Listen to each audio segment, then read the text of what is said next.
Good morning and welcome back, of course, to the Benjamin Park for this encounter between Grenada and St. Vincent and the Grenadines. Of course, the game wasn't able to start at 9:30 because of inclement weather overnight and yesterday. And so the latest update, according to the umpires, of course, they will make an assessment at 10:30 and of course try their best to start at 11. So 10:30 assessment, and of course the game, the first ball, will bowl off at 11 o'clock. So stay tuned as, of course, we wait for the second assessment and, of course, try and bowl off at 11. Until then, stay tuned.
Testing microphone check.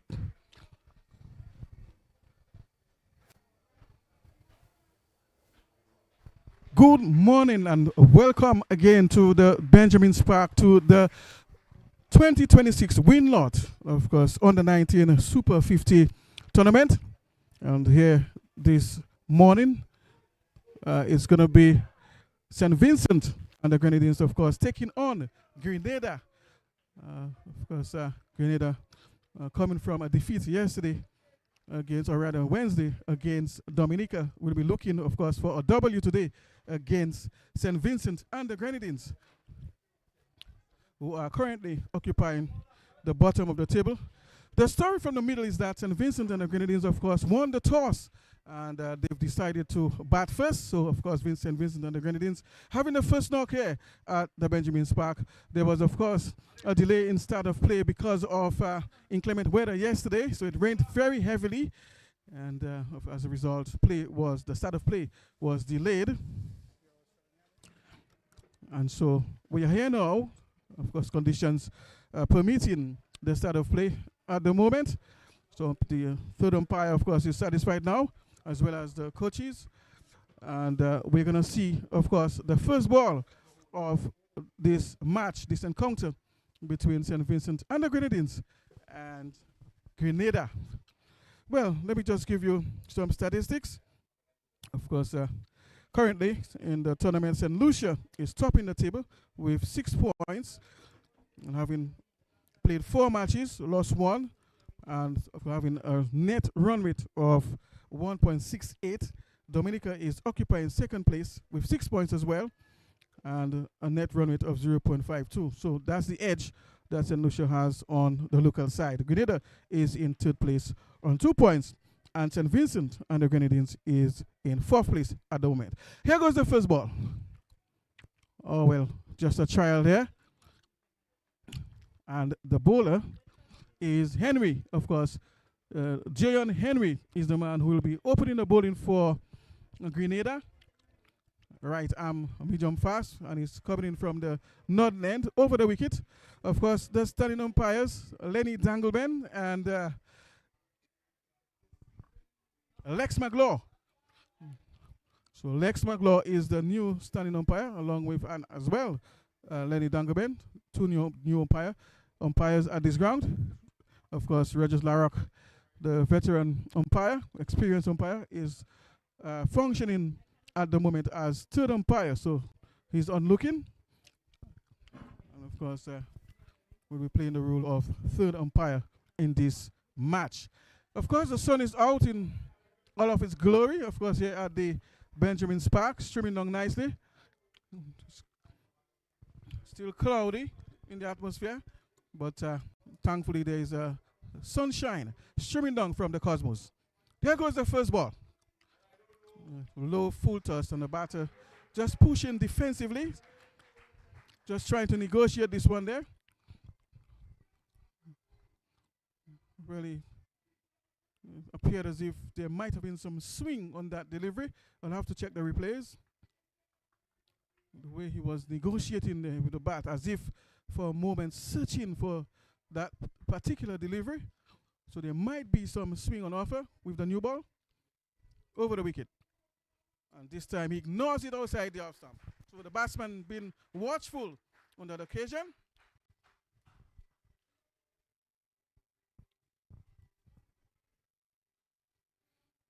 St. Vincent and the Grenadines, of course, winning the toss and opting to bat first. Henry, the medium fast bowler, is into the attack, looking for the first breakthrough, of course, to put some pressure, early pressure on Grenada. Moving in from just inside the circle, over the wicket, back of a length, and the batter is just talking this one away towards mid-wicket, short mid-wicket that is, and they can't score. So really showing some good balance there, and closing the face on the back foot towards short mid-wicket, and they can't score.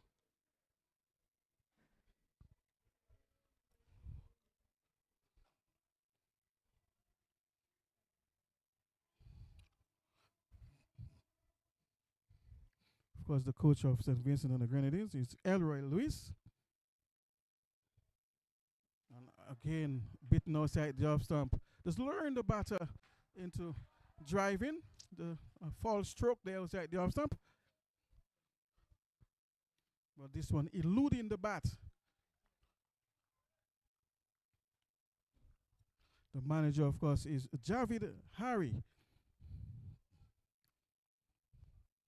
And the standing umpires, Lex McLaw and Lenny Danguben. Of course, the taller of the two umpires, Lenny Danguben. He's currently the standing umpire.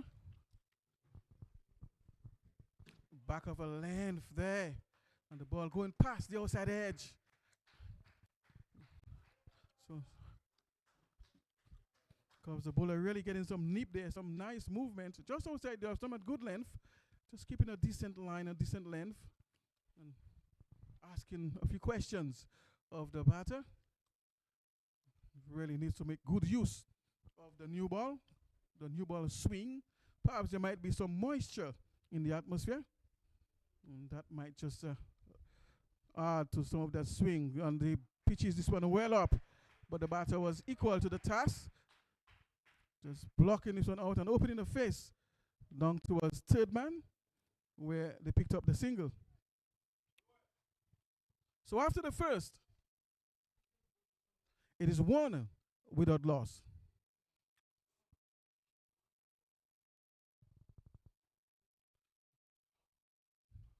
Because the bowler showing some really good thinking there. Back of a length, and then, of course, bringing the Yorker as a surprise delivery there. But the batter was equal to the task.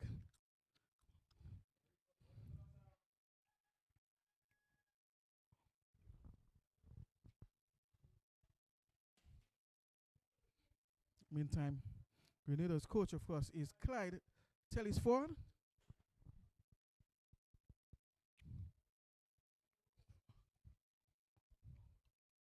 Because there were some changes in Grenada's lineup.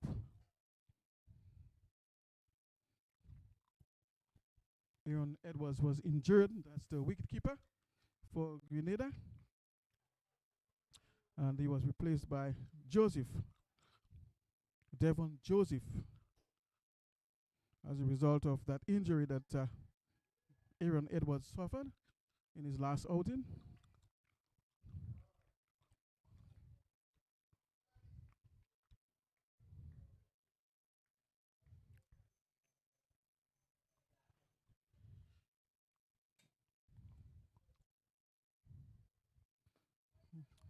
Of course, the batters again just taking advantage of that gap there and as a result of misfielding, and they'll take another still.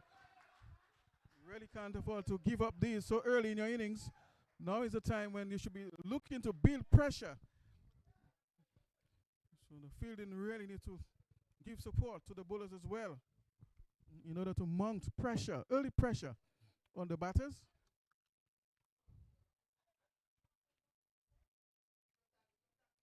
For Grenada, Jordan John actually is the new keeper.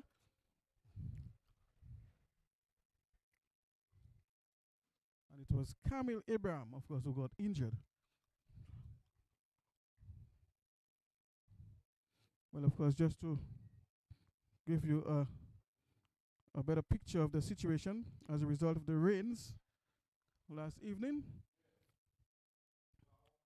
play has been reduced to 35 overs. And the power play will last for 7 overs. So that's the new situation as a result of inclement weather yesterday. Play having started late, and so was reduced to a 35 over match. The power play will be only 7 overs instead of 10.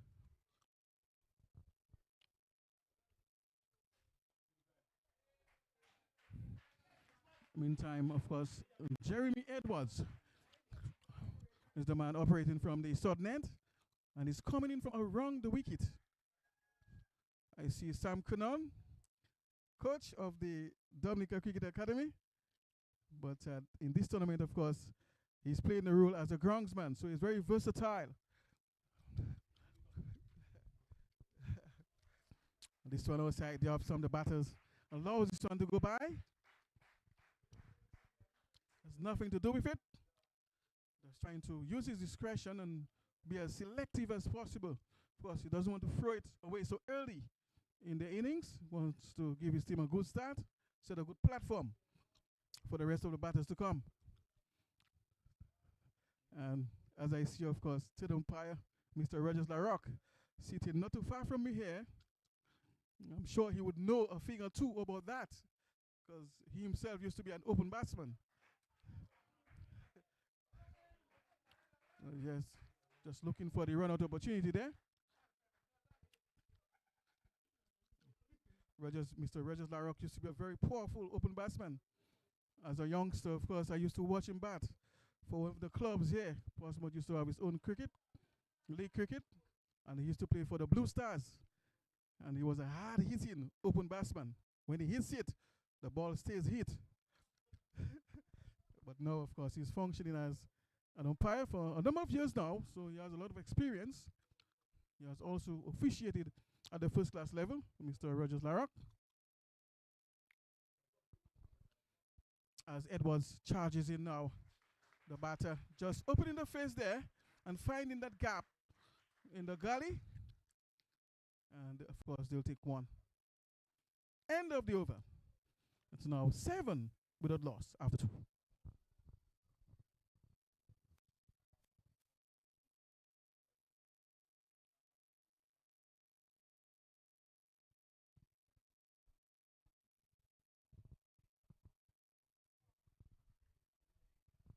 Of course, let me just greet the folks down there in St. Vincent and the Grenadines. I'm sure they must be locked in, viewing this match. So, good afternoon to you all down there in St. Vincent and the Grenadines.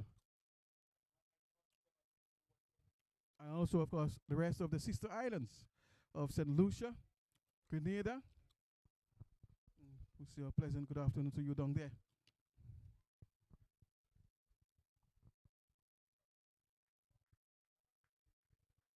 Henry will continue from the Nodnet.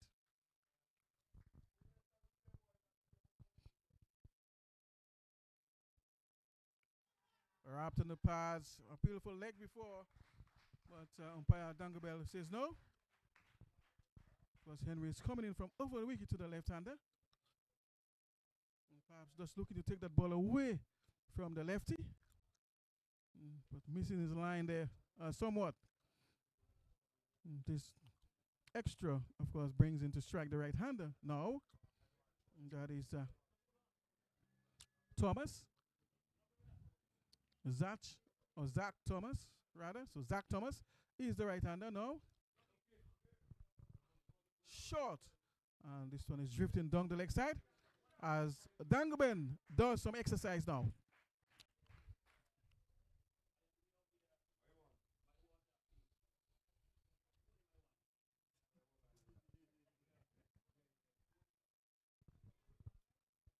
You're watching the 2026 WINLOTT Windward Island Super 50 tournament, hosted right here on the Nature Isle of Dominica. And again, the batter is beaten outside the off stump, perhaps on about the 5th stump, thereabout.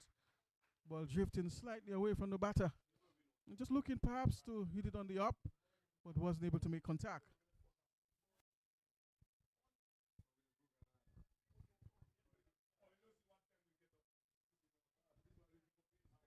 First Henry really looking to dislodge one of the batters here. Meantime, St. Vincent and the Grenadines, of course, will have other ideas. They'll be looking to forge a very healthy partnership at the top of the order. And rightfully so, giving their team a good start. 9 without loss, the score.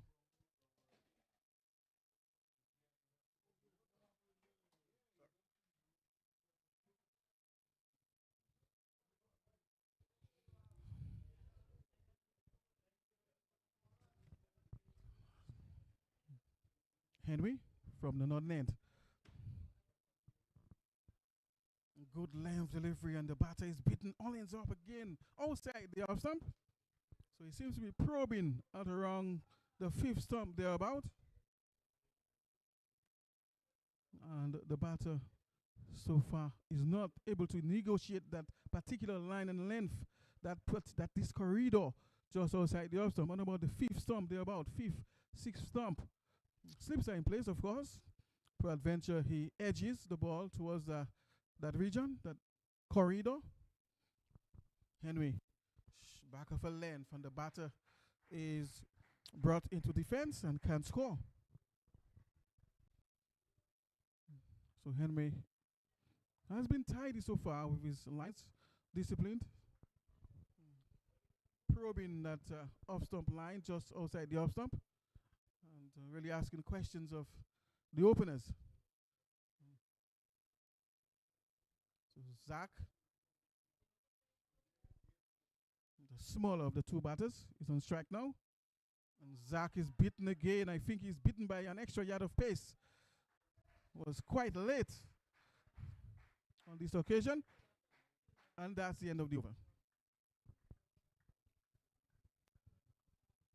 9 without loss the score.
So Jeremy Edwards will continue his operations from the southern end.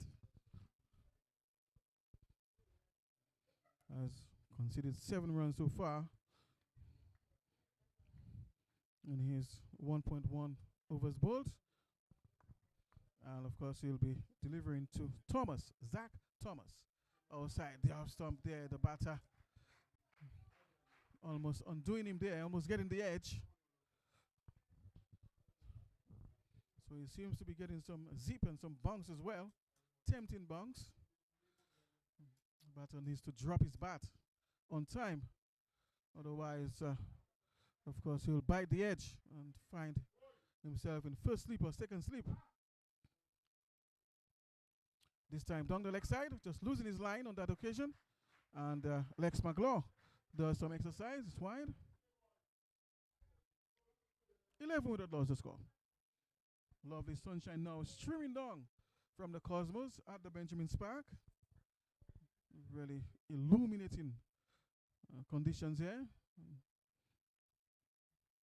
And of course, the batters have no issues as far as visibility. Left arm. And this one goes across the right hander this time from over the wicket. And of course, the lefty is posing some difficulty to the little right-hander, number 9. That's Zach Thomas. And of course, he's been spoken to by his partner. That is Phillips. Damali Phillips. Just coming along the track and just giving him some advice as to perhaps how to go about negotiating the left-hander. That is Edwards. Short, and he's looking to pull. This one is coming off the top edge and going down behind the keeper. And of course, third man doing some work there. Score moves up by 1. 12 nowadays without loss. So really just mustering some courage on that occasion. They are attempting the pull shot, not quite getting hold of it. The ball coming off the top edge. And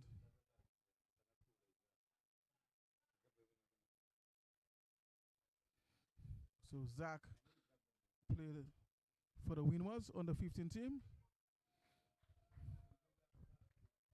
Last year, that is.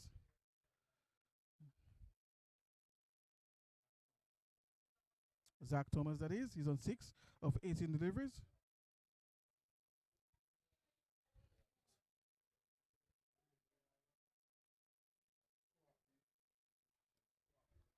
Phillips is on strike, the bigger of the two.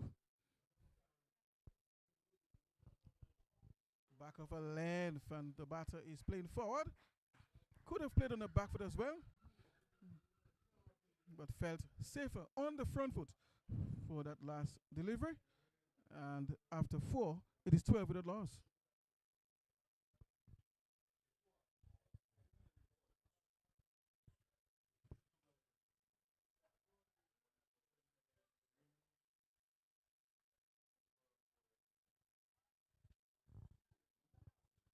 Of course, we don't want to forget that Nurse Nalda Wallace is on site as well, sent by the Ministry of Health to assist with any injury. So Nurse Nadia Wallace, or Nalda rather, Wallace is on site. And Henry straight away, but this time wide, outside the off stump. So he has to calibrate again. And try and ask more questions. Make use of the new ball, make use of the shine, make use of the conditions. There should be some moisture in the atmosphere. Get that ball to swing at good length. And the batter, of course, negotiating quite well, just allowing this one to go past outside the off stump. Trying to be as selective as possible. Just trying to play sensible cricket as an opener. Because the new ball is not the easiest to face, of course. It challenges your technique, it challenges your concentration. I always say that opening or batting is a specialist position. The ball comes differently as it's new and shiny. There's shine on the ball. There's gloss. It's harder. The wicket is fresh. So it plays differently. Special technique is required by openers. Quite apart from the fact that you really need to focus very strongly. Eyesight need to be focused as well. Watch the ball very long and play late. Peradventure there is some late swing. So the ball can swing back into you late or swing away from you late. That's the new ball in the air. But they'll get 1. And they might just get 2. Yes, they'll get it as a result of misfielding.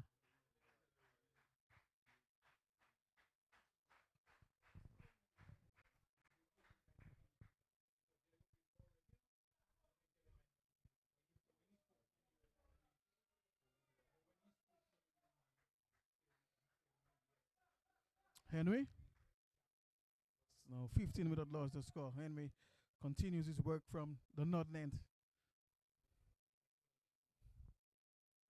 And this time brings this one well up. The batter equal to the task, blocking defensively. It's a no ball, in fact, overstepping the line. That is the return crease. And of course, it's going to be a free hit. So he has an opportunity now to cash in on some runs. Perhaps just do something differently. Step outside his crease. And change the length of Henry. Henry has been consistently bowling good lines and good lengths. And of course, this one goes past the batter outside the off stump. And they can score. Of course, I see Mervyn Thomas is in the house here. He's one of the selectors of this tournament, Mervyn Thomas.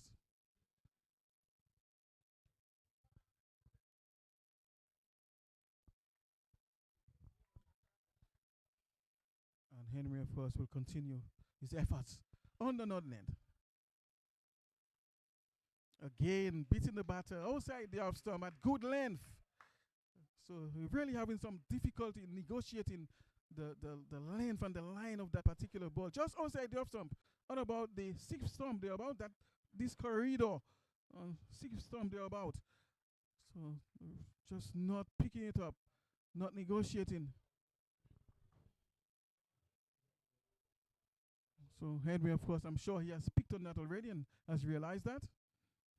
And he continues to bowl in that area. This time the ball just holding up a bit and it's wide. So this one is further wide of the off stump.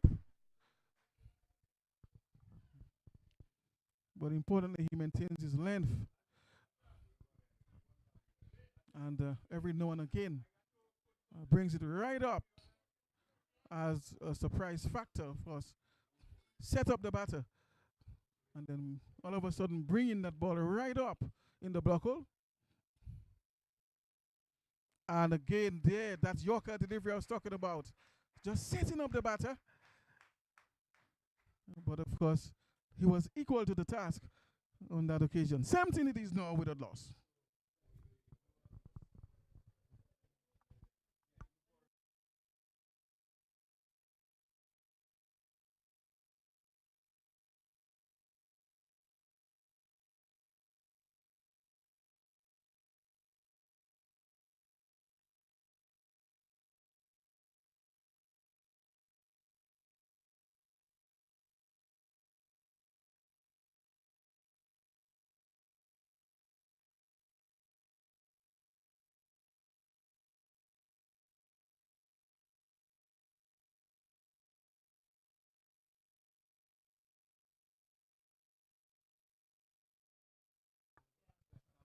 It was left arm looking to drive, but the face of the bat just wasn't there.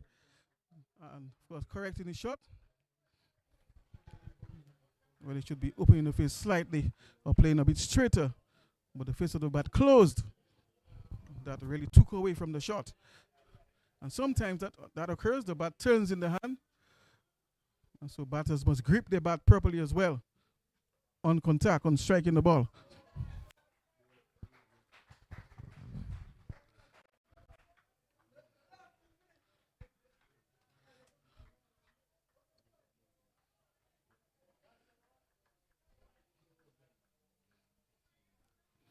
Phillips is the man on strike. He's just on 4.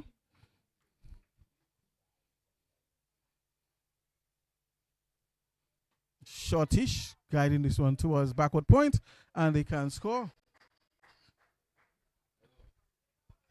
Really felt he perhaps could have put more bat on this one. It was very short. He had a lot of time. Perhaps could have played a bit later and beat that man there at backward point. There's a huge gap, by the way, between backward point and what appears to be gully. So he really could have taken advantage of that space there by playing just a little later. And that delivery is shorter and a bit quicker as well, bouncier, and going through. Of course, the umpire, Lex McLeod, just indicating that he has bowled one so far, one bouncer so far in the over. I think they are only allowed to bowl 2 bouncers and over according to the law, or the laws of the game. Phillips to receive. Slow ball, full toss, over, shot mid wicket for 4. From the moment it left the blade, there was 4 written all over it. And I think that might be the first boundary. It is, indeed. So this is the first boundary of the innings. And St. Vincent and the Grenadines moved to 21 without loss.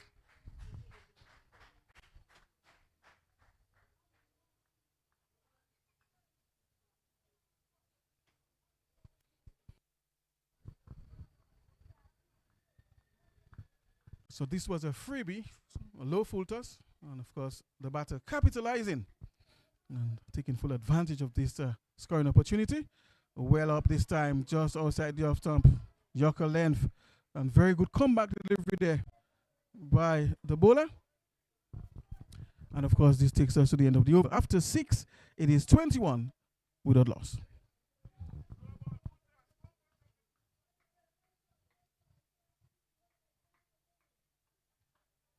Well, remember the story from the middle is that St. Vincent and the Grenadines won the toss and they've opted to bat first. So, of course, just looking to post a decent total on the board, giving, first of all, the team a good start, that is the openers. And so far, not bad, going at 3.5 runs and over. So that's their current run rate, 3.5 runs and over. And looking to build on this, Henry continues. And the batters, of course, will get the quick single.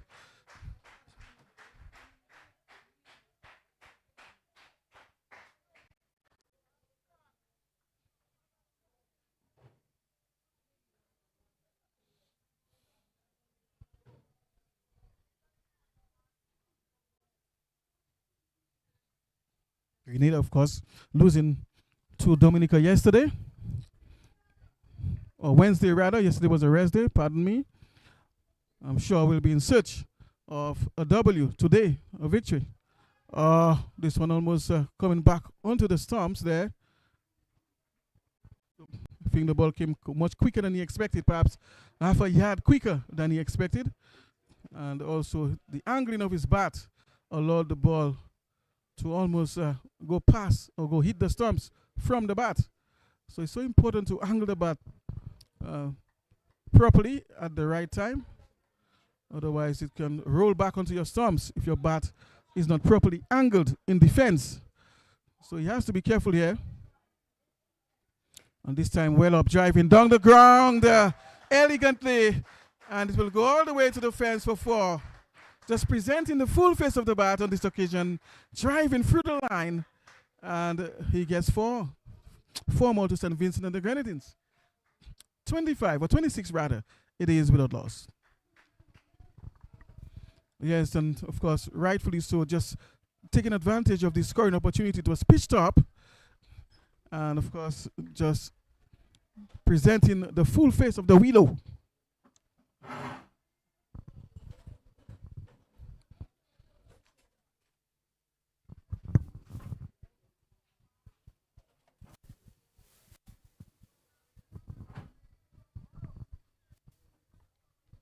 Henry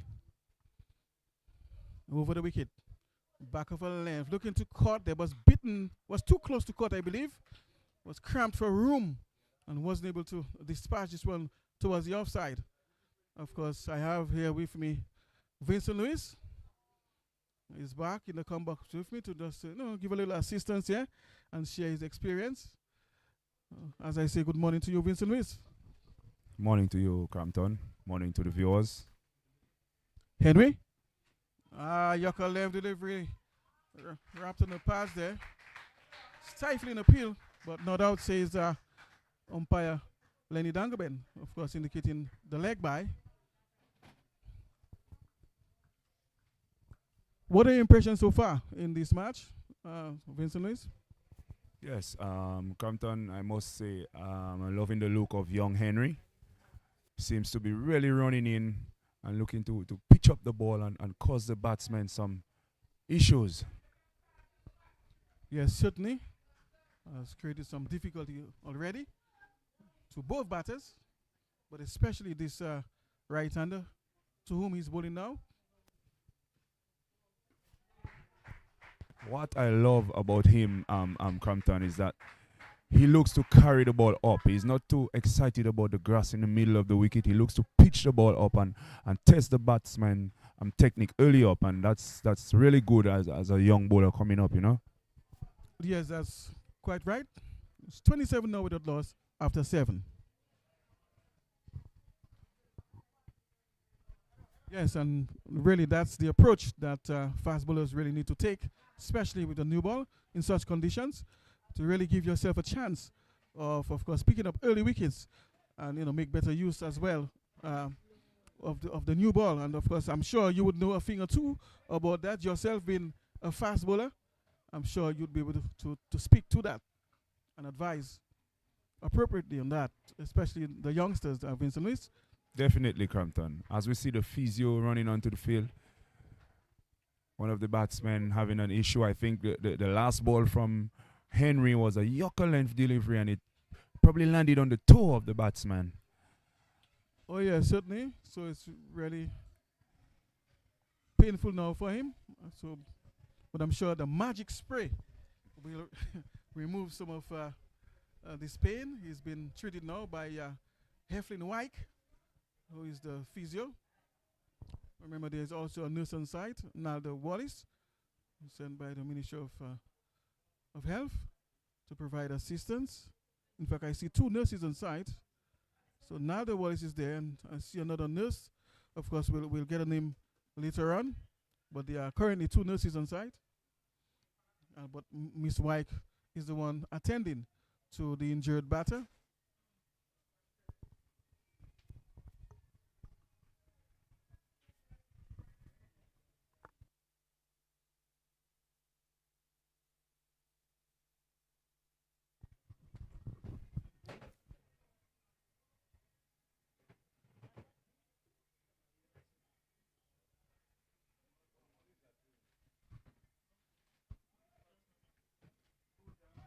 Crampton, I must commend the ground staff of at the Benjamin Spark for the wonderful work they've done. This morning we had a waterlogged outfield, and the guys was up early doing the bits and pieces so that we could get the game started. And now we have a revised total game of 35 overs. So must say well done by the groundsmen. Yes, certainly, Vincent Lewis. That is in order. So kudos go to the ground staff who did a fantastic job in really bringing this field to playing conditions, of course, with the assistance of natural weather, the sunshine.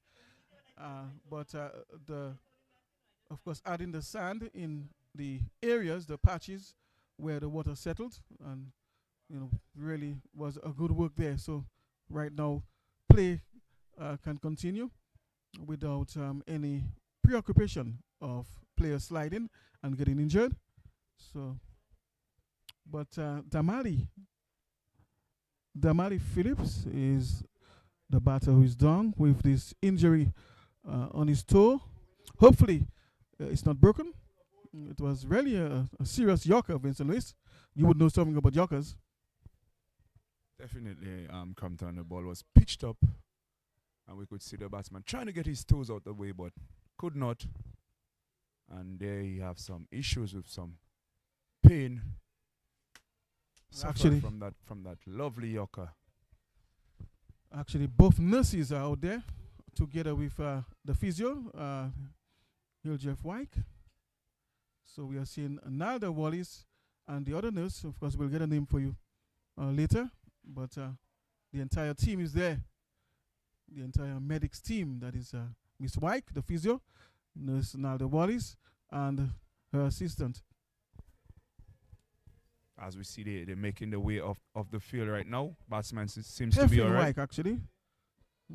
Just correction there on Miss White's name. So her name is Heflin White, actually. And Nalda Wallace. So those are the 2 nurses on site, providing, of course, medical assistance here to the young players. So, of course, the batter seems to be back on his feet and ready to go again.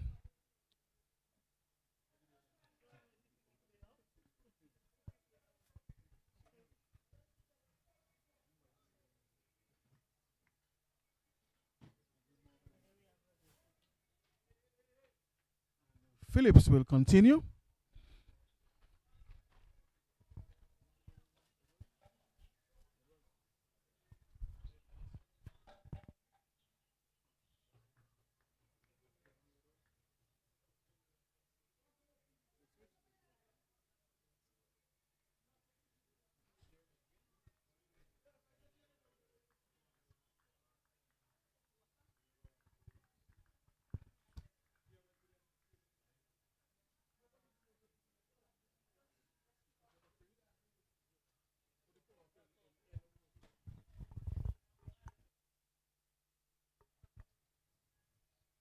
Phillips.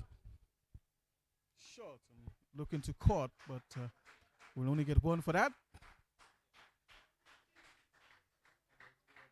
So Edwards, of course, is the bowler who continues his operations from the southern end, that is the highway end, the Indian River end, for those of you that are more familiar with this part of the island. It's a touristic site, so many tourists come here, of course, to explore that area and enjoy.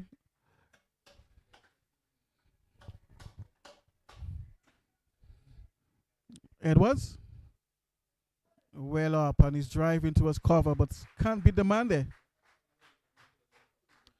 So not a bad start for St. Vincent and the Grenadines. A run rate of 3.8. So the run rate has increased somewhat from 3.5 to 3.8. So really looking to give their team a very solid start, set a good strong platform for the rest of the batters.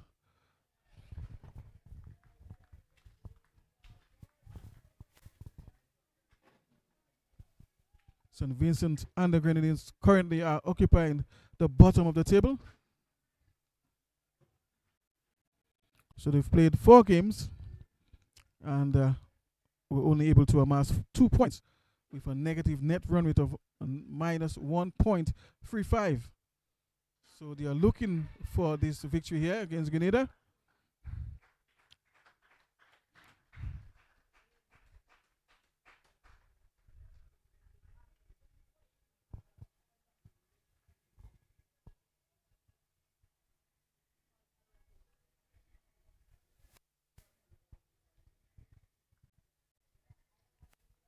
And of course, for the first time, we are seeing 2 new umpires here officiating at the Benjamin's Park. Lex McLaw, that is our standing umpires, and Lenny Dangoben, the taller of the two. In the air, over square leg. This one has flicked away beautifully for 4. The ball drifted slightly down the leg side. Of course, the batter picking this one up very early, closing the face there, using some wrist, and getting this one over the infielder, over backward square leg for 4, Vincent Lewis. Oh yes, Crumpton, a lovely shot here. We see the left-handed bowler just drifting into the pads and the batsman getting his head towards the line of the ball and flicking it over the square leg region. Into the boundary it went. 4 runs. 4 more to the total of the St. Vincent team. It was this time beaten outside the off stump. Good comeback delivery there. The ball going across the right-hander from a run from over the wicket. To the free, without lost the score at the Benjamin's Park here between St. Vincent and the Grenadines and Grenada. St. Vincent and the Grenadines, of course, looking to set a good platform, having won the toss and choosing to bat.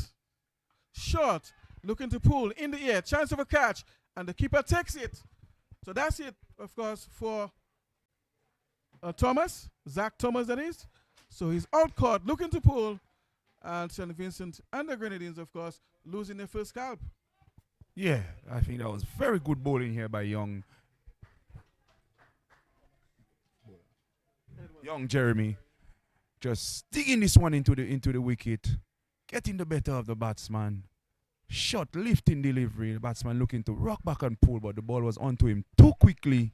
He could only sky it, and that was an easy catch for the wicket keeper. Oh yeah, certainly. Just an extra yard of pace there. And of course, it was just too much for Zach. And of course, only he could manage to lob it just behind him where the keeper was standing. And of course, has to make that long walk back to the heart of St. Vincent and the Grenadines, of course, losing or suffering their first casualty. 33 it is now for the loss of 1.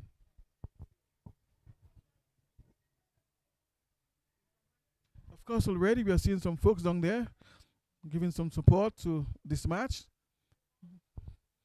in the western stand. The more popular stand is not yet packed with supporters and fans, but I'm sure later on we'll begin to see more folks coming there to give support. And perhaps too it's because Dominica is not playing here, and they are today playing at Grand Bay in Geneva. The new batter is Alston Bob. So Alston Bob, the new batter, left-hander. Alston Bob, number 1 for St. Vincent and the Grenadines. And let's see how he fares out, of course, to his first delivery. Henry, of course, it's Phillips who is on strike. Phillips is on 13 of 18 deliveries. Not a very bad strike rate given the context of the match. 72 that is. So he has a strike rate of 72 Vincent Lewis. That's Phillips. Damali Phillips.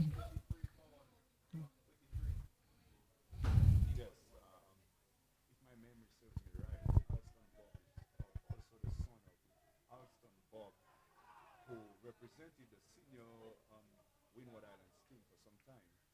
He was also a left-handed batter, left-arm spinner. So I think that's his son out there. He would be proud of him. Yeah, certainly. Just like you are proud of your son as well, Vincent Lewis, playing for the home side. So I'm sure you must know exactly what that feels like. Yes.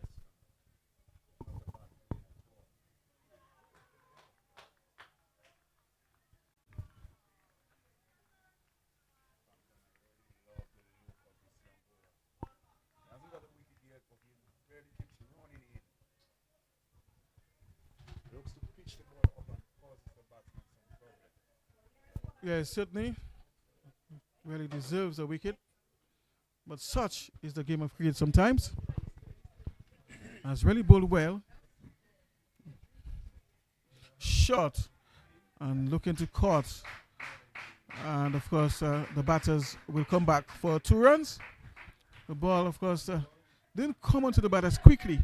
There was a little delay there after pitching, but it signaled no ball. So it seemed as if the bowler overstepped. As I told you, Compton, he's running in. He's really running in. So just put in that extra yard and just went over the line there, creeping over the line. And no ball it is. So Bob would really enjoy that, seeing that he just came in and he's getting a free hit now. Looking to get off the mark, off a free hit. So Yeah, certainly, Vincent. It's Phillips on strike right now. So that's Bob Jr. So Vincent, you're quite right. So Alston Bob Jr. So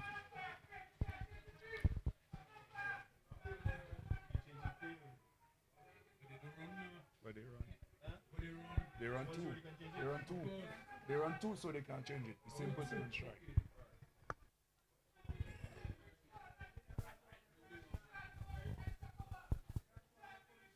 just a slight delay here in the resumption of play. Of course, the umpire just rectifying things here and ensuring that things go smoothly. So there's a little discussion now going on between the umpire and, of course, one of the batters. I think they're having some issue with the changing of the field after the no ball. As long as the same person is on strike, I don't think the field should be changed.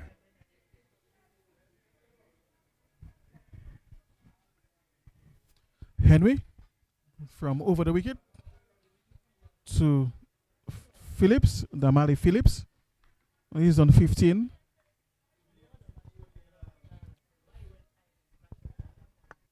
Full toss outside the off stump, and of course the ball going through there, and the batters will come back for the second.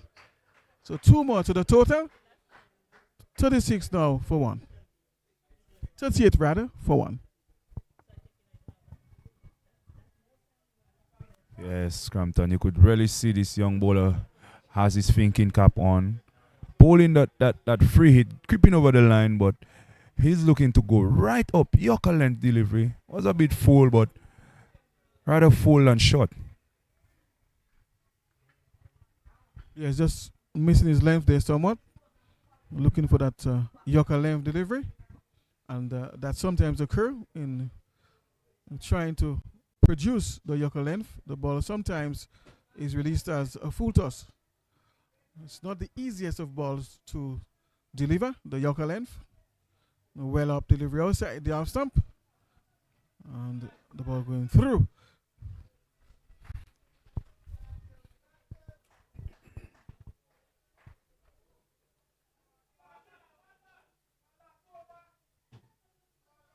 Phillips, the man on strike, the left-hander, has been there from the start.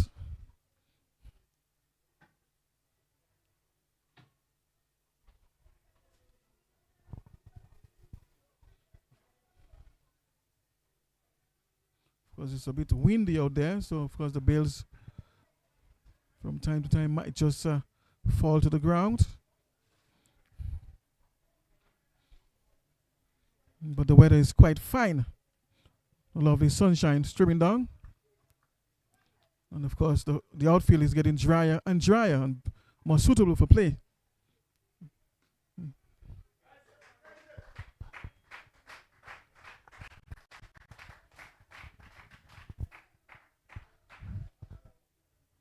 .38 for 1 after 9.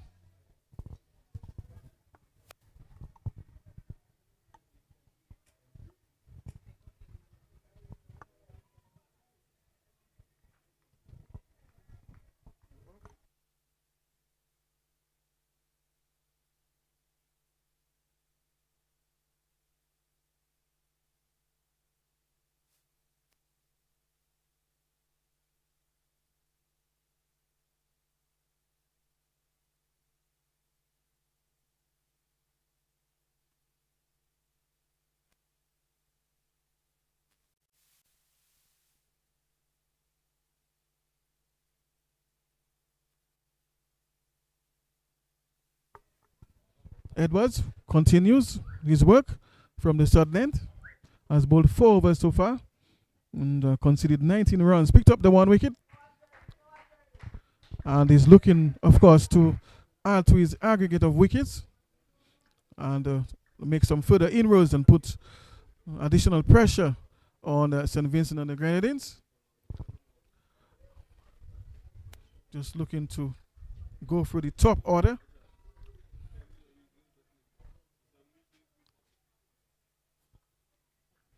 And of course, Bob Jr.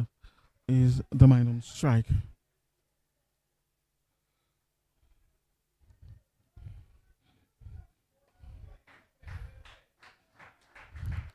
Jr. very watchful on that occasion, just pushing back down the track, and they can't score.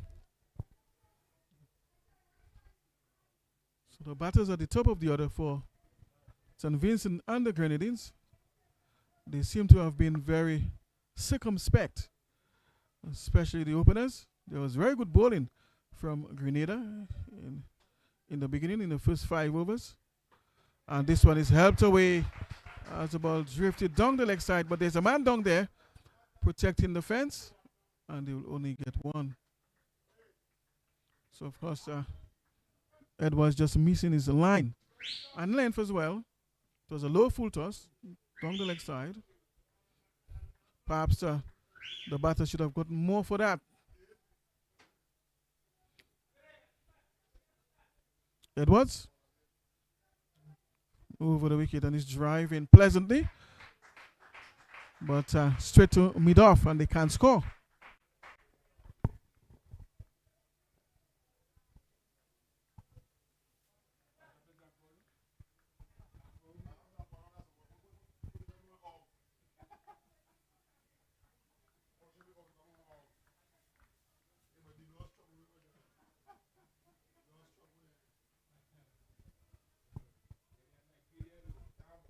Edwards, and the batter is forward, very circumspect.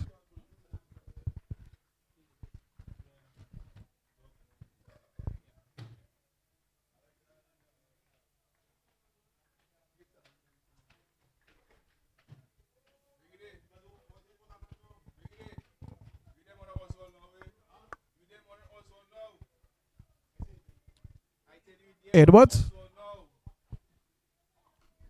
Good length, good line, and the batter is brought into defense again.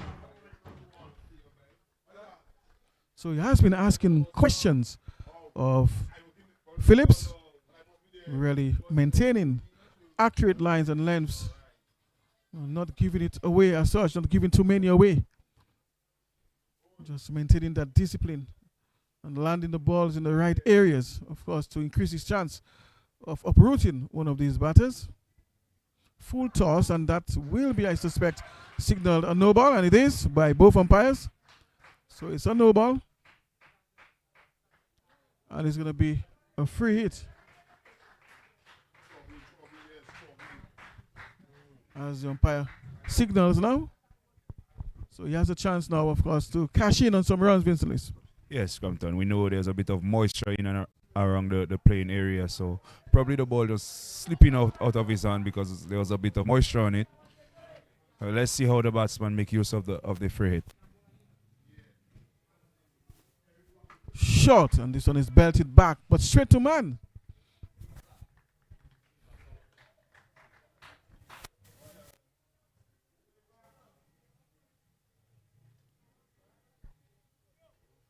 $42 for 1 the score.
Ravinda Bishop is into the attack. The off spinner. Very efficient slow bowler. And he's coming in from over the wicket to the left-hander. That is Bob Jr. Let's see how they fare against the slower bowlers. Good first ball, well flighted delivery. Let's see how the wicket responds to the spinners of Vincent Lewis. Yes, Crumpton. This guy's been playing very well throughout the tournament. But we know he bowls with both hands. He's a bit ambidextrous. He uses the left hand to bowl to right-handers, and he bowls off spin to the left-handers. Here he comes in. Batsman looking to work it into the leg side, not getting nothing for it. The score remains the same. 42 for 1. Damal Phillips on 17 and Alston Bob on 1.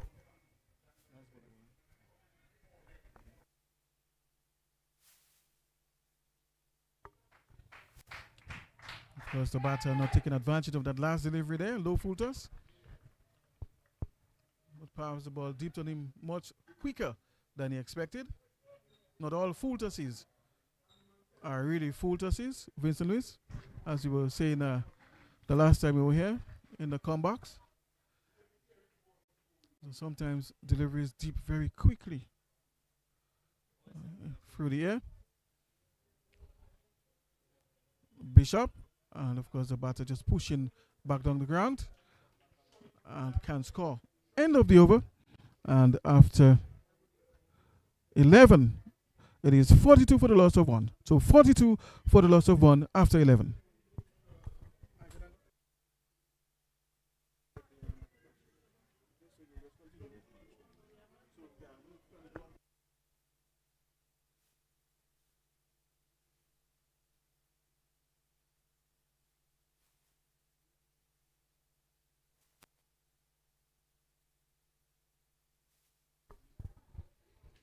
As we see a new bowler marking his run at the 1 Mile Road end.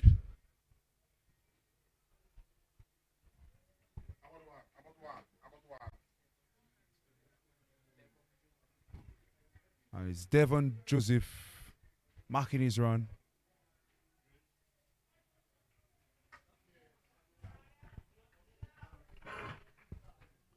Here is Joseph on top of his mark.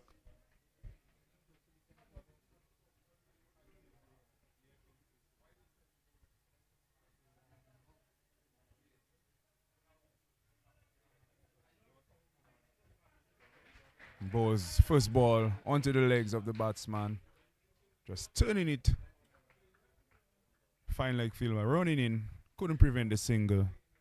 One more run to the total. The score moves on to 43 for 1. Here is Joseph again on top of his mark.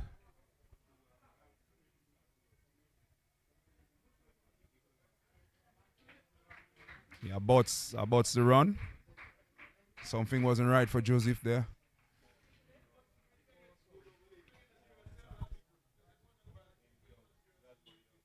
There is Joseph again. The batsman settles.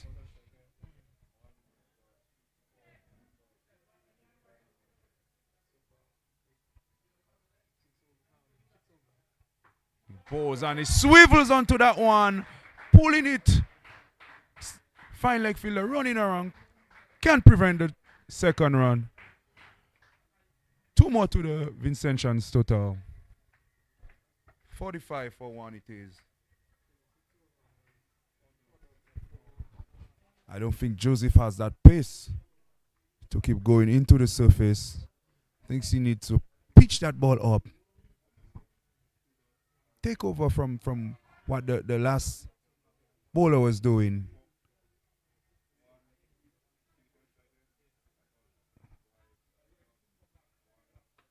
Better length there from Joseph. Just bringing Bob onto the front foot. Bob could only play the delivery back to him. This is the length on that wicket. Hard length, as we say. Not too full, not too short. Here is Joseph again on top of his mark.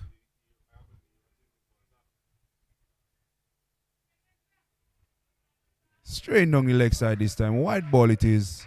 Umpire signals wide.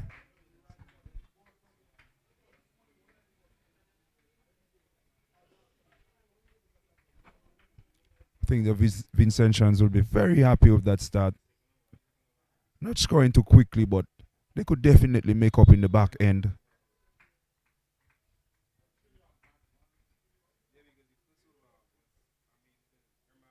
Here he is again, bringing the batsman onto the front foot.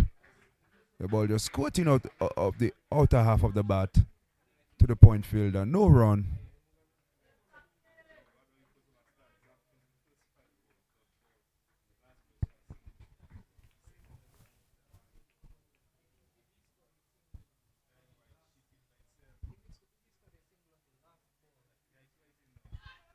Well bowled by the young man.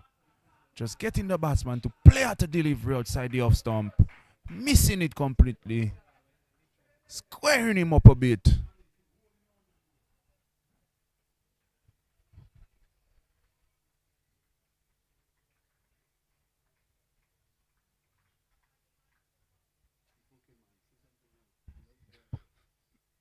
Here is Joseph again. In balls, he drags this one down the leg side, strays down the leg side again. Wide ball it is. I think young Joseph is rushing himself a bit. Just need to settle down, breathe on top of his mark, and keep his eye on the area where he wants to land that ball. Remember the last ball he had the batsman playing at the on the offside and missing. Here he is again. Dragging it. Straight down the leg side. As I said, he's rushing his action a bit. He needs to just settle down. Breathe on top of his mark and keep his eye focused on that area where he wants to land that ball. Here is Joseph again. Into Bob. That's the area where Bob could only let the ball come to him and run it down to third man. One more to the total. At the end of the over, the score moves on to 49 for 1.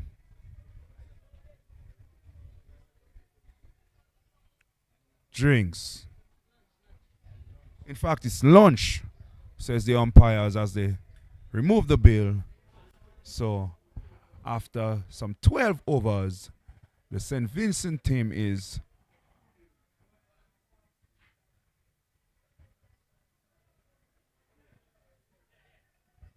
48 for 1 after 12. In fact, it's 49. My scorer is having a bit of an issue there with his. All right. It's 49 for 1 after 12 overs, and lunch it is.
to continue this encounter between St. Vincent and the Grenadines and Grenada. Of course, just coming from the lunch break. St. Vincent is currently 49 for the loss of 1. And of course, the off spinner continues from the northern end and is delivering to Bob Jr. So the game just continues from where it left off. And hopefully the bowlers can take advantage of this period. Usually batters lose their concentration after breaks. So if he can capitalize and put some pressure on the batter, then perhaps he can get a wicket. A chance of a leg before they appeal there, but of course Dangabell say no. So now is the time when batters have to really refocus and try to get their mind back on the pitch and get back that steely concentration, that steely mind and focus. So the spinner just flighting this one there, the ball dropping quickly and almost got his man well up. Back to the ball and they can score. St. Vincent looking to continue from where they left off. Some good repair work was done by Bob Jr. Of course, Phillips has been there ever since the start. He's on 18. 49 for 1 after 13.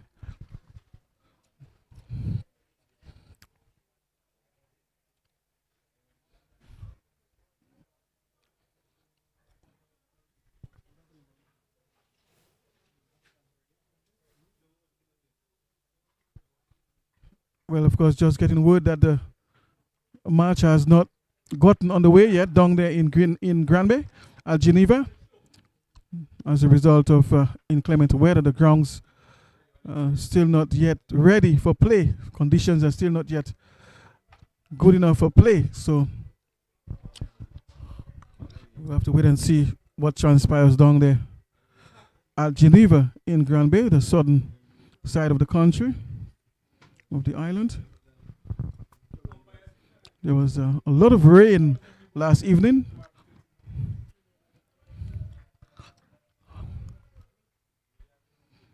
But fortunately, we get some play here at the Benjamin's Park. Down towards the square leg area, just forward of square in the deep. So Devon Joseph is the bowler.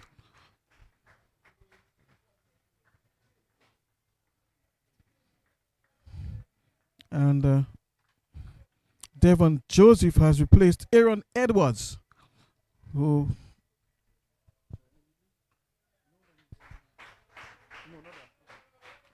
so Aaron Edwards was injured.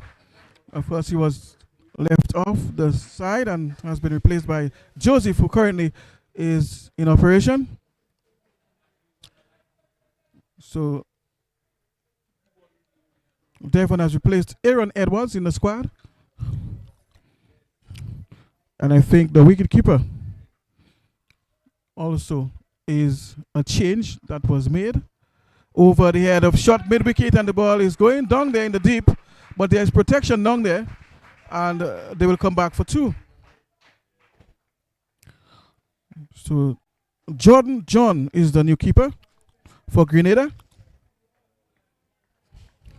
Kemil Abraham was injured in his last outing, and so he was replaced by Jordan John, the new wicketkeeper for Grenada. Good comeback delivery, and they can score there through the offside.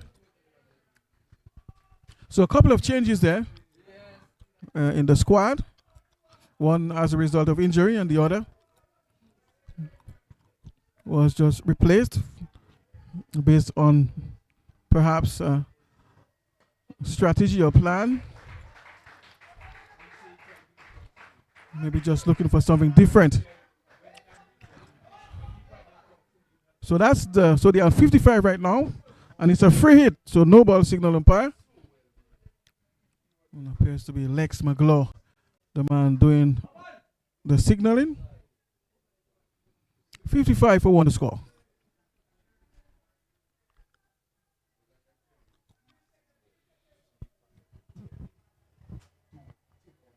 Bob Jr., the man to receive from the northern end.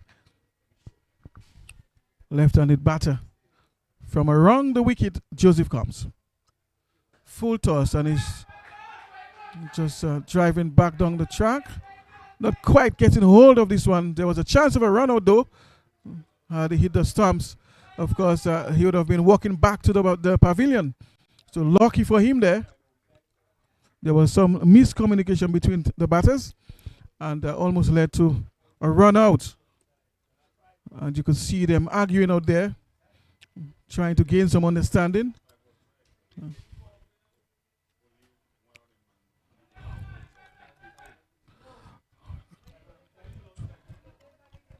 Communication is so important in the middle between batters.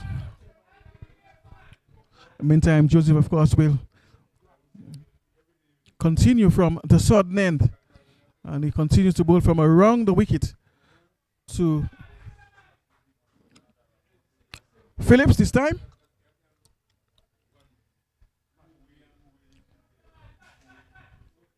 Damali Phillips.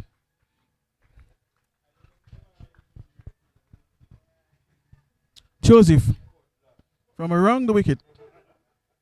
Low full toss and driving elegantly down the ground, but we'll only get one. Just presenting the full face of the bat on this occasion. Of course, it's 57 now for 1 at the end of 14. So 14 overs bowled, 57 for 1.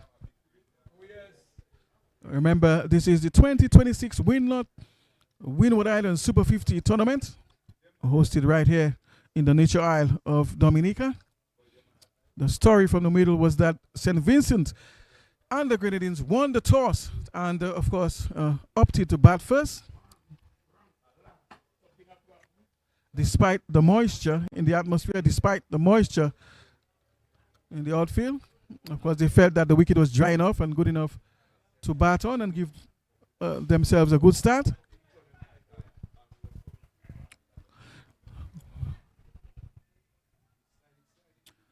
And of course, their spinner will continue his work from the northern end. Has not yet taken a wicket. Of his 2 overs so far, conceded only 2 runs, so quite economical. 2 maidens, in fact. No runs conceded of his 2 overs so far. That's phenomenal. Flighted delivery and stifling appeal there, but umpire Dangabel is unmoved. So has really been keeping it tight and tidy, asking questions as well of the batters, really testing the concentration and technique of the batters. Good length, and this time presenting the full face of the bat on the front foot, and brings, of course, extra cover into play. Bishop, and he's driving in the air over mid-off, of course, and attempting catch there, just jumped but just couldn't get to it. The ball going over his head, eluding him, and into the fence it goes for 4. So this one was flighting, a bit pitched up, and of course the batter saying thank you very much. So taking his chances there, the left-hander. Of course, mid-off is on about the 30-yard circle. He's not on the boundary, and so felt he could have hit this one over his head, and he did so successfully. This time outside the off stump. The batter looking to chop this one there, perhaps through gully.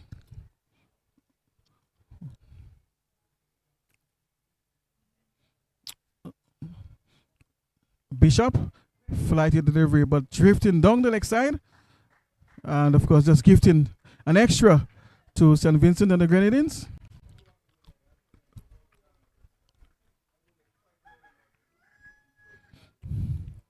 Bishop, as he continues to toil.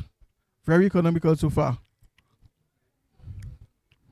Bishop, and he's driving back down the track. Bishop himself doing the fielding, and he can't score.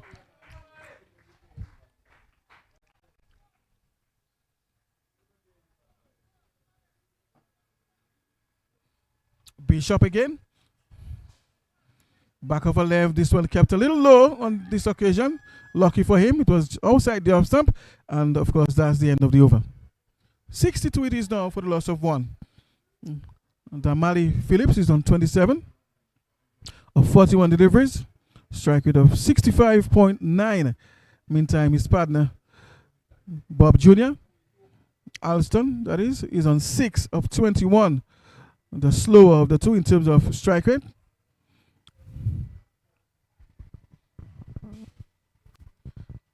But so far, a partnership of 29 of 45 deliveries. So, a very good partnership there between the two. Having lost a wicket earlier, of course, just repairing the damage. So, Shamil Hillier, or Shamel rather, Shamel Hillier is the new bowler. And he'll be, of course, operating from the southern end, that is the highway end.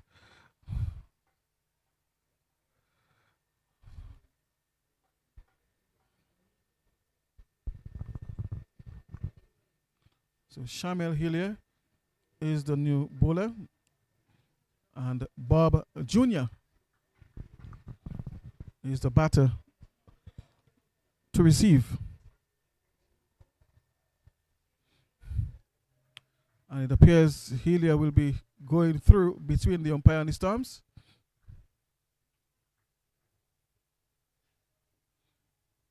From around the wicket. Outside the off stump. And nothing comes out of it.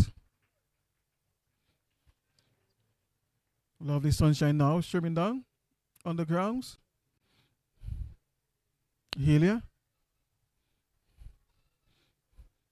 Good length ball. The batter seems a bit uncertain. Was a bit doubtful there in his approach. Not sure whether to play forward or come back. So the ball landing in the zone of doubt, of course, an area that really creates doubt in the mind of the batsman as to whether he should play forward or go back. This time, pitch top, well up, but drifting slightly down the leg side. The batter attempting to help it away, but not sure if he made contact there. If there was an inside edge, we'll have to see. If there is any signal coming from the umpire, it appears to be bat. So it seems as if he got a little bit of bat on that one. 63 it is now for the loss of 1. This single brings Phillips into strike. He's on 27. Has been there from the very start.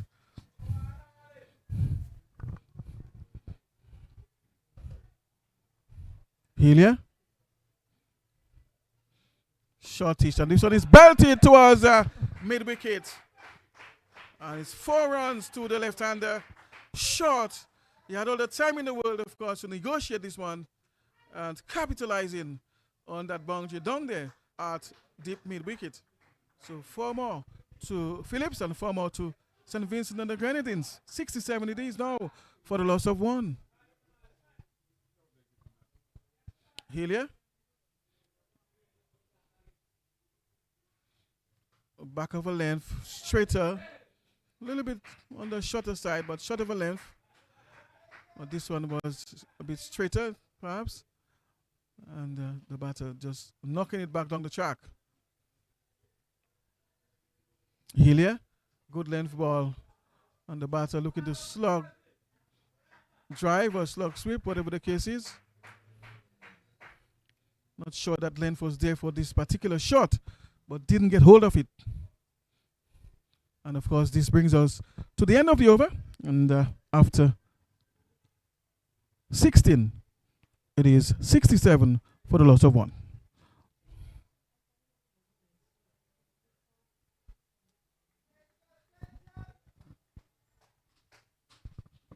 St. Vincent and the Grenadines having a fairly good start here at the Benjamin Spark against Grenada, having lost only the 1 wicket so far. Of course, there was a late start in play as a result of inclement weather last evening. Outfield was, and it's out, stumped. So Bishop picks up his first, of course, luring the batsman down the track, found himself out of the crease. The keeper, of course, dislodging the bails, and the left-hander, Bob Jr., has to go. He goes for 7. St. Vincent and the Grenadines, of course, suffering their second casualty. So 2 down now for 67.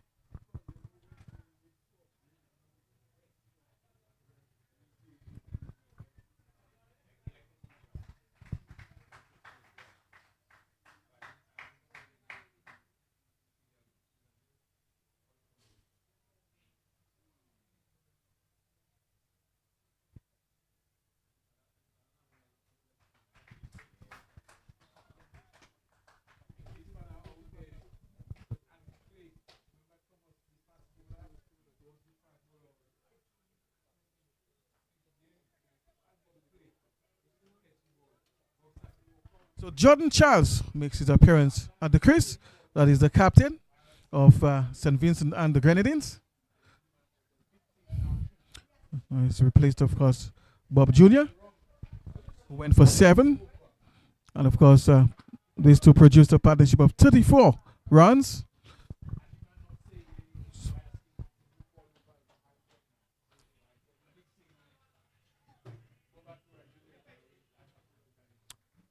Jordan Charles, of course, joins the Mali on 31 of 44 deliveries, decent enough strike rate, 70.5.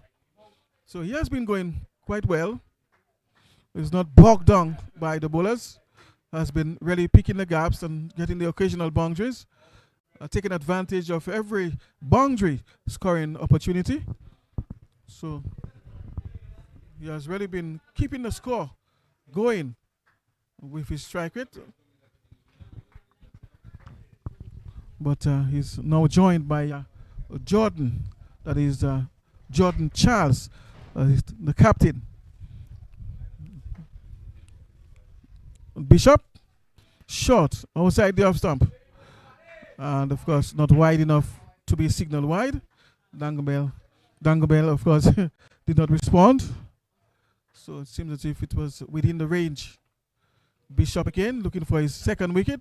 Shot of a length, and of course, the captain is kept quiet there. Charles, that is Jordan Charles. Well, good length ball, good line. Just cramping him for a little bit of room there. Wasn't wide enough to caught. There's a huge gap now. Appeal for leg before, and of course, turned down there by the umpire. There's a huge gap between first slip and point at the moment. So there's no gully. There's no third man. So, of course, he can perhaps try and take advantage of that space there outside the off stump. But he has just made his appearance to the crease, so perhaps doesn't want to risk it too much at the moment. Perhaps just wants to get his eye in first. And then later he will look to capitalize on these gaps. And rightfully so. This one is closer to him, and he's on the back foot this time. And, of course, this brings us to the end of the over. 67 it is now for the loss of 2. And it's a wicket maiden for Bishop. Aravinda Bishop, that is.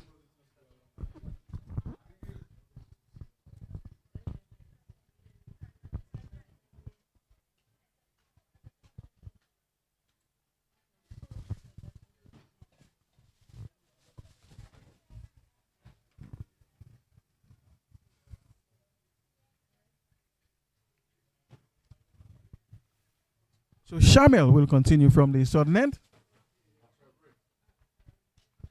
Bowling from just inside the 30-yard circle. Or rather, close to the umpire. Just a few yards from the stumps. and is bowling between the umpire and the stumps. Shamel Hillier. Short, and this one is belted down towards long off on the back foot, but can only get one.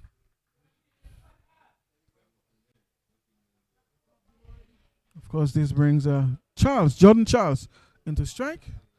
So both are left-handers. And Jordan Charles, of course, is the captain. Of course, you'd want to produce a captain's knock right now and forge another significant partnership. That one just drifting down the leg side. And they seem to be appealing for everything now. So Grenada is in search for wickets.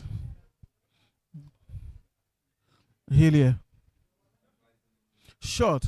And the batter is on the back foot, just punching down the ground towards mid-off.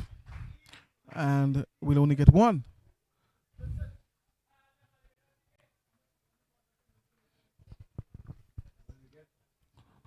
.69 it is now for the loss of 2.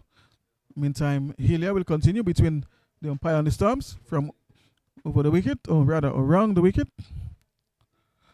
Good way of flighted, but drifting down the leg side, and of course, McLaw will signal wide. So one extra to St. Vincent and the Grenadines.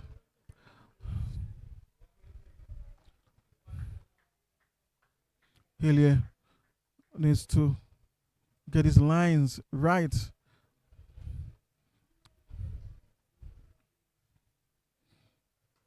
And this time, he's just outside the off stump.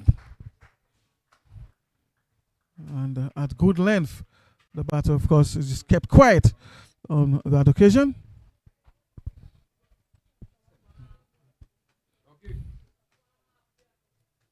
Hillier again, flighted on about the stumps, leg stump that is, midland leg thereabout. Looking to drive, but also somewhat like a Yorker length delivery. So wasn't able to drive it away as a result, just finding short mid-wicket. Back of a length, wrapped in the pass, they appeal for leg before. And of course, Lex McLaw is unmoved. So really was beaten by that faster delivery there. But of course, wasn't within the range of the timbers according to Lex McLaw. And that takes us to the end of the over. 18 it is, 18 overs bowled, and 70 for 2 the score.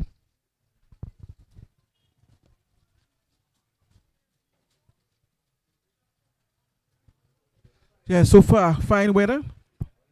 Of course, this morning the outfield was very wet as a result of heavy showers of rain last evening. But now, of course, conditions are good for play and has been so for the last couple of hours. Bishop. And the batters will quietly cross over for a single. Bishop just flighting this one there. And of course, pitching this one well up. But the batter, of course, reading nicely. And just driving down the ground. Well, of course, just getting some latest news there from Grand Bay, Geneva. The match was abandoned in Grand Bay. So match abandoned in Grand Bay as a result of unsuitable playing conditions. Of course, the ground is very wet. And of course, play wasn't able to occur. So match abandoned down there in Grand Bay between St. Lucia and Dominica. So that's the latest from Grand Bay.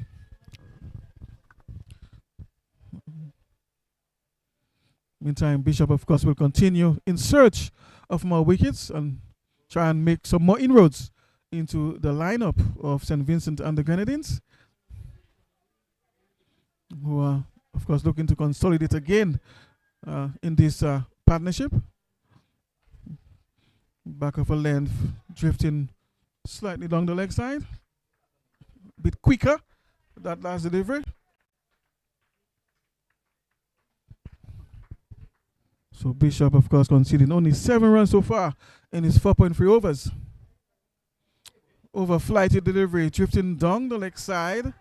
And this one goes through. There's no man down there at fine leg. And the batters, of course, taking advantage of that. 2 more to their scorecard.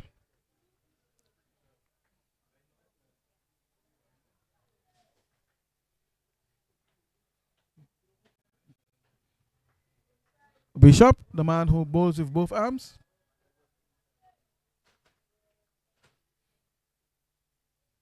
Bowls the off spinner to the right-hander, to the left-hander, sorry.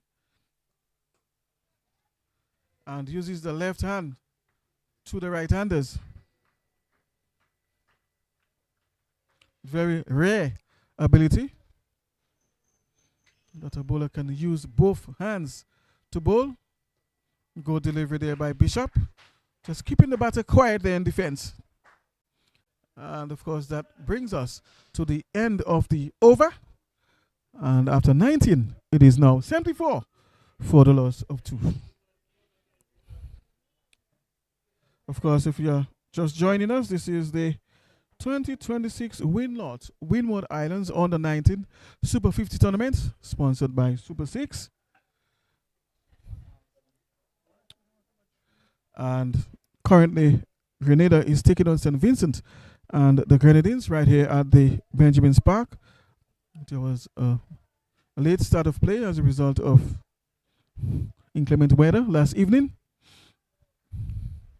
And the match was reduced to 35 overs. So it's a 35 over match. Meantime, down there in Grand Bay, that match was abandoned as a result of the conditions created, of course, by heavy rainfall overnight and last evening.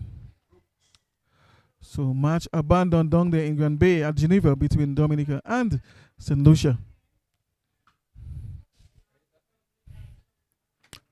Meantime, Hillier will continue from the southern end in search of his first, and looking to penetrate this new partnership and uproot one of these batters.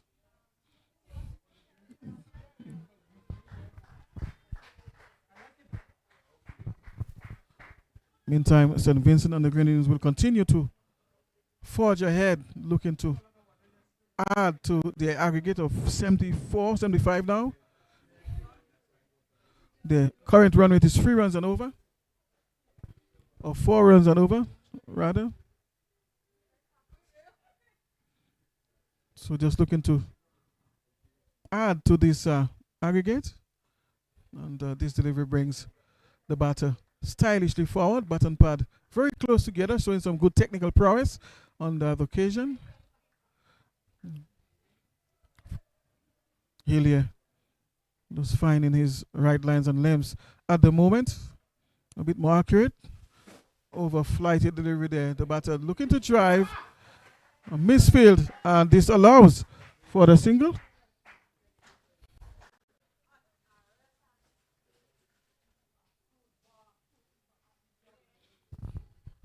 So it's a bit quiet in terms of boundary hitting, but the scorecard is ticking over. They're picking up the 1s and the 2s, and just keeping the score ticking over steadily. But taking the occasional boundary, so we are not seeing any explosive batting occurring at the moment.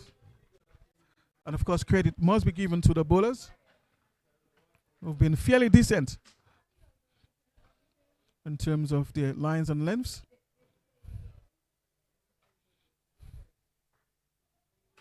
A good piece of fielding there by the big fella, throwing himself on the ground to stop this one that could have been perhaps 2 runs easily,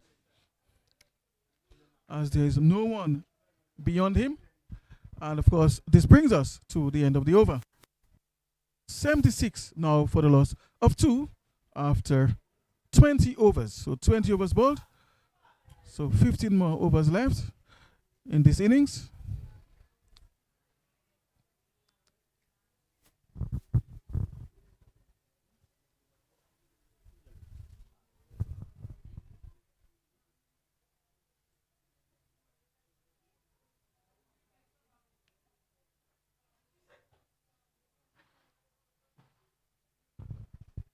Grenada looking for another wicket here. Just looking to break the back of this partnership, this new partnerships that is developing here between these two.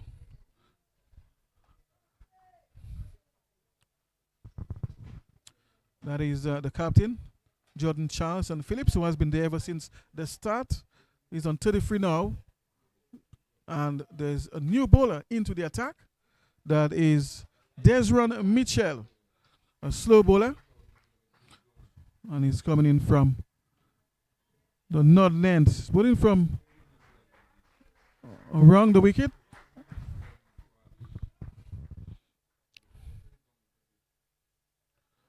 Of course, taking the ball back into the left-hander, the leg spinner. So he's bowling from back of the arm, from behind the arm, so back of the arm, leg spin. So most of the times his deliveries will be coming back into the left-hander. And this one is hit hard and longish. There's a man circling under it, and the catch is taken, out caught, in the deep. He goes, having a go to a flighty delivery, of course, not getting the leverage required to clear the fielder down there. And, of course, going down the throat of that man. That's Bartholomew Carvon, the captain, taking the catch in the deep. And St. Vincent and the Grenadines, of course, suffering another casualty. So it's now 77 for the loss of 3 wickets. Kamali, of course, is the man out.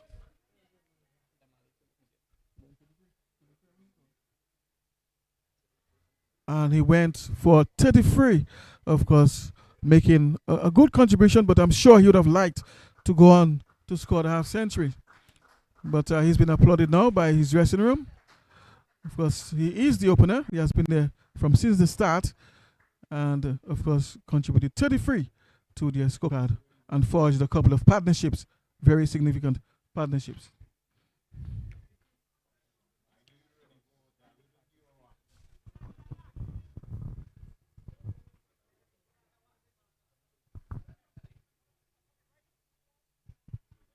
So Mitchell picks up his wicket, his first. There's one Mitchell, that is.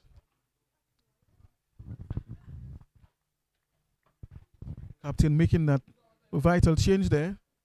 And it proved, of course, to have worked. So the slow bowlers at the moment seem to be doing the job for the captain. And it's a left-right combination now at the crease. So Adams is the new batter, right-handed batter.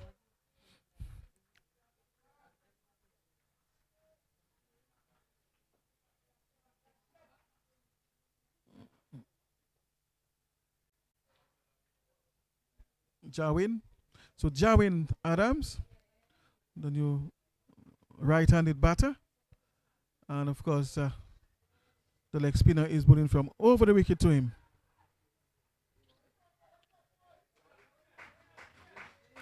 So he bowls around the wicket to the left-hander. And he comes over the wicket to the right-hander. Interestingly. So just looking to take the ball away from the right-hander towards the first slip area there. So there's a slip in place for the genuine leg spin. But I wonder if he has that one that goes the other way or comes straightish. Perhaps that can deceive the batter. Reading for spin and the ball coming straightish or just drifting the other way. Perhaps can get him leg before. But that's the end of the over. And after 21, it is 77 now for the loss of 3.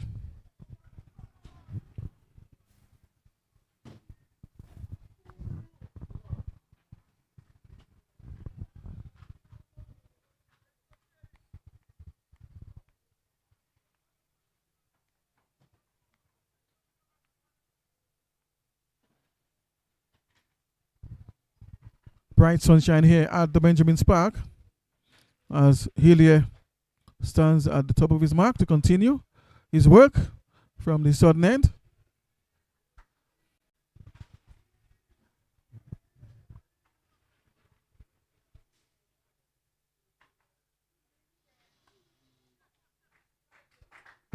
And of course, the batters will get a quick single on this delivery through the offside.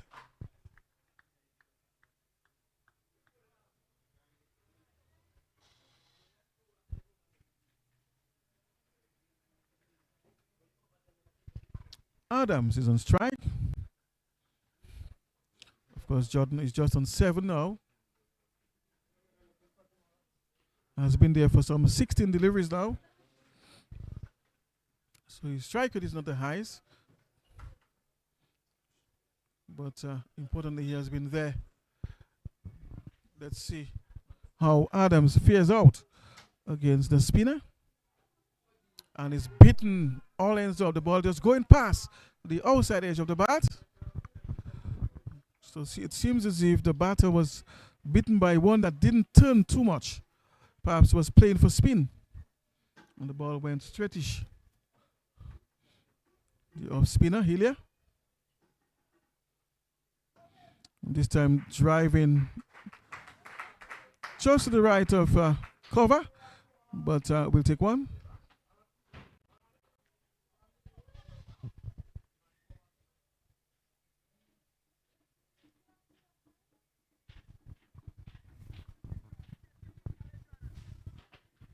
Hillier between the umpire and the stumps. Driving a flighty delivery straight to man, but we'll get the single.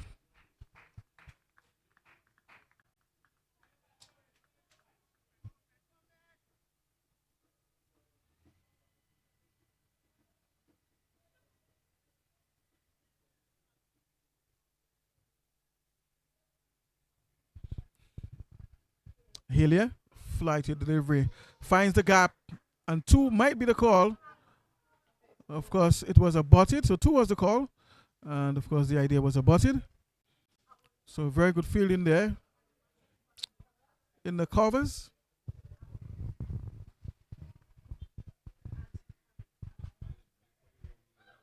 This, of course, brings the left-hander into strike. He's on 7.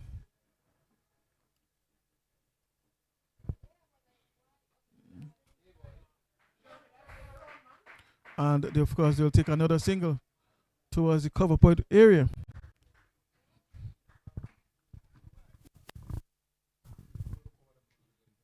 $82 for free to score.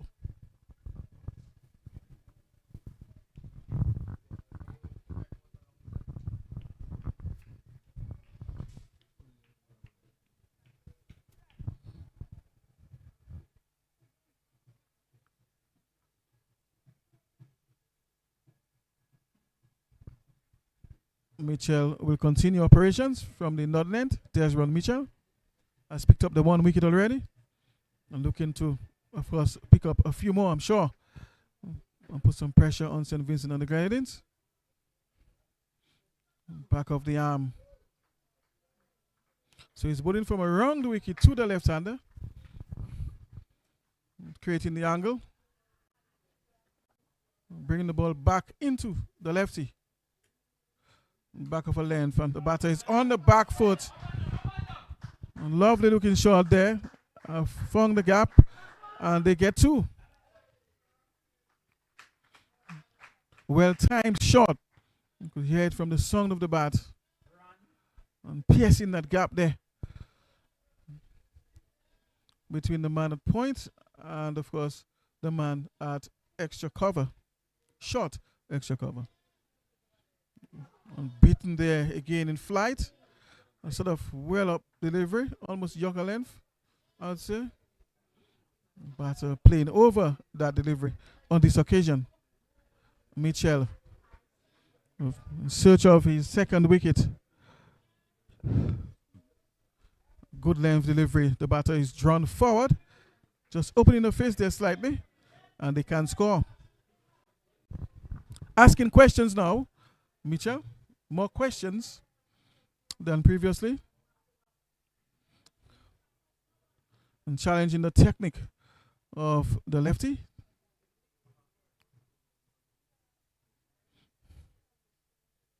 Good length. And he's driving past the man at point to his, of course, to his left. and he can only go retrieve that ball. So it was an elegant looking stroke, well timed, all along the carpet for 4.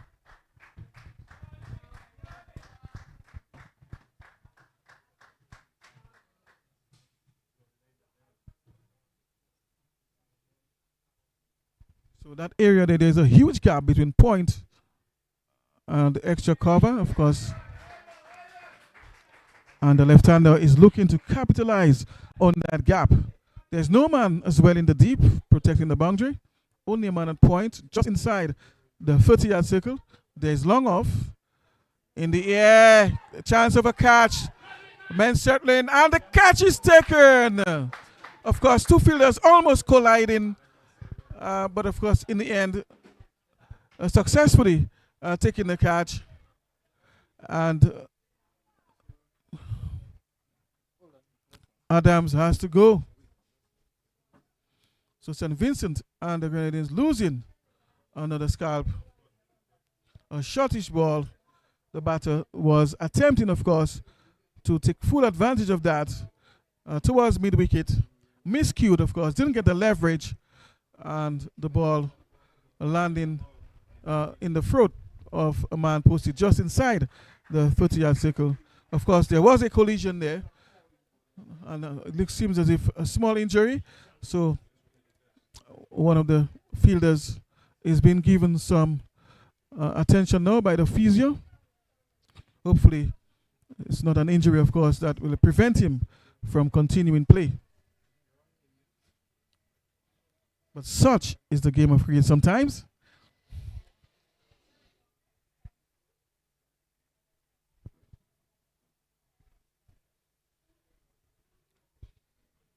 And it seems as if he's back on his feet again. Perhaps not fully recovered, but it seems as if he will be good enough for play. Still with a limp, but he feels that he can continue. Jeremy Edwards, that is.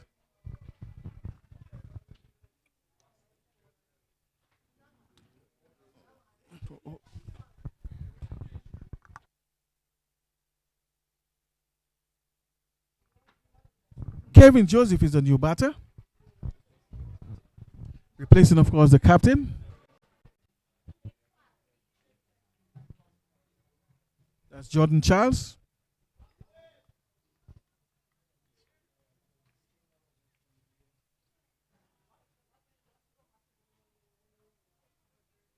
As Hillier continues his work.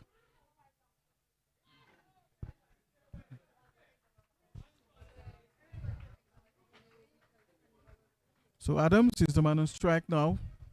Has only faced a few deliveries.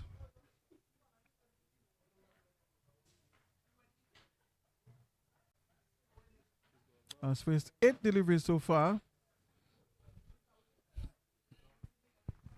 And of course he's joined by Kevin Joseph. So 2 new batsmen at the crease right now, 2 new batters. And so they practically have to start all over again. That's why it is so important to pick up wickets. In the air, towards long off, but there's no man in the deep here. And the ball goes all the way for half a dozen. So 6 more to Adams and 6 more to St. Vincent and the Grenadines. 95 now for the loss of 4. Of course, taking full advantage of this one. Seems to be a very strong lad. Giving it the full blade on that occasion there, and rightfully so. You have to take advantage of these deliveries. Hillier.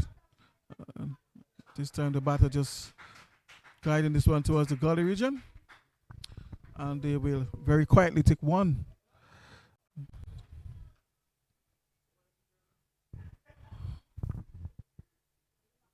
Hillier hasn't picked up a wicket yet, in fact. Has conceded 21 runs already. So it's Mitchell who has the wicket. Hillier. This time to Adams, who is not yet, to Joseph rather, Kevin Joseph, who is not yet off the mark. And Hillier is coming from over the wicket to him, drives and will get one.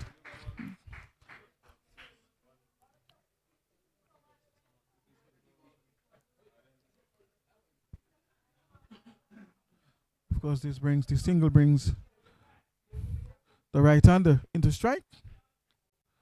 Seems to be a strong lad, a long frame. Finding point and can score. 97 now for 4.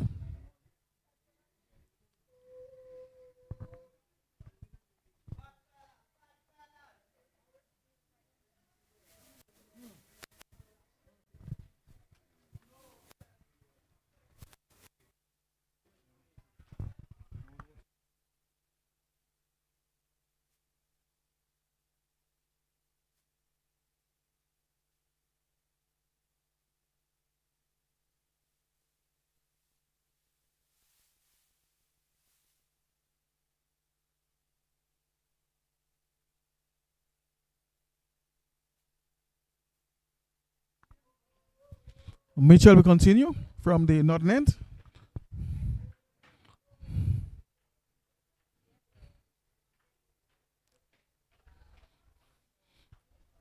Long on, long off, deep mid wicket. There's a man exactly at cow corner.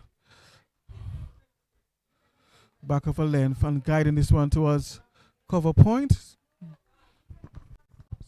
few yards inside the 30-yard circle. There is no man at third man. There is no fine leg in place. So most of the fielders are in front of the bat. Interesting field setting there. So there's no man behind square on the onside. There's no man. There's only one slip in place. There's a man at cow corner. Long on and long off. And of course, an interesting field placement there. There seems to be a man strettish on the onside at mid-on. Almost in the same line. So there's long on, and there seems to be mid-on as well. Similar line there. Perhaps somebody might call that mid-wicket, but it appears to be mid-on to me. Good, well played there by the batter. Good delivery by Mitchell, of course. On the money. And of course, the batter applying some sound technique. Bat and pad close together. Shortish. A bit aerial there on the back foot, but the batters will still get one towards the offside. That is the mid-off area. And this brings us, of course, to the end of the over. 1993 now for the loss of 4. So it's 25 overs bowled thus far. Remember, it's a 35 over match, reduced because of the weather and the playing conditions as well. And so which means that there are 10 more overs to go in this innings.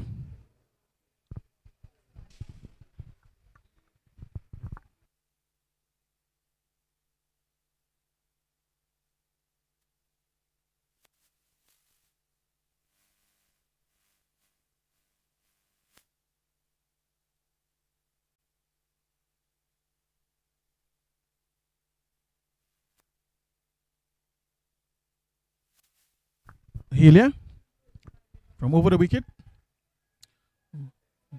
down the leg side, and of course it's going to be an extra to the scorecard of St. Vincent and the Grenadines.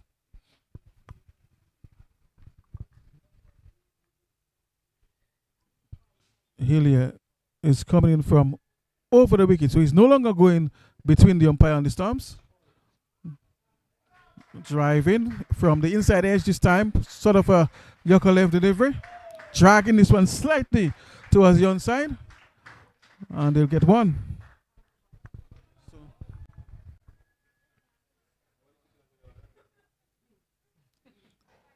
Hillier from the sudden end. Shortish just outside the off stump, and the batter wasn't able to dispatch this one.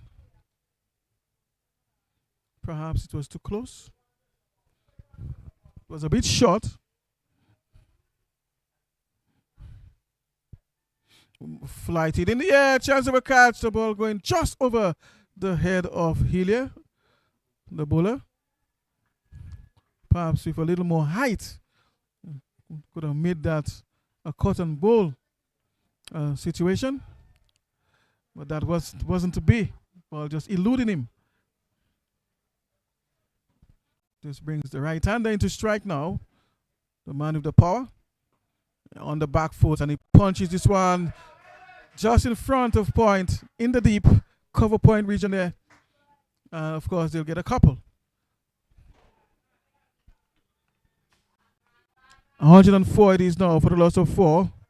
Adams is on 13, and Kevin Joseph is on 3. Of course, Adams is the man on strike now. Hillier has not taken a wicket yet, and he's driving hard straight to man, and the catch is taken. Powerfully driven, going straight to the man posted at mid-on, and taking a superb catch there. The ball stuck, and of course, the captain himself is the man who took that catch there. Superb catch taken in the deep. And of course, Adams is the man who went there for 13. So it was a powerfully struck ball, but the ball going straight to the captain, who made no mistakes there, as if the ball stuck in his hands. And Grenada, of course, is the happier team at the moment.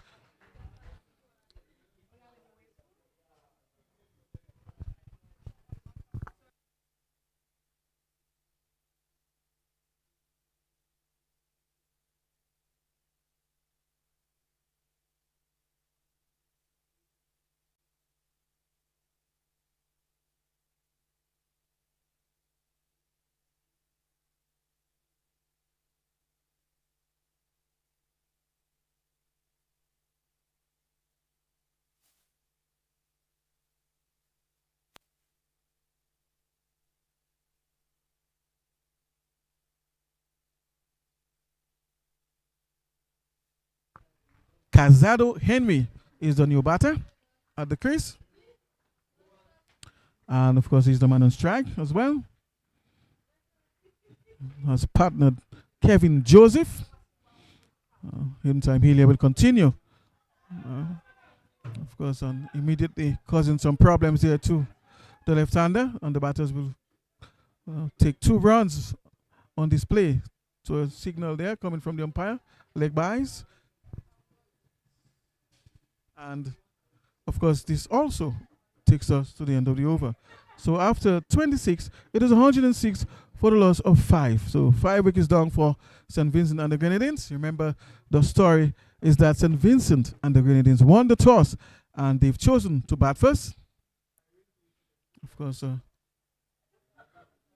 the outfield was somewhat wet early this morning, but the pitch was still in fairly good conditions.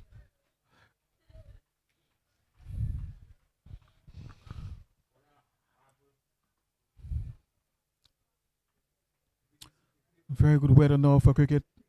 It's becoming drier and drier. And I'm sure the outfield is in a much better condition now for cricket. In the air, straight. There's a man there, and he takes the catch. All caught. The captain again taking another catch, moving to his right from long off. And, of course, to dismiss Kevin Joseph, who, of course, goes for free. So St. Vincent and the Grenadines suffering yet another casualty. 106 for 6, the score. Captain seems to be very good in the outfield. Doesn't drop too many that comes his way. That's Carvon. Has taken 3 catches in the match so far. Carvon, Bath.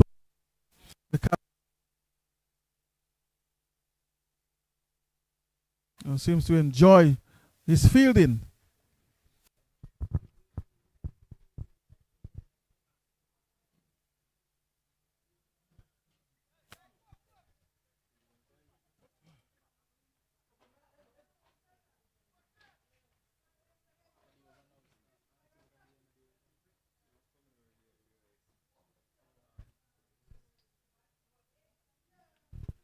Well, of course, we'll just take a little break as there's going to be an interaction between the umpires.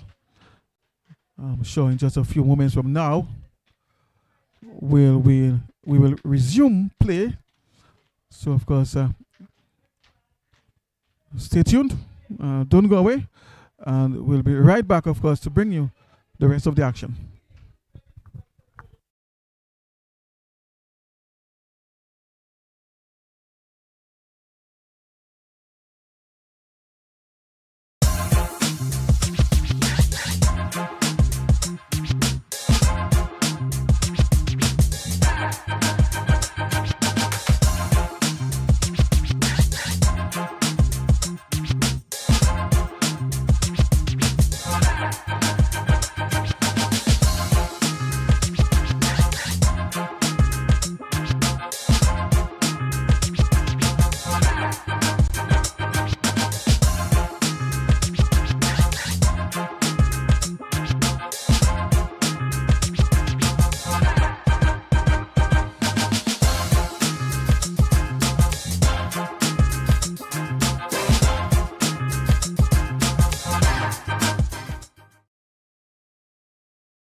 All right, we are back here at the Benjamin Spark.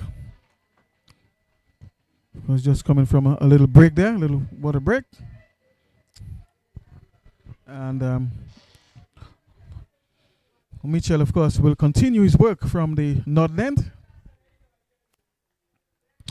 He has picked up 3 wickets already for just 10 runs in his 3.1 over so far.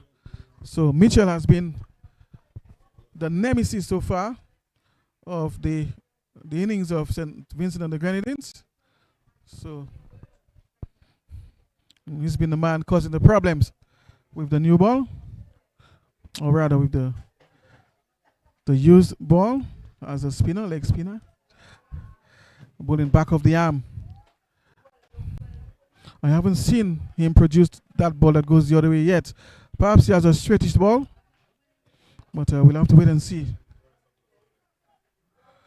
It's very likely he should have that straighter ball, that ball that comes, that spins on straight, perhaps like a flipper. Mitchell just bringing the batsman forward. Very watchful, the right-hander. Of course, Douglas. LeBron is bitten outside the off stump. Good leg spin there. Getting some purchase and a little bit of bounce as well. Going past the outside edge. One slip is in place. There's a man at point, just behind the arm at point. Flighty delivery, and the batter is driving towards deep cover. Vacant area, and of course they will capitalize with some runs. 1 run short, signaled by the umpire. So somebody not deep in fully into the crease. But it was a splendid looking shot there by the right-hander. Just taking advantage of that space towards the cover, the deep cover area.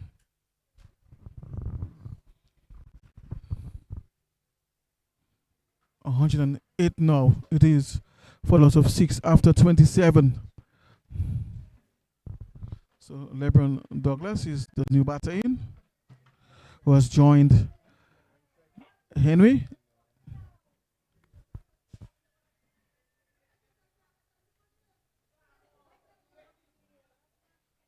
So Henry is on strike, not yet off the mark. the left-hander. And of course, the Bishop, Ravinda Bishop, will continue his work from the southern end. Ball just beating the batter there. Seem to have been a bit confused.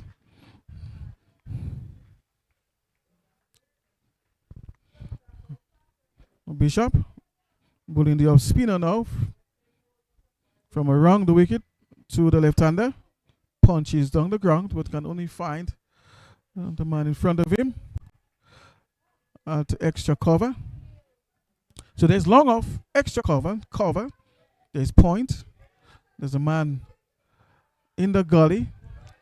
And batters are looking for a quick single and they'll get it. So of course just looking to capitalize there. Keep the score ticking over, and rightfully so. Picking the gaps. Of course, to the right-hander, there's long on, long off. There's point. There's extra cover. There's a man at fly slip, it appears to be. So, well, flighted delivery. And the batter just respecting that one there on the front foot. And they can't score. So, Bishop, of course, looking for a second wicket. Flighted delivery, and he's driving hard over the bowler's head. And it's dropped. The ball going over the boundary, it appears, for 6. And it is 6. Flighted delivery. The batter having a go. Of course, the ball going straight to the man posted down there at long off on the boundary. Landing on around the chest area. And the ball bouncing out of his hands and landing over the fence for 6. Unfortunate there for Grenada. Really should have taken that catch. A chance of a run out, and he misses, of course, the ball going through there. And the batters, one of the batter, the one approaching the end, of course, almost got run out there. The keeper himself attempting that run out. Missing and allowing the batter, of course, to get back home safely. 116 now for 6.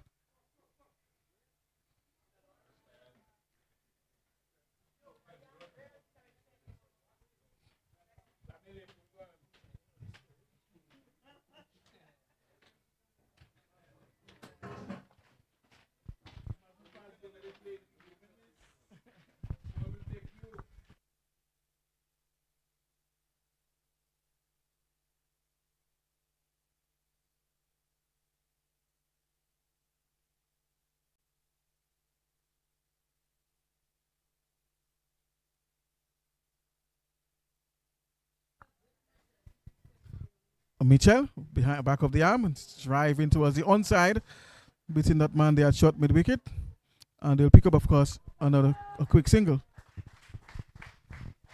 Just hitting against the spin there on that occasion, getting close to the pitch of the ball.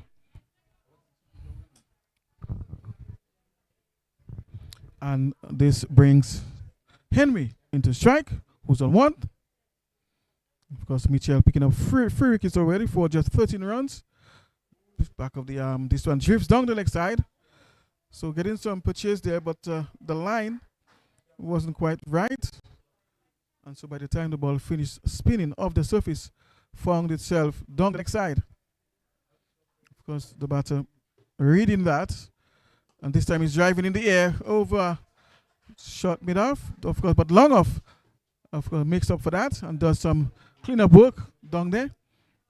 And the batters will get just a value of 1 for that stroke. This brings the right-hander into strike. Mitchell looking for his 4th. 3 wickets so far. This time just pushing this one towards a short mid-wicket and they can score. 119 it is for 6. Mitchell from over the wicket. Good length ball. And the batter is brought into defense again. Can't score. Mitchell. And again, punches on the back foot and can score towards the offside. So Mitchell has been keeping on the batters relatively quiet with his leg spin, back of the arm leg spin. Really, and that's the end of the over. 119 for 6 after 29.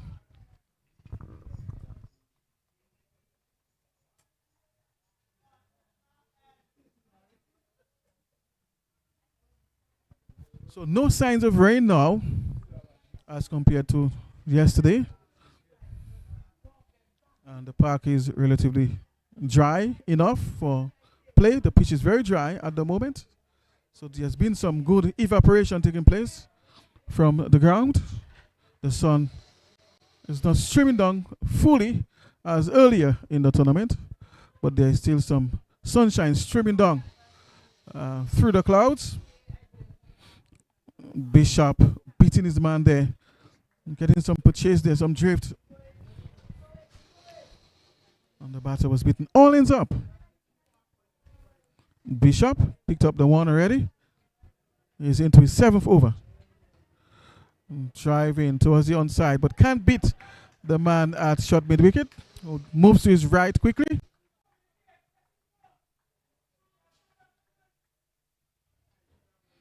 Bishop from over the wicket, or wrong wicket rather. And again, just drawing the batter into defense. So Aravinda Bishop is using the right hand now to bowl to the left-hander. That's his method. So he uses the right hand to bowl to the left-handers and the left hand to bowl to the right-handers. And this time just working this one towards the onside, down there. And the batters capitalized and took 2. Of course, the fielder was just fumbling a bit, just a delay there. And very keenly, the batters, of course, realized that and took the second round. So really should have just thrown that in as soon as it got to him. Bishop, flighty delivery, and again he works this one towards the onside, towards mid-wicket. The man on the fence does some cleanup work. And the batters will take a single again. 122 it is for 6. Of course, the ball before taking a double as a result of that glitch in the fielding. Bishop looking for his second, this time to the right-hander. Back of a length and punches down the ground towards the long on. Of course, the man at mid-on, the man at long on comes into field. And we'd only get 1. So that's it for Bishop. 7 overs. Conceded only 21 runs, 3 maidens, and of course picking up the 1 wicket. So 1 for 21 in 7. So that's the figures for Aravinda Bishop. 1 for 21 in 7.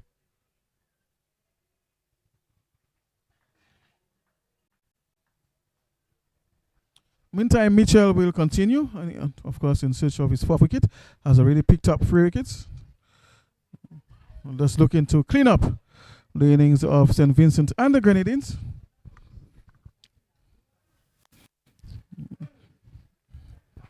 And of course, punching down the ground on the back foot is a bit wideish, reaching for it, but nevertheless, we'll still get the single. The captain, of course, was brought into play there from the boundary at long off. Mitchell, edge down towards the gully region, and they'll get a single.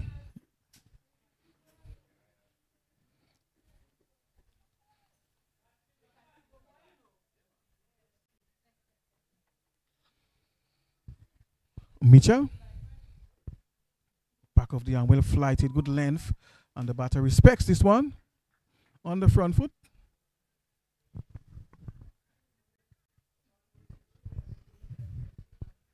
Mitchell again, good length ball.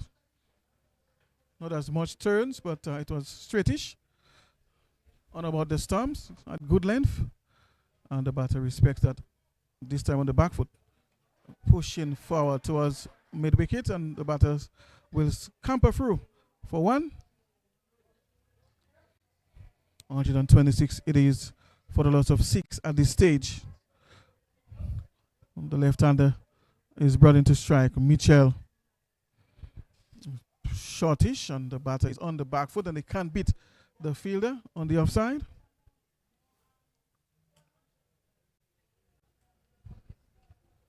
$126 now for 6.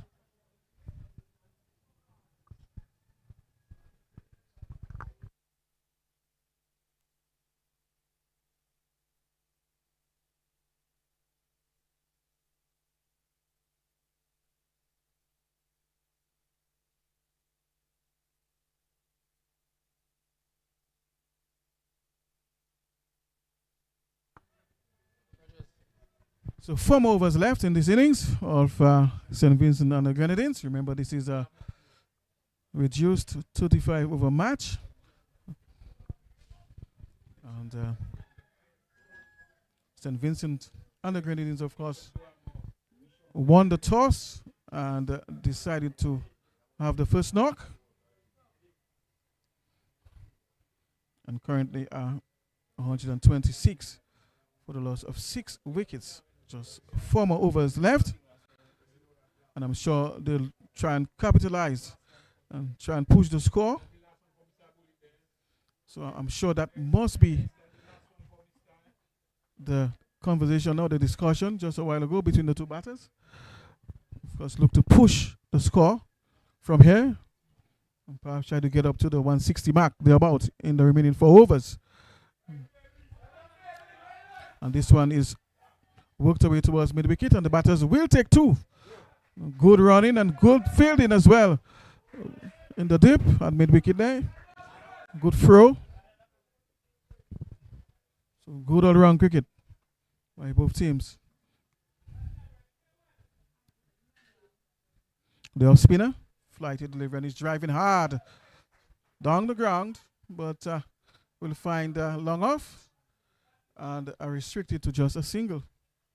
So it was a hard shot, but just can't beat the man in the deep on the boundary. That's long off. But I'm sure both batters will be looking to really blaze the grass here from this point onwards. And of course, the batter is beaten there in flight more than anything else. So he was bewildered by the flight of the delivery, almost losing his balance and getting stumped. The off spinner short outside, the off stump wideish, and the signal wide. So Hillier has picked up 1 wicket. He's into, of course, his last over. Remember, only 7 overs are allowed in this 35 over reduced match. So off the inside edge towards backwards square leg, and the batter will take a couple. 1-run shot again, signaled by the umpire. That is Dangoben, Lenny Dangoben. Of course, he was close to the play there at square leg. Hillier. Shortish, and this one is punched on the back foot towards the wideish long off region in the dip, and the batters will take 2. So playing the shot a bit earlier and finding, of course, that region up there in front of the bat, well, despite the fact that it was short. So there, and this time he's drawn forward on the front foot.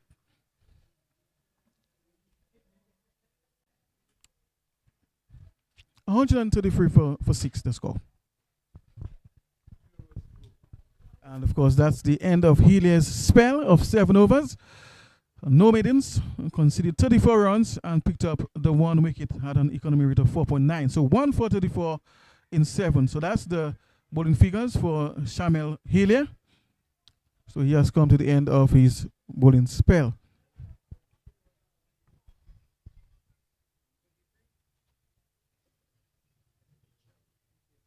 So Mitchell now is into his final over.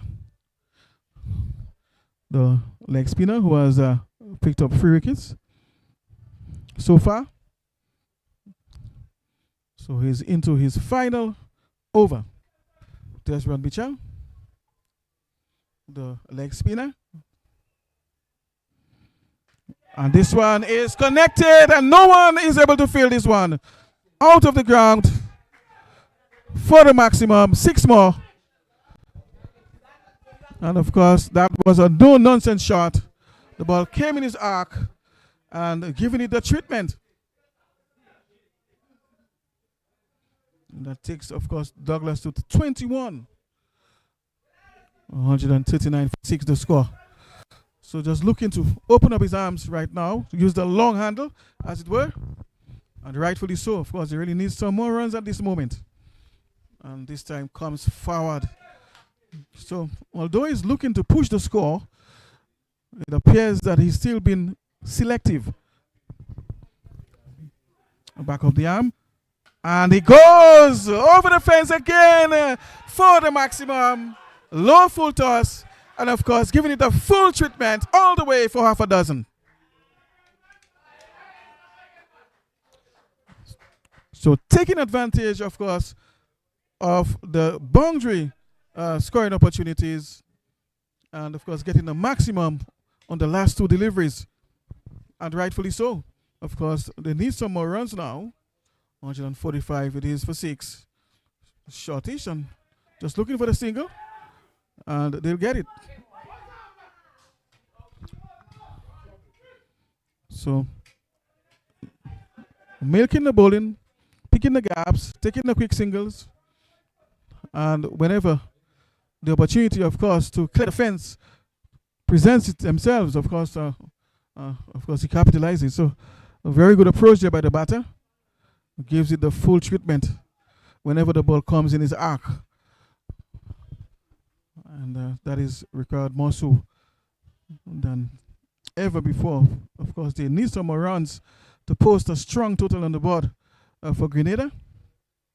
Mitchell got a little bit of a roughing up there in his final over. Of course, the batters again taking another quick single and putting some pressure on the fielders. So Mitchell, who has bowled quite economically, was ruffled there in his last few deliveries. Of course, that's going to be his final delivery in his 7-over spell.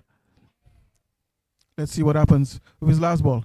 And, of course, it's a dot ball. So that's the end of Mitchell's spell. So picking up 3 for 32 in 7 overs. So 3 for 32 in 7 overs. So that's Desmond Mitchell. That's the end of his spell. And going for only 4.6 runs and over. But, you know, I think that was a decent enough spell by him, despite the couple of sixes that he was struck.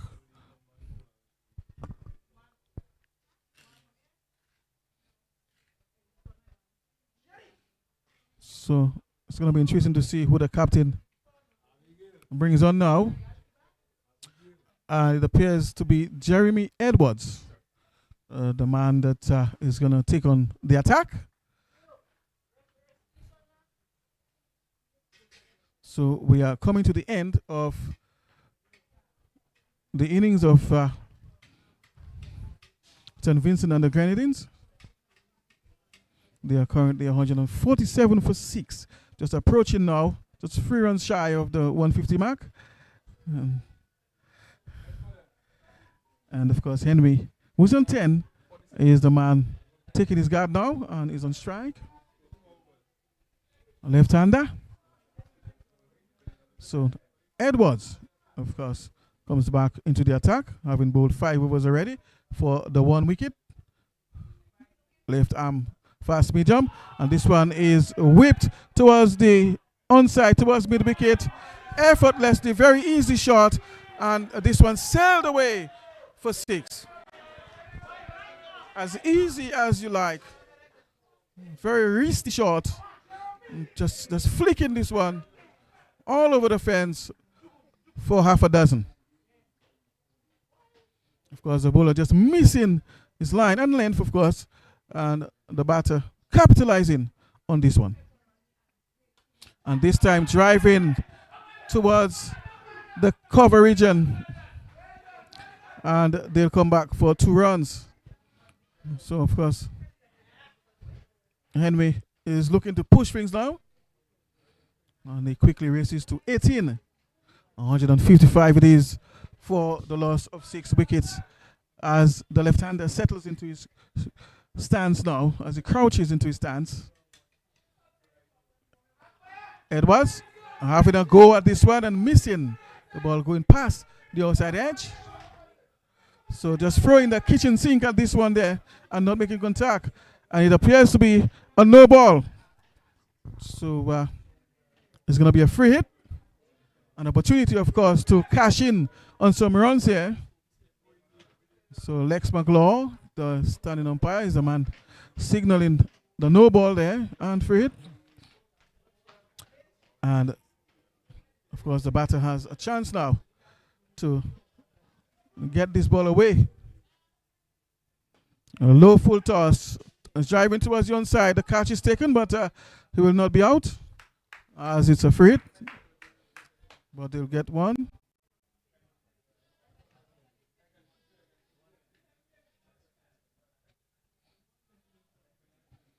So Henry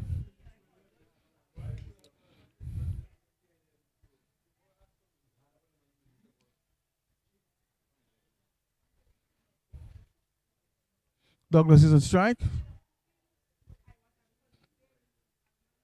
Batters are on the go now, as we've seen in recent overs. And this one is outside the off stump, just going past the keeper.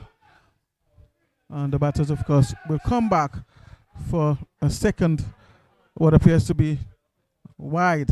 So it's a wide and 2 extras. That's true, isn't it? So 3 collected there. Wide and 2 extras. So it's 160 now for the loss of 6. So they have gone past the 150 mark at least. And perhaps looking to land somewhere in the area of 180, 175, 80 thereabout. Perhaps more than that too. If they can get some boundaries flowing now from this point, they can get up to about a 185, 190. Because there are still some, so 1.2 overs left. So if they can get a cameo, you know, cameos coming from both batters at this stage, they can get some boundaries from this point, of course. You can add another 20 runs from here. That would be perhaps a decent enough score. Henry charging in from the sudden end. Back of a length. He's driving.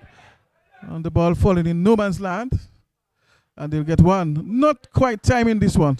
The ball hitting high up on the bat.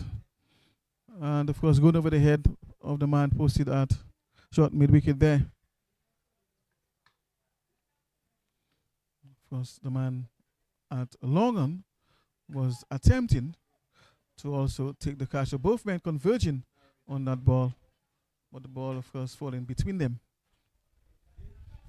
This brings the right-hander, Douglas, into strike, who's on 29 already of 25 deliveries. Anyway, and he's looking to drive there. The ball not going very far. Inside edge. And the batter will take a single. So with this, it's 163 for the loss of 6 after 34. So one more over left. 163 for the loss of 6.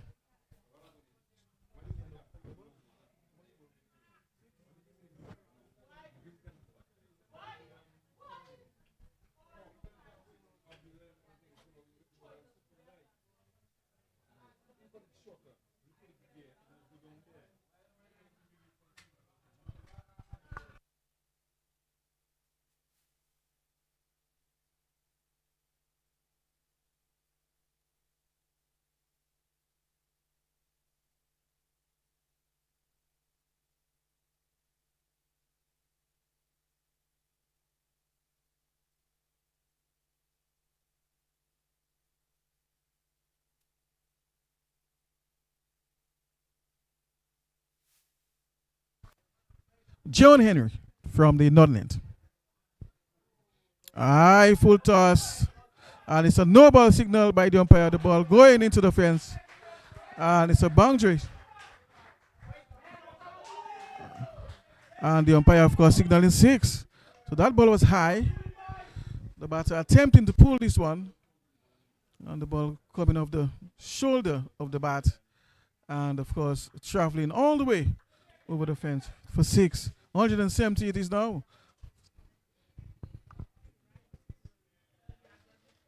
Douglas, he's the man on strike. He's on 35 now.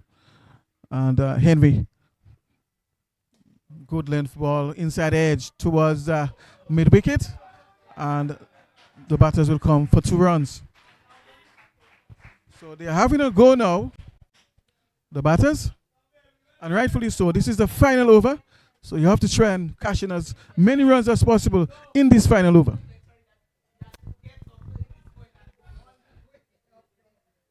Henry from the northern end over the wicket.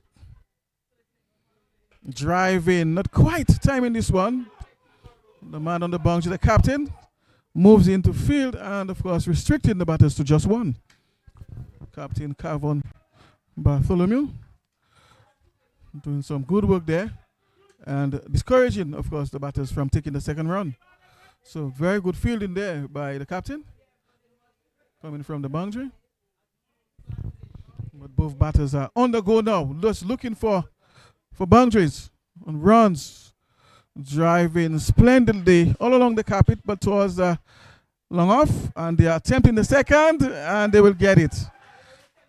Of course, very busy at the moment, and turning even 1s into 2s, as we've just seen. And rightfully so.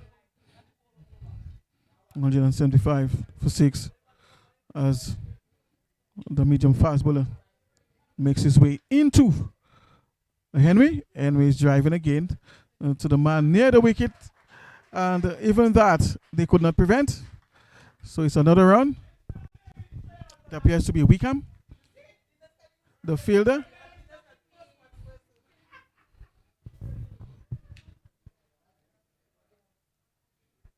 Henry hasn't picked up the wicket yet, but he's under pressure now. Driving in the air, the captain is approaching, the ball falling just in front of the 2 men there, long on and long off. Neither of them could have taken that. Not enough leverage on that ball. Perhaps if they were posted somewhere between the 30-yard circle and the boundary, they might have stood a chance in taking this catch, as it landed exactly in that area.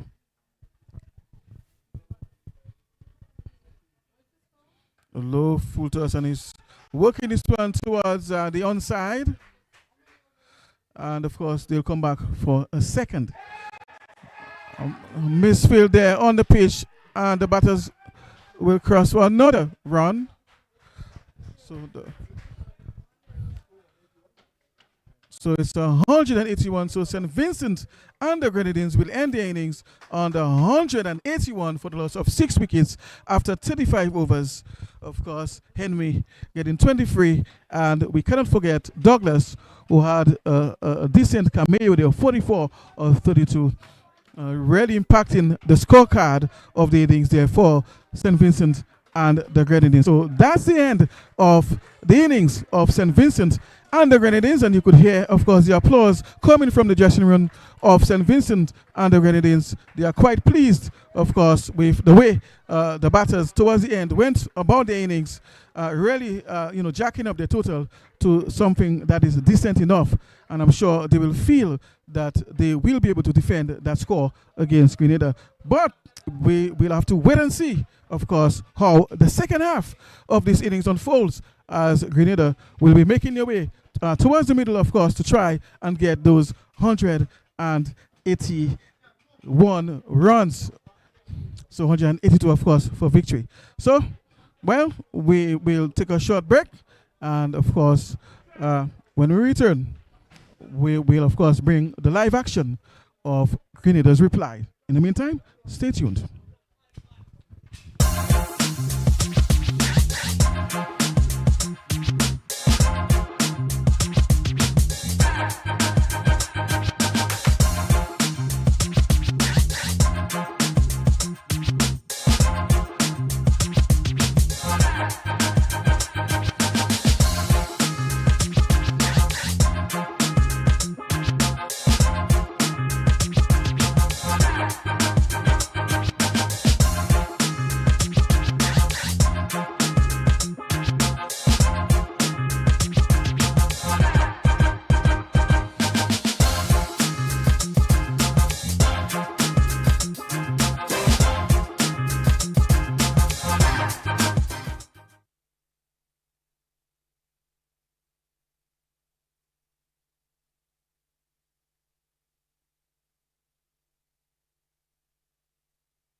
Back here at the Benjamin's Park, of course, to continue the second half of this match between Grenada and St. Vincent and the Grenadines.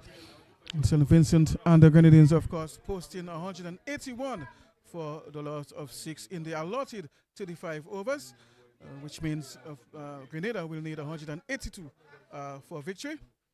Opening the batting for Grenada, Carvon Bartholomew, the captain, and Charles.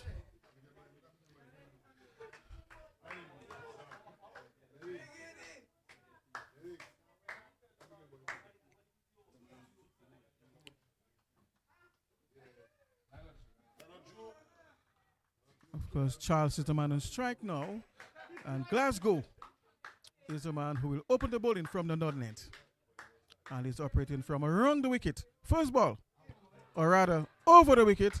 Appeal for leg before, but of course umpire Dangenbed is unmoved, so he's a left-arm bowler and he's bowling from over the wicket.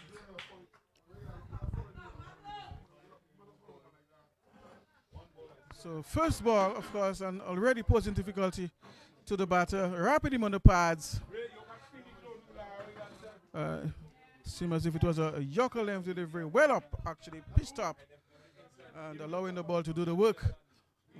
But of course, he survives that delivery. So Glasgow, already positive signs for him. Let's see how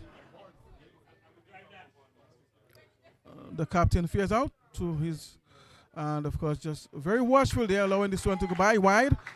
Signals umpire. So they are now 2 without loss, chasing 181 for victory here at the Benjamin's Park. Conditions are still very good for cricket. Of course, it's not very bright and sunny as a result of overhead clouds, but from time to time we see a glow of sunshine streaming down at the park.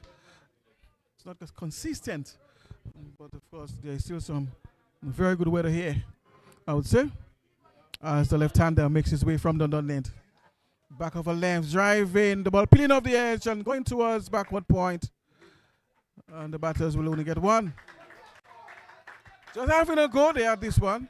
The ball peeling off the outside half of the bat. Not quite middling. And of course, ball falling in no man's land down there, allowing the batters to cash in on a single. It's 3 without loss now. Grenada needs 182 for victory. We are in the power play period now. 7 overs per bowler bowled. Of course, 2 men are allowed outside the circle during this period of play. Glasgow, shortish. The batter was really hustled there by some pace. Was thinking of just working, so pulling this one around, but wasn't quick enough, didn't pick it up fast enough. So he was beaten there by, I believe, half a yard of pace.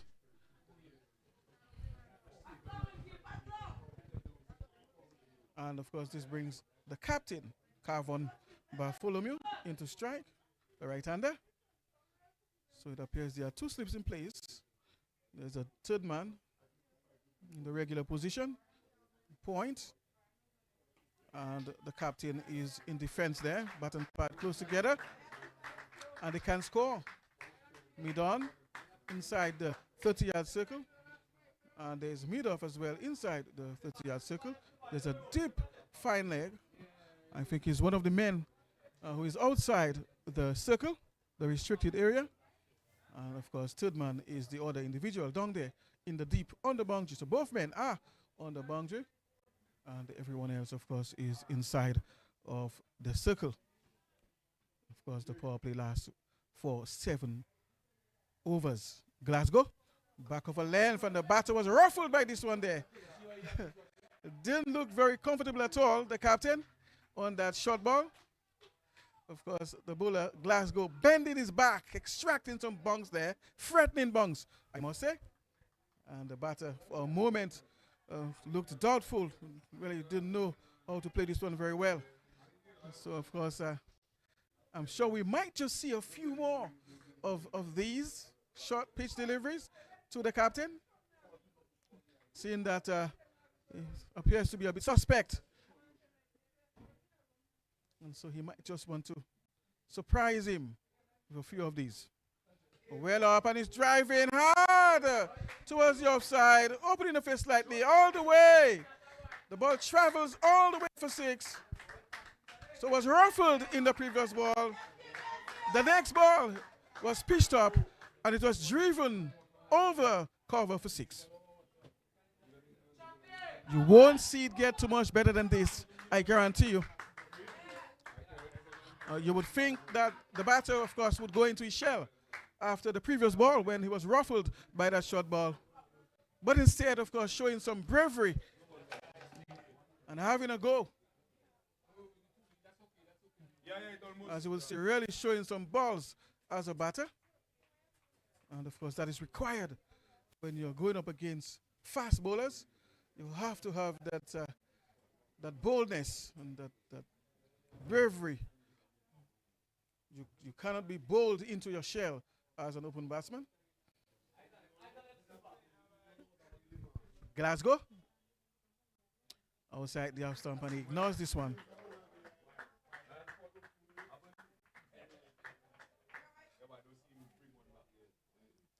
Eleven would have lost the score.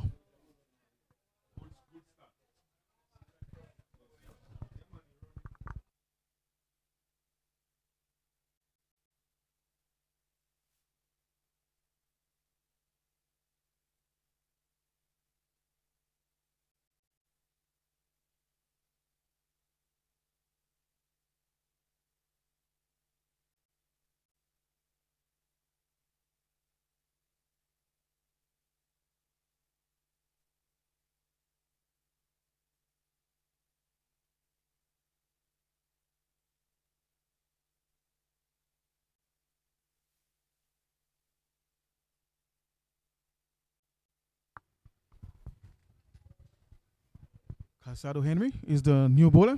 Will be coming in from the southern end.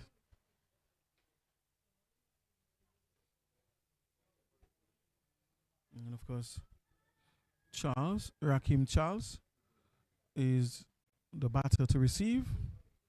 He's already off the mark on 1.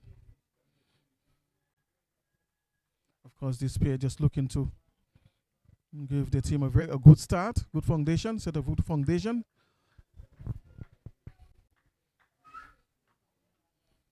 As they work their way towards trying to achieve a target of 181.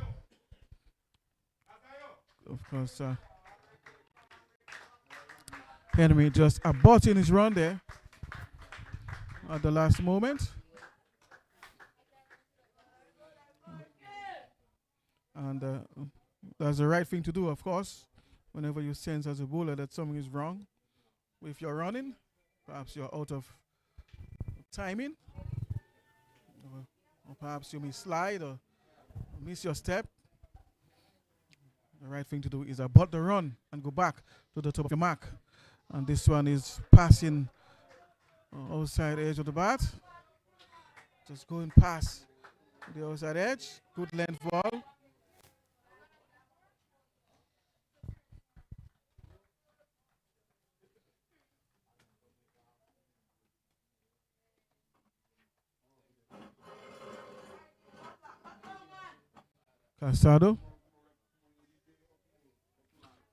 Casado Henry charging in from the southern end. Down the leg side this time, just missing his line on this occasion.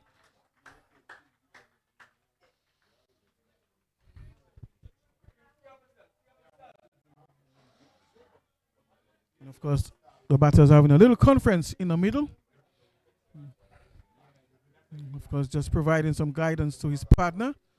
Usually, that's the case. Both batters assisting each other by providing information as they go along in their partnership innings as batters.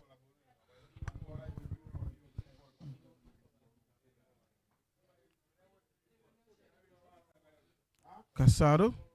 And this one is driven square. Misfield. And 2 is the call.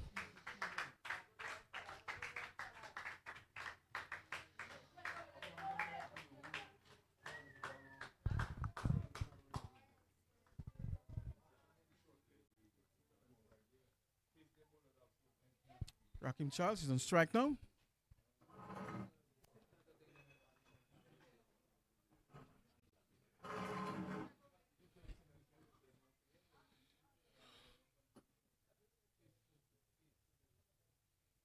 Casado, Henry. Shot, and he's pulling, not quite getting hold of this one, and he's out caught. This one coming off the gloves. Bitten by pace, of course. Short pitch delivery. The batter not getting hold of this one. The ball coming off his gloves. And a very, very easy catch for the keeper. Grenada losing their first wicket. 11 for 1.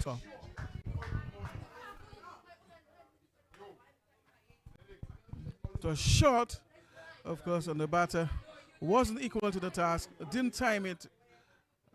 His hand speed wasn't quick enough. And the ball instead played him and lobbing to the keeper, who wasn't very far. So Grenada, of course, suffering their first casualty of the innings. And that's not what they would want at this stage of the innings, of course. So Grenada has been put under some pressure now, having lost this early wicket. So already their number 3 batter is at the crease. And that's Jordan John. So already Jordan John has to make his way to the middle to join his captain. And so they have to try and rebuild the innings from here. Repair this damage that was just caused by Casado Henry. Of course, picking up his first. He just has bowled 4 overs so far, conceded just 2 runs. So Grenada now has something to think about. Of course, they need to repair that damage. Meantime, St. Vincent will look for more wickets and make more inroads into the innings. Short again. And this one goes to the keeper. Outside the off stump. So he's bowling some short pitch deliveries. That's Casado Henry. He seems to have some good pace as well. But he's attacking the batters with short pitch deliveries.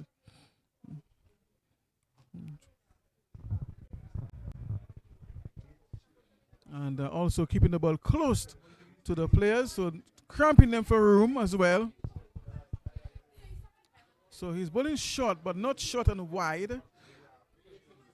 And at time he attacks them on the body line. Casado Henry. Better length delivery. So good length ball this time.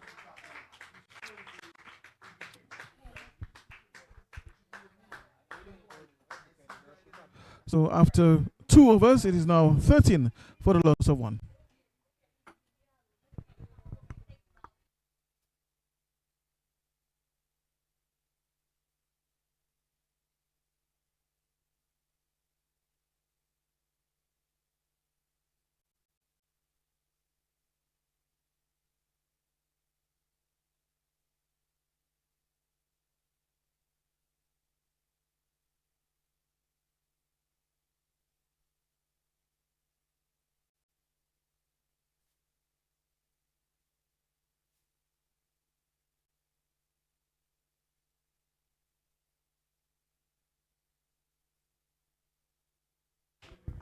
Glasgow to continue.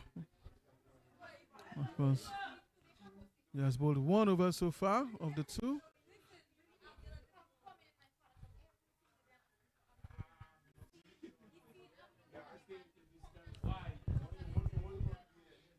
Glasgow, of course, it appears to the captain, Carvon Bartholomew. Or rather, it is the captain. Having a go, peel off the edge, down towards the 3rd man region. There's a man there, misfield, and into the boundary it goes. Unfortunate for St. Vincent and the Grenadines. A ball that really should have been fielded. And the ball trickled into the fence as a result of poor fielding, I must say, on the fence at 3rd man. The batter, the captain, of course, having a go. The ball peeling off the edge and rushing down towards the 3rd man region. And of course, Fortunate for him getting a boundary. So the captain, of course, is already showing his intentions. He's looking to have a go. He's not going to remain there and block or allow balls to go by. But he needs to also apply some discretion. Not every ball that will go to the boundary from the edge, as we just saw through third man. So sometimes the ball will go straight to hand. So he has to be a bit more selective as to which ball he's going to attack. And a very good delivery there by the left arm fast medium bowler. That's Glasgow. Elron. Glasgow.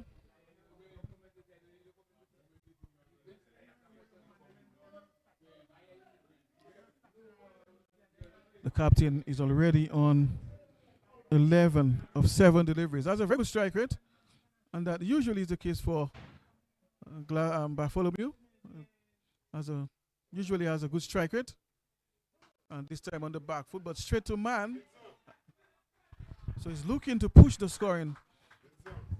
So his motto, his mentality is runs first, then defense. So that's the impression I get of the captain. So he's looking to score first. And if he can't score, he will defend. So it's not like I defend my wicket first and then try to score. No, his philosophy is I look to score first and then defend. Very good delivery there by the lefty. Squaring up, of course, Bartholomew. The ball is striking him somewhere just above the groin or on about the groin area. I suspect the ball must have smacked into the box. That sound coming from the box area. Lucky for him, he's not in pain. So perhaps is it high up on the box?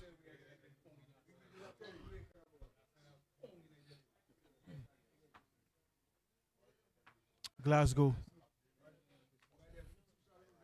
awaits Bartholomew, the captain, the right-handed batter.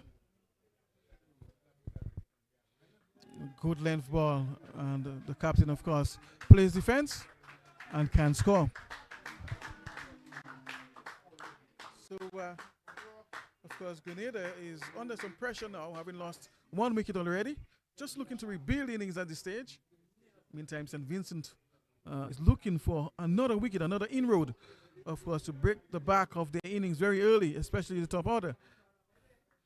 And rightfully so. If you are going to stand a chance of winning this match, you really need to penetrate earlier rather than later, especially the top order. If you can dislodge the first 4 or 5 batters earlier rather than later, of course, then that puts you in a much better position to win the match, as the key batters are usually located up there in the top order. And it's now 17 for the loss of 1 after 3.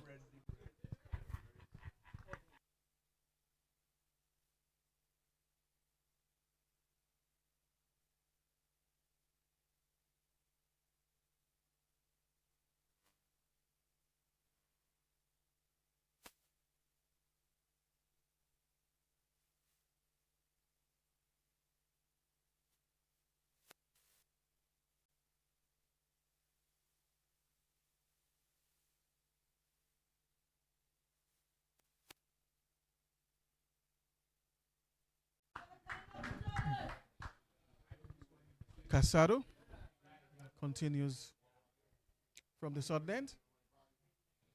Good length, and this one is just pushed away on the offside, just in front of square. And the batters will scamper for 1. It was just milking the bowling somewhat here on this occasion. When the boundaries are not coming, of course, you have to be able to, as a batter, take advantage of the gaps, pick the gaps, nudge the ball on both sides of the wicket, and of course pick up the singles, keep the score ticking over.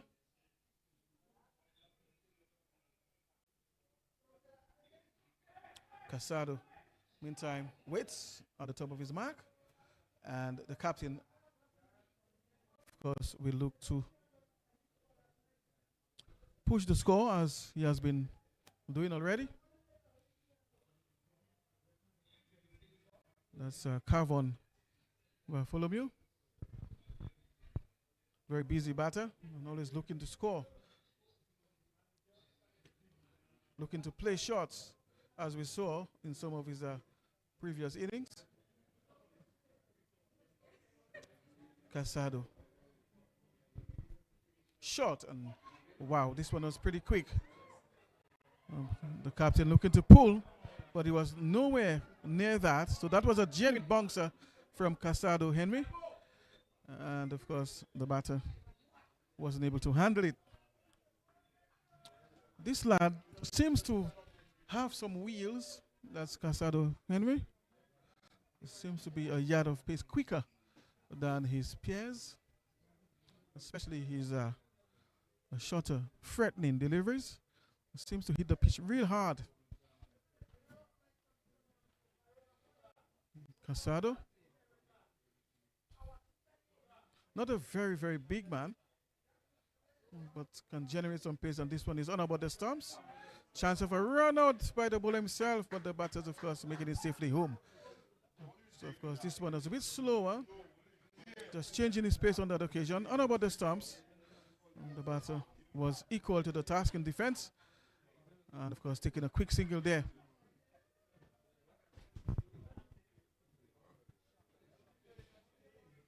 Yeah, very cool now. Cool atmosphere here at the Benjamin's Park. As a result of the overhanging clouds, it's a bit hazy. So you could feel the breeze coming in from the west as well, the northwest.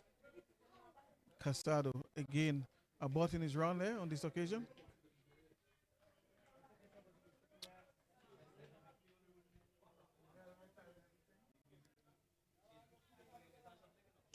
Long off is brought back on about the 30-yard circle. Mid-on is kept on about the 30-yard circle there. So, because there's deep third man, whitish. There's deep fine leg, backward square leg, one slip. There's a man at point, of course, a single taken again at short cover point.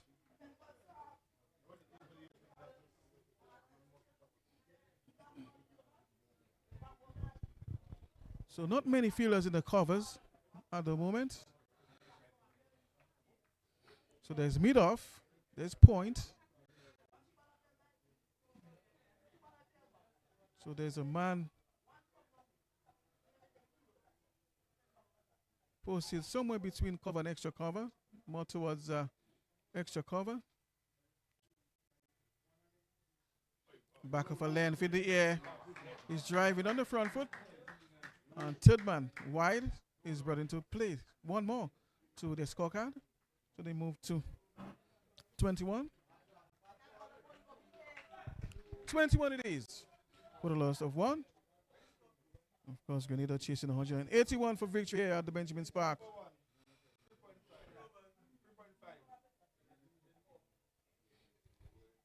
Grenada, of course, losing an early wicket. And this pair just looking to rebuild the innings at this stage. Casado Henry, shortish, and batter just tucking this one towards the onside. Short leg is brought into play and they can score. This brings us, of course, to the end of the over. And after 4 overs, it is 21 for the loss of one.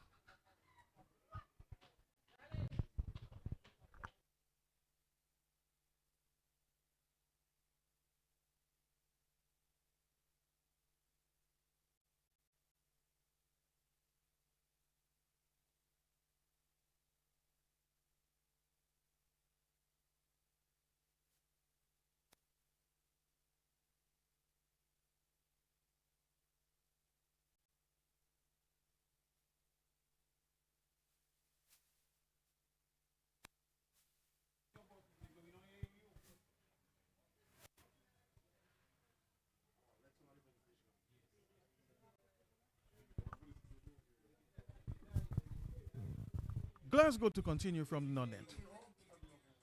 And it's bowling, of course, to the captain, it appears. Left arm fast, medium. And he's bowling from over the wicket to the right hander. Good length, and he's just carving this one aerial, of course, towards the third man area. He has to be aware of the fielders down there as well. There's a gap there between first slip and point. So, of course, the captain is well aware of the field setting. Third man is deep on the boundary, but he has to ensure that he doesn't play it down his throat. Because remember, he's walking in. So he has to be very well calibrated in his stroke play towards that region. And the batter is beaten there. Good length ball going across him there from the left arm.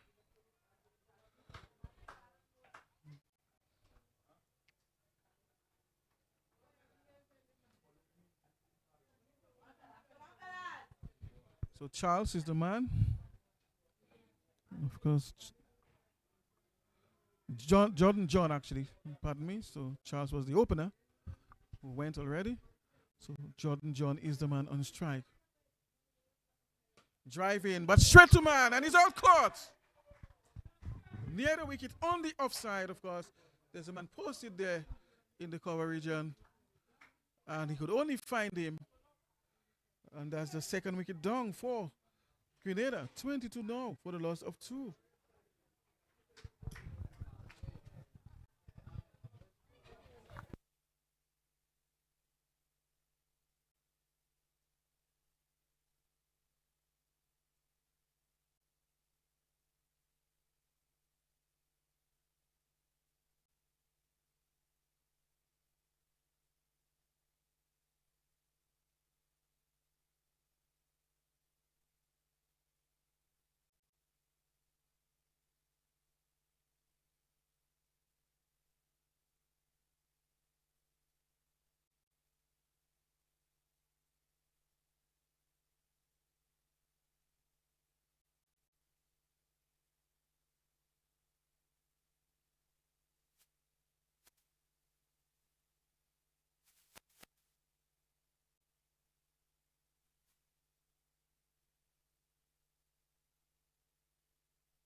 JB Wickham, of course, joins his captain.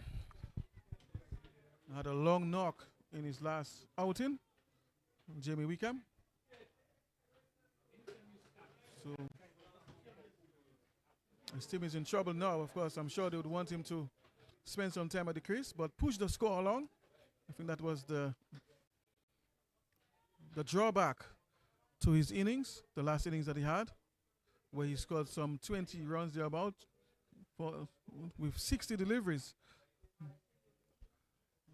Very low strike rate of 29.1. Edge and towards the gully, the ball falling short of that man there. So already finding the edge there. Of course, Wickham looking to play through that area. So Wickham scoring 18 of 67 delivery, to be more precise or accurate. 18 of 67, a strike rate of 26.9. So 18 of 67 deliveries. That was his last knock. That's Jamie Wickham. He would want to better that. He would want to improve on this in this match. And Wickham is in defense. So he would want to, just push the score a bit more than he did in the last game. At least try to get up anything between 60 and 70% strike rate.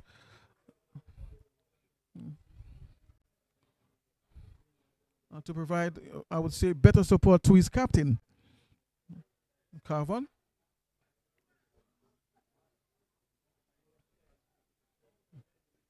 Of course, Carvon himself falling for 49 in his last knock against Dominica. But had a very good strike rate in his last match, Carvon. So it's the end of the over, and after 5, it is now 22 for the loss of 2.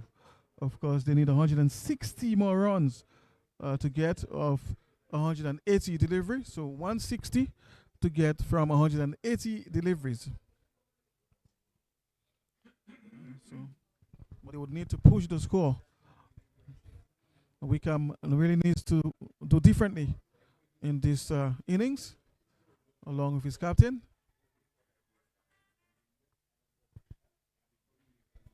The captain, meantime, is on strike, facing Casado. Henry was really produced some good pace here already and threatened some of the batters of Grenada. He has ruffled some of these batters, slower delivery. The batter picking this one and driving towards the onside, and they'll get a double.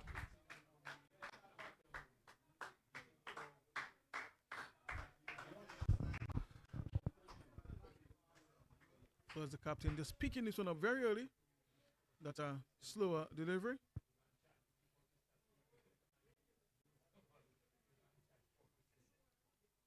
And of course, this brings him back on strike.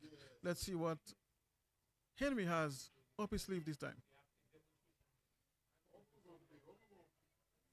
Good length, and he's belting this one away towards the offside, all the way for 6. On the back foot, cutting over point, ferociously, with disdain, I must say. And that ball went there in no uncertain way over the fence for half a dozen. The captain again is showing that aggression that he showed in the last match. So that seems to characterize his sort of knock. So that is typical of Carvon Bartholomew. He'll be looking, of course, to belt you around at every opportunity. And when he hits the ball, it stays heat. We saw that in his last innings of 49 against Dominica. And today, again, we are seeing signs of that sort of aggression. His partner, on the other end, needs to really as well improve his strike rate. Cannot produce that strike rate that he produced the last time, because that's only going to put pressure on his captain. So he needs to remove some pressure from his captain by upping his strike rate, by picking the gaps and just keep the score flowing. Henry.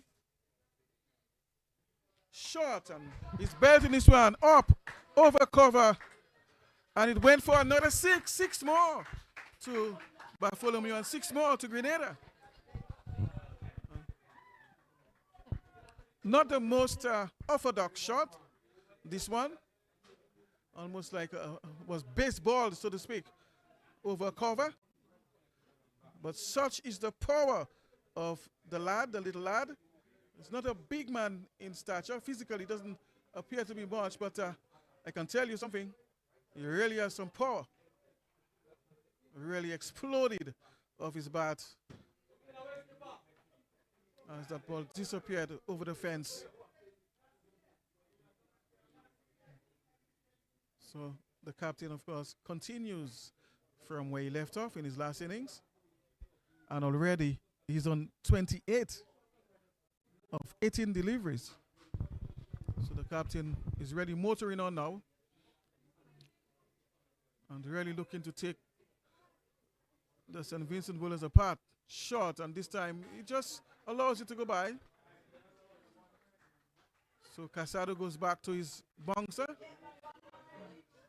that we saw earlier in his spell, in his bowling.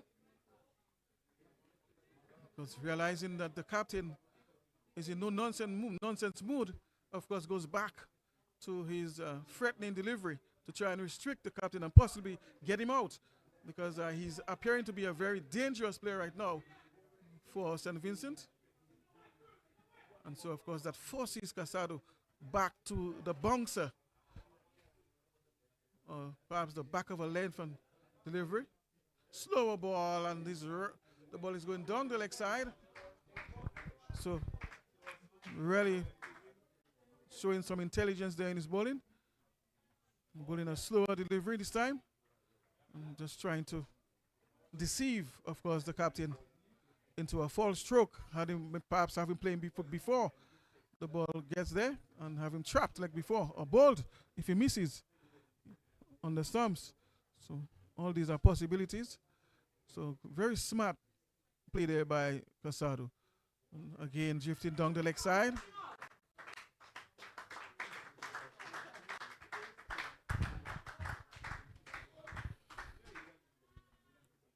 Casado was put under some pressure there and hit off his line by the boundaries. So psychologically, of course, the captain is having the better in this contest between bat and ball, between Bartholomew and Casado.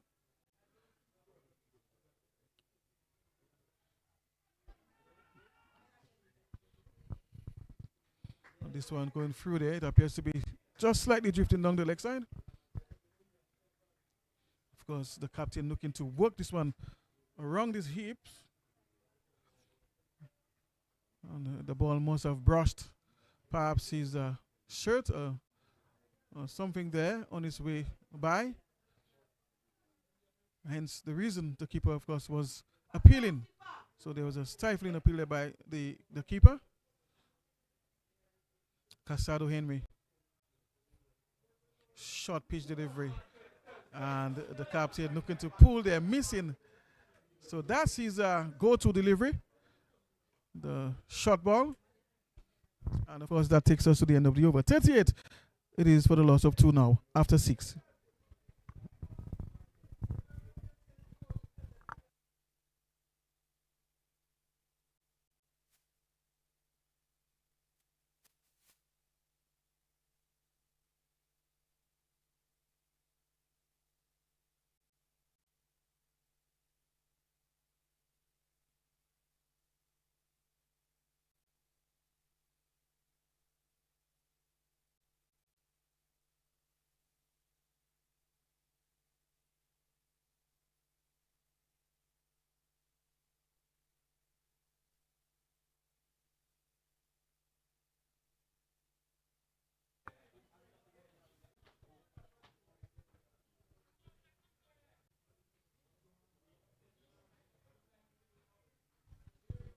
Jamie Wickham to receive strike from the southern end.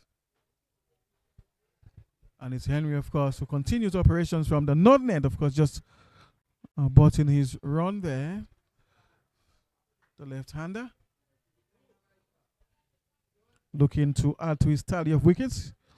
He has picked up 1 already for his 3 overs bowled so far.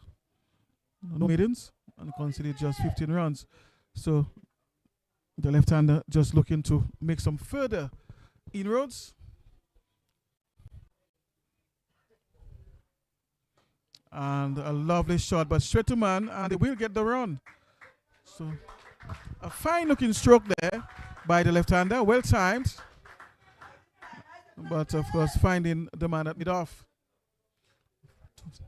But this brings the captain into strike. The more aggressive of the two.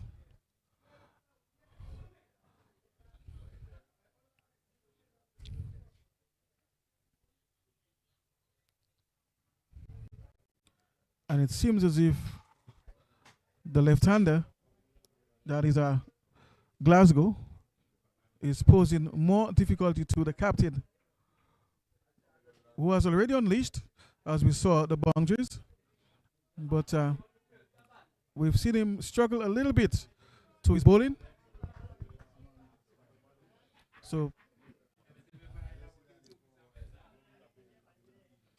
it's going to be interesting to see how things develop here between Glasgow and, of course, the captain, Kevin Bartholomew, who seems to be on a roll. He's driving through the offside, through cover, and 2 is the call. But of course, they are aborting this one. So just aborting the second at the last moment. But it was a really gorgeous looking drive there, just opening the face slightly towards the offside, towards cover.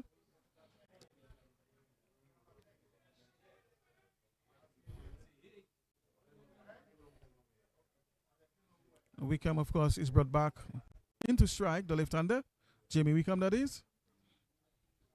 And today he really needs to make an effort in scoring faster than he did in his last outing. He needs to really improve on his strike rate. And this time, guiding this one towards the goalie area. Third man moves to his left to field, and they will get one.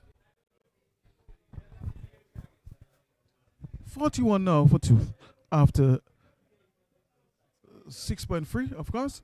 So there are 3 more deliveries left in the over. So it's 41 for 2. And of course, this single brings back the captain into strike, who is really looking to push things there for Grenada. So far, a partnership of 19, just looking to continue repairing the damage that was done earlier. Short and outside the off stump, looking to cut, but then realizing perhaps that's a delivery that he should have left, as you see him rehearsing what he should have done. Allow that ball to go by instead of risking it, putting his bat in harm's way. So of course the captain just looking to take some more responsibility with the bat. Short, and again outside the off stump. Good delivery, good bounce, good pace.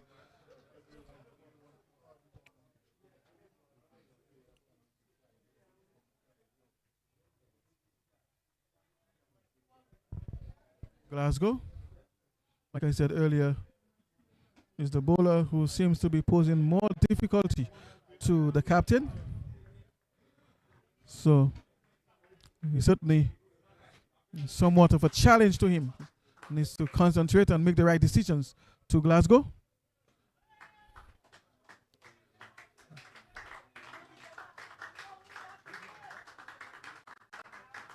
And Glasgow, of course, is having a chat with the captain here. You can see that banter is still continues between them, so they're having a chat in the middle. Asking him perhaps to hit him again for another 6, if you can. But that's the end of the over. And after 7, it's 41 for 2.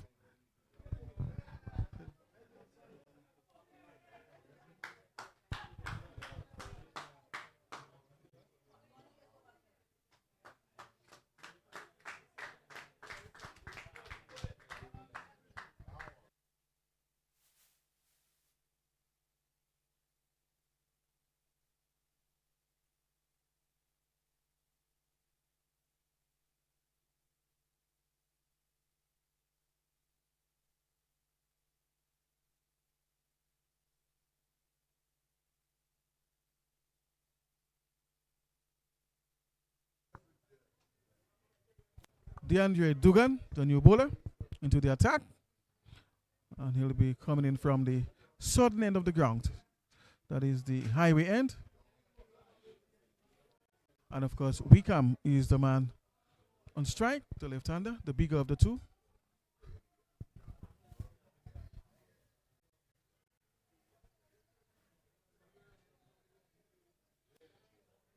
So it seems as if in front of the bat, everyone seems to be inside the 30-yard circle. Behind the bat, only 2 men are outside the circle.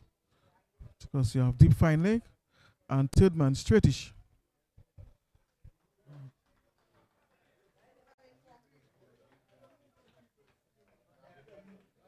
Of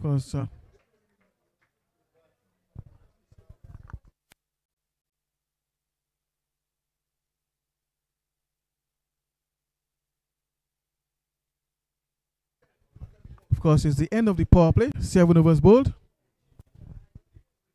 But despite that, they seem to maintain the same field setting.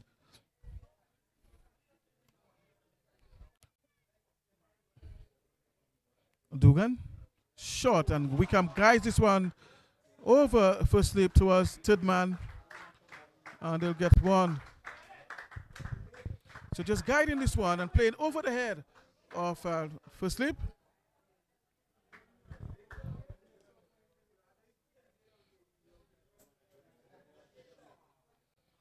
Of course, Dugan seems to have a short ball as well.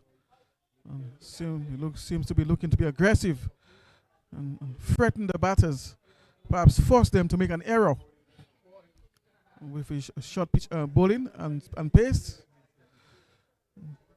But I'm sure the captain will have other ideas, as we've seen already so far in his innings. Only Glasgow who was able to keep him quiet, but he has taken on the other bowlers. Let's see what he does with down the leg side, just losing his line. Of course, the batters will cross over and get the extra. So it's a wide.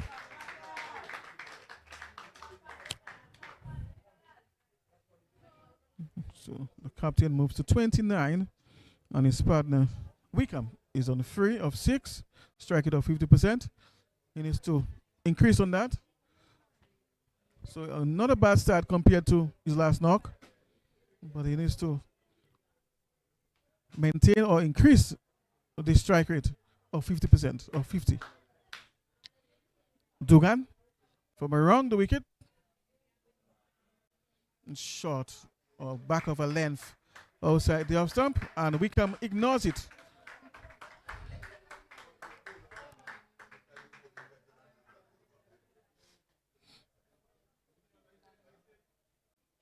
Mid off, mid on, short mid wicket, short backward point, first slip.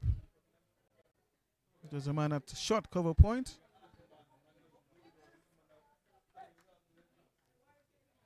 Cover, mid off, of course, fine leg and third man straightish.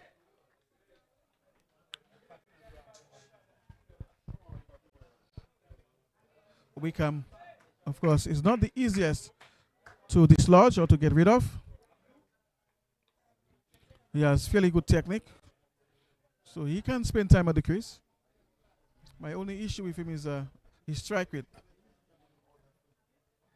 So, like I said the last time, he needs to improve on this aspect of his game.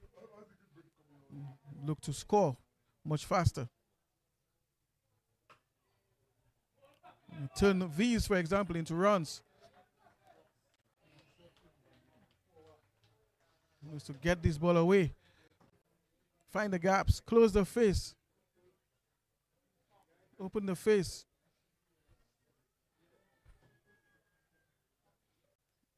And if he can't score through the offside, look to, of course, play on the onside.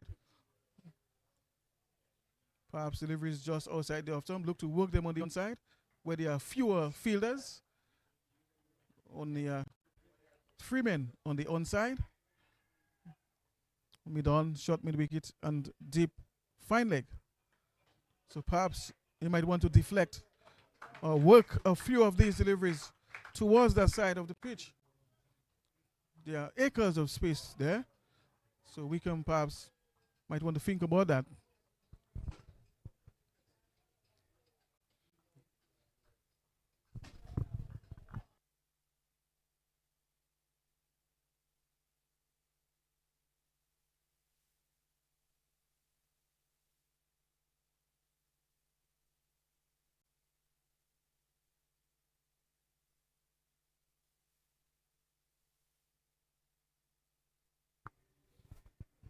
So Wickham is on strike.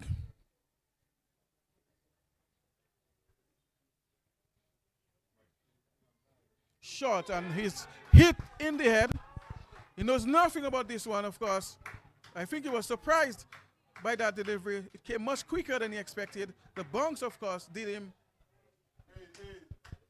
And of course, you could see him just rehearsing what he should have done. Of course, he was hit on the hands, on the wrist.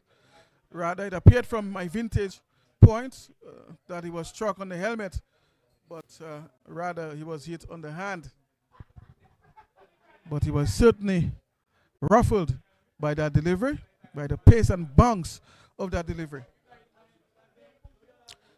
You know, just talking about strike rate. By the way, it's the end of the over. And it's now 42 for the loss of 4 after 8. So talking about strike rate, 44 for 2.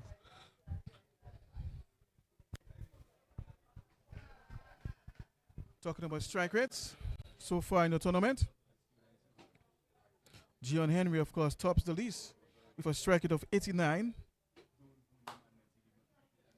Jeremy Edwards, 88.9.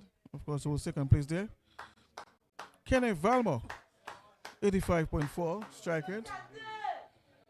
Theo Edwards, 83.8 strike rate. Derwin Lewis, 82.1 strike rate. Edwards, Ozaid Edwards, 80. Carvon Bartholomew, 80.2. So the captain, who's on strike right now, has a strike rate of 80.2 so far in the tournament.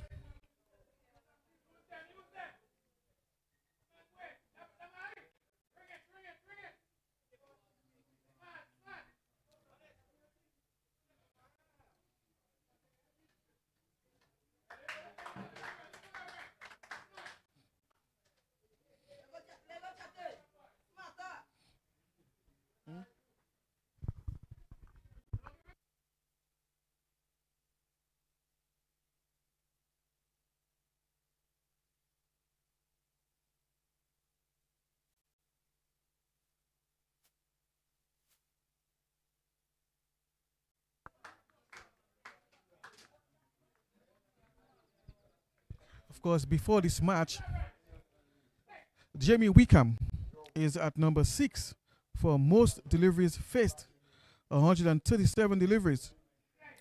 So before this match, Jamie Wickham, of course, is at number 6 for most deliveries faced. Lovely shot this time through backward point. The ball will stop just inside of the boundary, and the batters, of course, will get to. So fine looking stroke there, opening the face and using the pace of the ball to get a couple. So, of course, the record is showing here that Wickham does spend time at the crease. He does face deliveries. Only needs to increase his strike rate, his conversion rate, that is.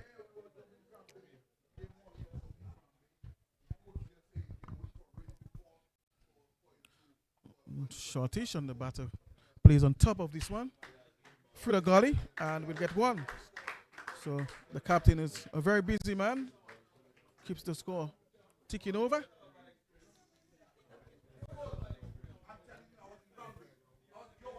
Wickham, of course, is the man on strike now, the left-hander.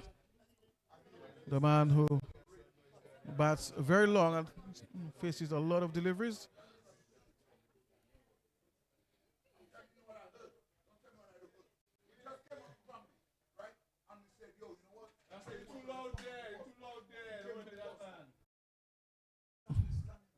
Douglas, LeBron Douglas continues. Right arm, medium fast.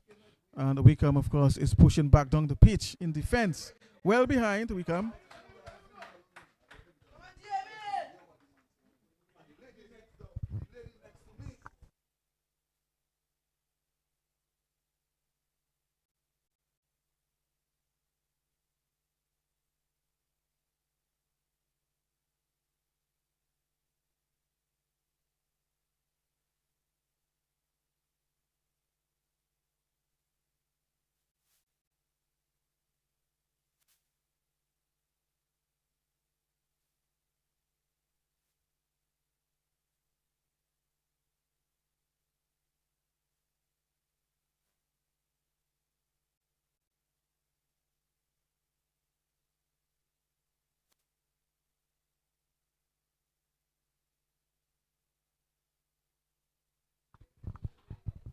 Of course, Douglas continues from the northern end to Wickham. back of a length, and he guides this one towards the third man region, and they'll pick up a single.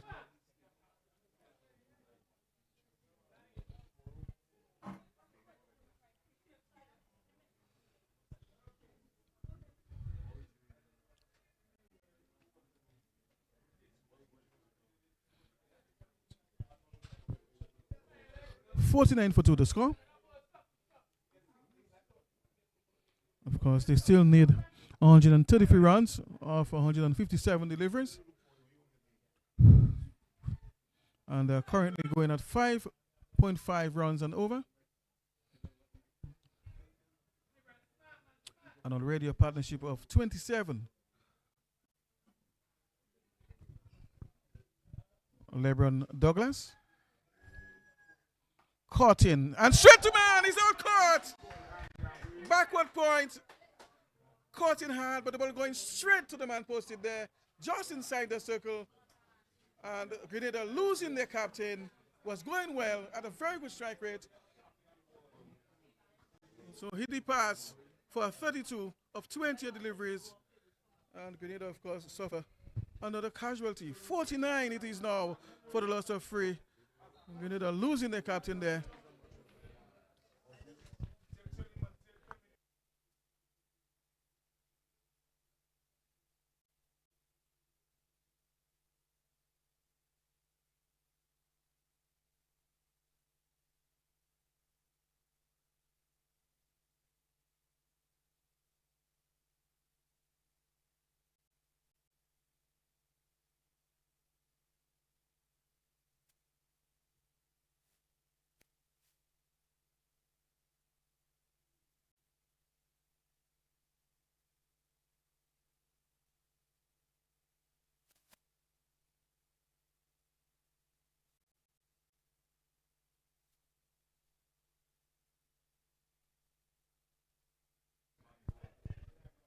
Gion Henry is the man who has replaced his captain. That's Kavon Bartholomew.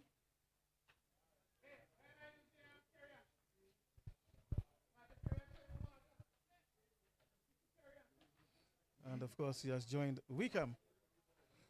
I hope it doesn't turn out to be a situation like what we saw in their last match against Dominica, where Kavon Bartholomew scored 49.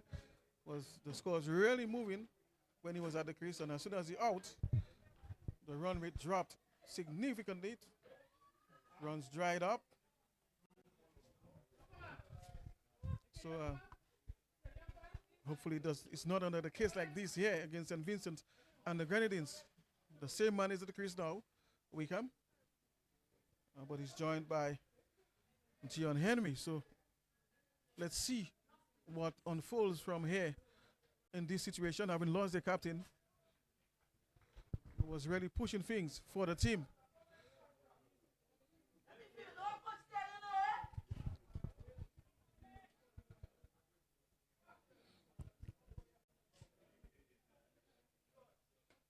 And Wickham is in defense there, just pushing forward.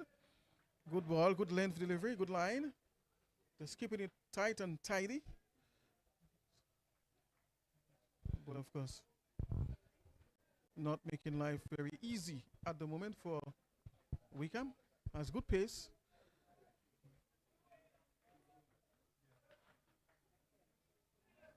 That's Dugan. So Dugan charging in from the sudden end, from around the wicket to the left-hander. Short, and Wickham is attempting to pull there, but can't make contact. Wide, signals umpire. 50 now, so of course we need to get into the 50 mark now, so 50 for free. There's still a lot of work to be done, plenty of work to be done here in their chase of 181, 82 for victory. Of course, losing their captain is not going to make it very easy if the rest of the batters are not going to be striking more healthily than they did in the last match. It proved detrimental, of course, to them.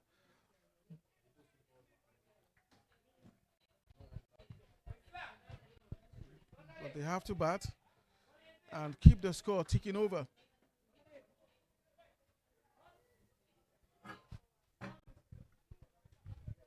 You have to keep the score ticking over. Otherwise, the pressure will mount, runs will dry up, wickets will fall, and of course, they will not get to that target of 181 like we saw in the last match. So Wickham, in particular, has to try and push things. And this time, courageously pulls away towards mid-wicket, but the ball will stop just inside the boundary, and they'll pick up 2. So that's what I'm talking about. So he needs to take advantage of such deliveries whenever they are presented to him. So instead of ducking and allowing the ball to pass, he needs to muster some courage, of course, and get these balls away. All this will contribute towards, of course, increasing his strike rate and putting his team in a much better situation as far as their possibility of getting to the target. They've lost their captain already, who was going quite well at a good strike rate. So, of course, they will need to continue pushing the score.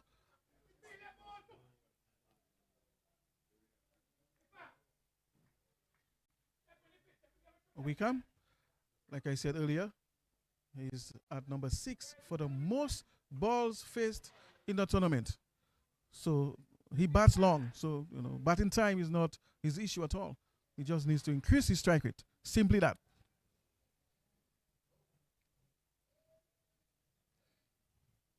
Dugan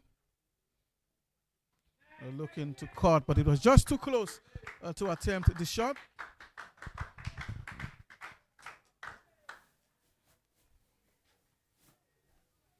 Perhaps he would have been better off guiding this one towards the third man region instead of trying to cut. Not enough room to attempt this particular shot.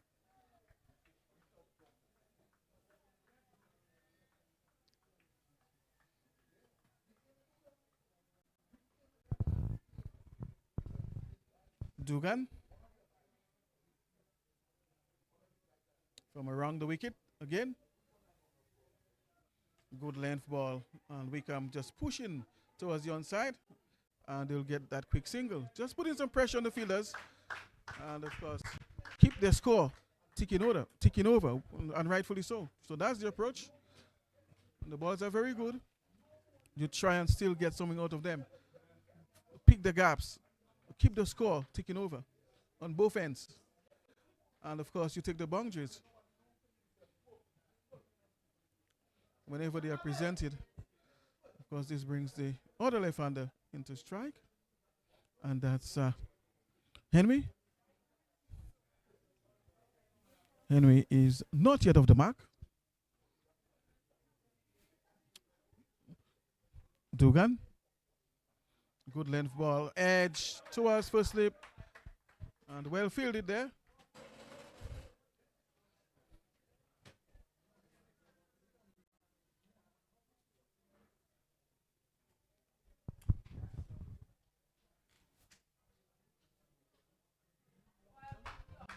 There's good fielding there by Jordan Charles at first slip. Of course, one of the batters having a change of bat, I suspect is Wickham. Sometimes it helps, sometimes it doesn't, but we'll see if this change of bat will make any difference in his innings.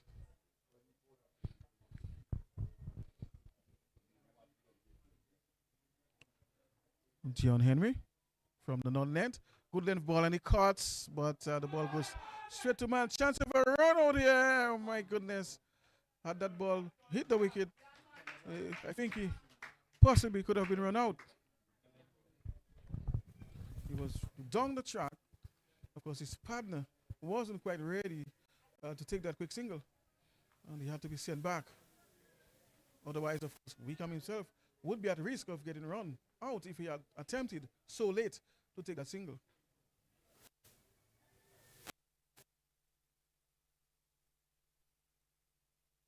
For room there, Just trying to force this one. Not sure exactly why. Could have played it on the back foot towards backward point there on. Open up slightly on the back foot there. Instead of trying to force this one towards the onside or straightish.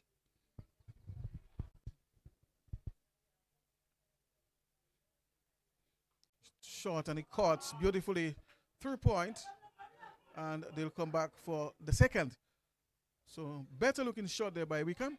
And of course, I must say, I can see clearly that there's an urgency in his batting compared to his last knock. So he certainly has improved his strike rate in this match. Really looking to score faster, because that was, I believe, the weakness of his last innings. So really making the effort there, Wickham, to improve on his conversion rate. This time guiding smartly, but good fielding there in the gully region. Of course, the man from at point, backward point, having to move to his right, of course, to cut this one out. But that was a smart cricket shot there by Wickham. Just didn't succeed in beating that man. Using the pace of the bowler on that occasion there, picking the gap, and rightfully so. Short, pulling the toe end of the bat. So he was into the shot a bit too early. But I'm sure if he had gotten full contact, that ball would have been passed, blazing the grass there towards the onside. It's forward of square, mid-wicket area, but just happened to swing his bat too early. He must have seen it quite early, but the ball must have delayed in its trajectory towards him of the pitch. But at least the attempt was made, and that's important. The intention is there. On the back foot, but straight to man. So Wickham, of course, is really looking to push things there. End of the over. And after 11 overs, it is now 55 for the loss of 3. Wickham is on 9 of 24. Still need to up his strike rate. Still a bit too low, 37.5. But you could see him trying to push the score.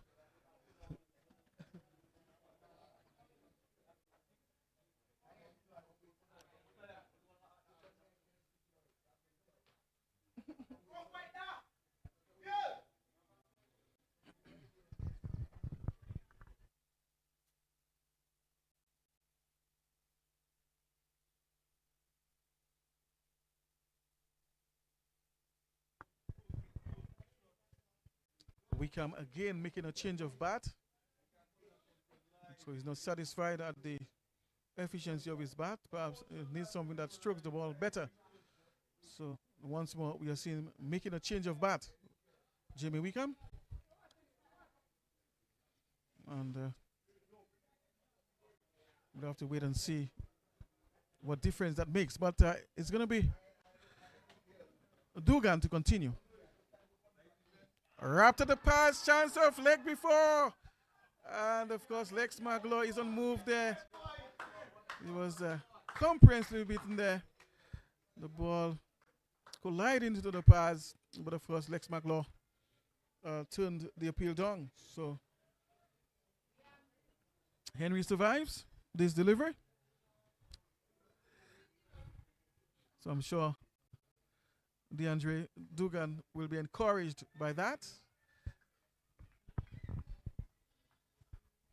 And look to get his man. DeAndre Dugan. Well up, and he's driving, just beating that man there at extra cover. And will get only a single. But it's a very elegant looking stroke, well timed. But can only get one for it. Wickham is brought on strike.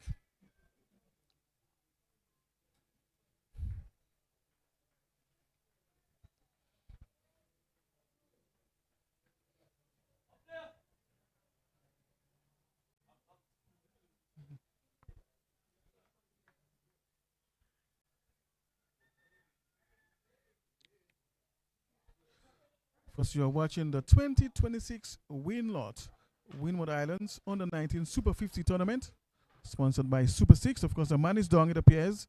It appears to be the keeper, one of the batters, rather. And of course, currently, Miss Wyke is making a way towards him. So he seems to be in some discomfort down there.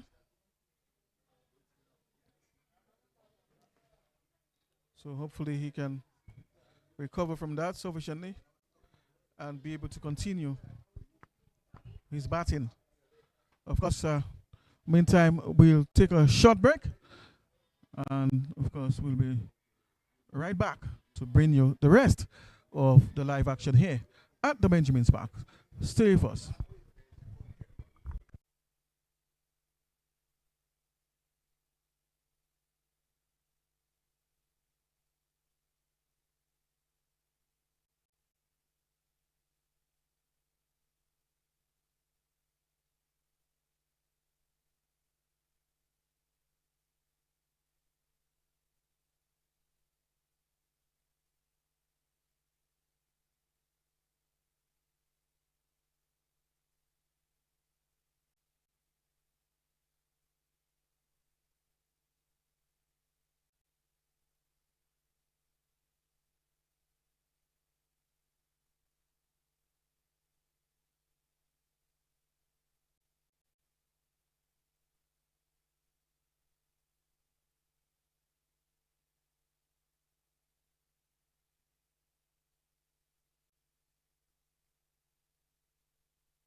Well, welcome back to the Benjamin's Park to continue the live action here between Grenada and St. Vincent and the Grenadines. Of course, the situation was that Jayon Henry was retired hurt, had to be moved off the field.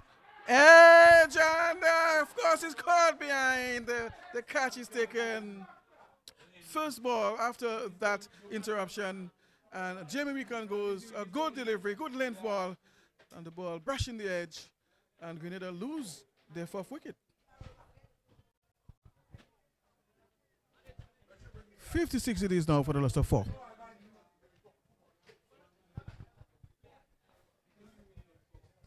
So Gion Henry, of course, like I said earlier, had to retire hurt as a result of an injury that he suffered on the field. Seemed to be experiencing some discomfort in one of his legs, perhaps his knee area. Could be a hamstring. But, of course, I'll give you an update as to his situation a little later. But Grenada losing a wicket right after that. The ball after that, of course, Grenada losing Jamie Wickham, the man who is known for batting very long in the tournament. Like I said earlier, 6 for facing the most deliveries in the tournament so far. And today, of course, that wasn't to be. So he had a short knock by his standards. Was really bitten by a superb ball there, produced by the medium fast bowler, that is DeAndre Dugan. Of course, Dugan picking up his first, and he's into his third over, only conceding so far 8 runs. So Grenada is in a bit of bother now, 56 for 4. Still a lot of work to be done. 126 more runs still required of 141 deliveries. And so the pressure is on Grenada now, having lost their captain, having lost Jamie Wickham. And now, of course, it's up to the rest of the batters. And of course, Dugan is on point with that ball. Good length ball, good line. The batter is in defense, and they can't score. So Grenada is under pressure now, having lost a wicket right after the break. And of course, one of their batters had to retire hurt as a result of an injury that he suffered on the field. So it doesn't look too very good for Grenada at the moment. Meantime, Dugan will continue to try and increase his tally of wickets. And allows this one to go by outside the on the ball, going through past the keeper as well. And they will get that extra. So, of course, they'll take that as well. And it's a bye. So it's 157 now for the loss of 4.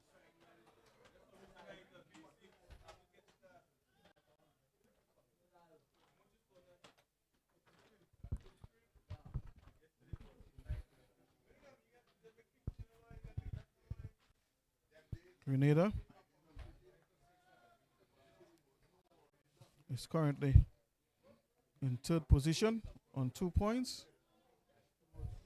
And of course, if they lose here today, it means therefore that they will occupy the 4th position. And St. Vincent might go ahead of them on 4 points. Of course, they will go ahead of them on 4 points. So just exchanging places in the bottom half of the points table. So I'm ready for see that if Grenada loses here today. Meantime, of course, just to give you an update of what transpired down there at Geneva in Grand Bay as a result of unsuitable, of course, playing conditions. The match had to be abandoned between Dominica and St. Lucia down there in Grand Bay. Good ball there by Dugan to bring us to the end of the over. So after 12 overs, it is now 58 for the loss of 4. Here, Shamel here, and there's Ron Mitchell, the spinner. In fact, both our spinners are on strike. The spinners, the all-rounders rather, are on strike at the moment.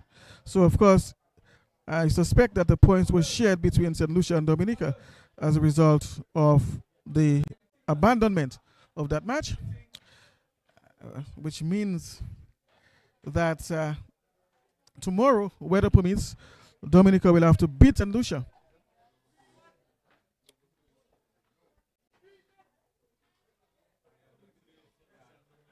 Well, yeah, so St. Vincent, so St. Lucia needs to lose to St. Vincent, I believe, who they are going to play.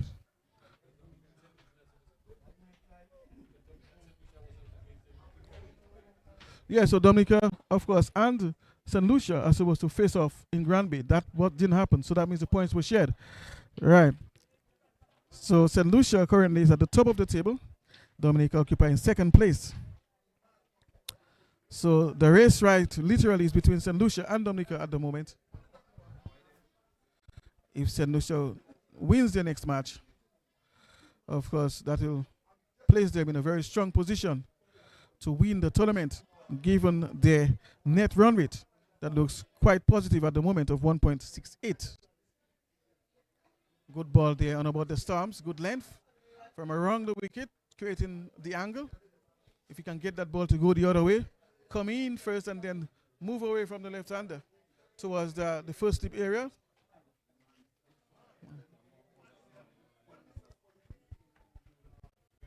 Perhaps get the ball to go wide of the crease somewhat of that angle, create the angle wide of the crease, and then land the ball off the seam and get the ball to deviate or straighten from wide of the crease. Perhaps that can produce an edge towards the keeper or even first slip. So, of course, like I said, the race is between St. Lucia and Dominica at the moment as far as winning the championship. Dominica, of course, looking to defend their title. St. Lucia is looking to take it away from them. Appeal for a leg before, but inside edge, of course, you could hear from the sound of the bat against the ball. So, on the inside edge, of course, saving the batter there on that occasion.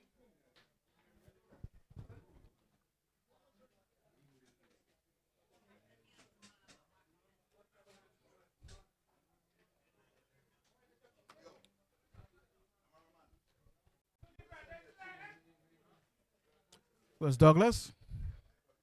He's the man in operation from the northern end, just looking to increase his tally of wickets and put Grenada under some more pressure, of course. Grenada just looking to push the way out of that situation in which they are right now.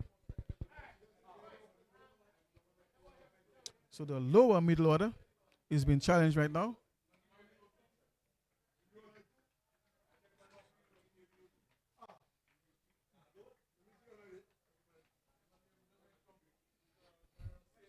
And of course, they'll need to show some character here. But remember, this is only a 35-over match.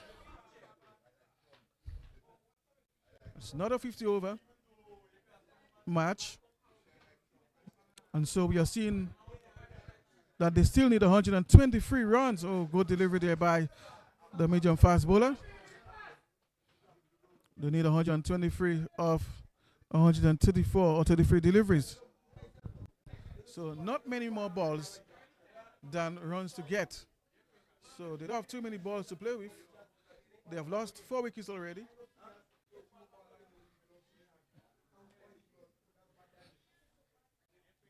Good ball again outside the off stump. In or out. So ball getting some bonks there.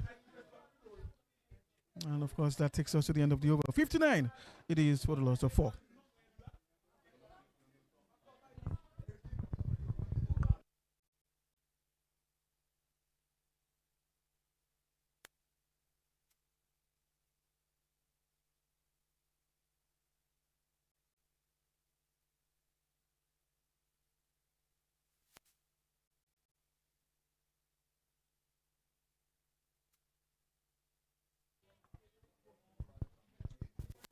And it appears to be slow bowling from the northern end, that is.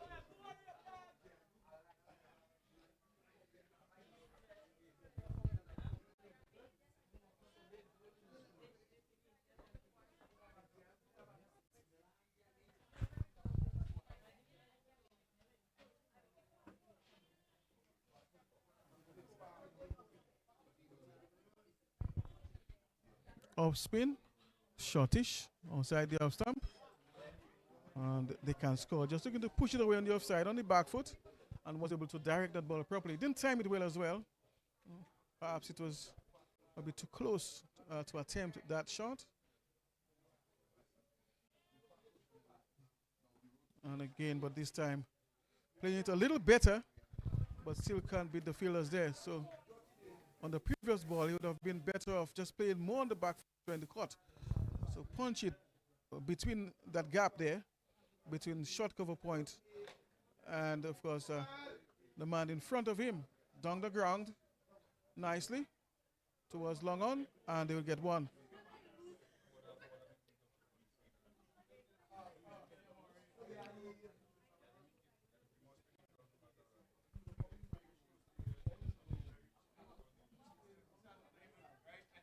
So Kevin Joseph is the bowler, of course. The spinner operating from the northern end, or southern end rather. It's coming in now from around the wicket, or between the umpire and the stumps, to the left-hander. This time missing his line and gifting a few more extras.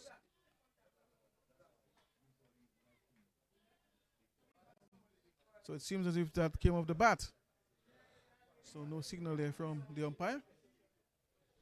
Ball coming from the bat, it appears. Of course, just missing his line on that occasion. Joseph, flighted delivery, drives, but can't beat that man in front of him.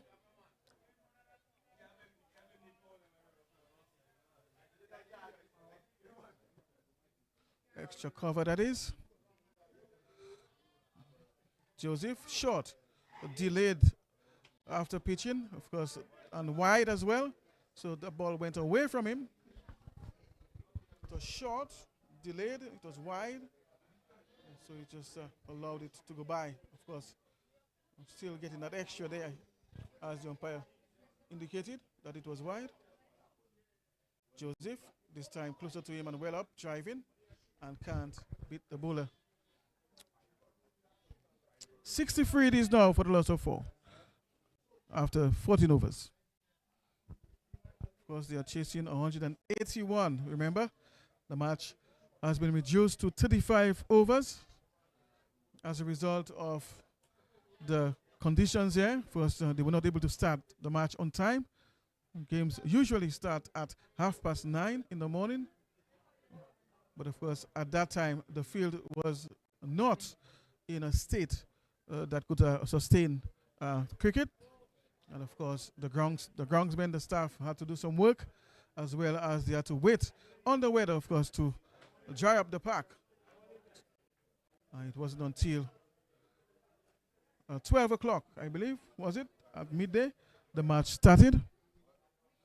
Attempting the shot there, just looking to go towards mid-wicket, a slog sweep, but not making contact. So just looking to get the ball away.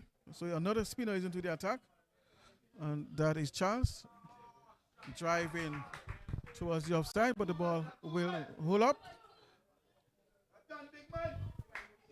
Batters will only get 2. So the spinners, both spinners are now in operation from both ends.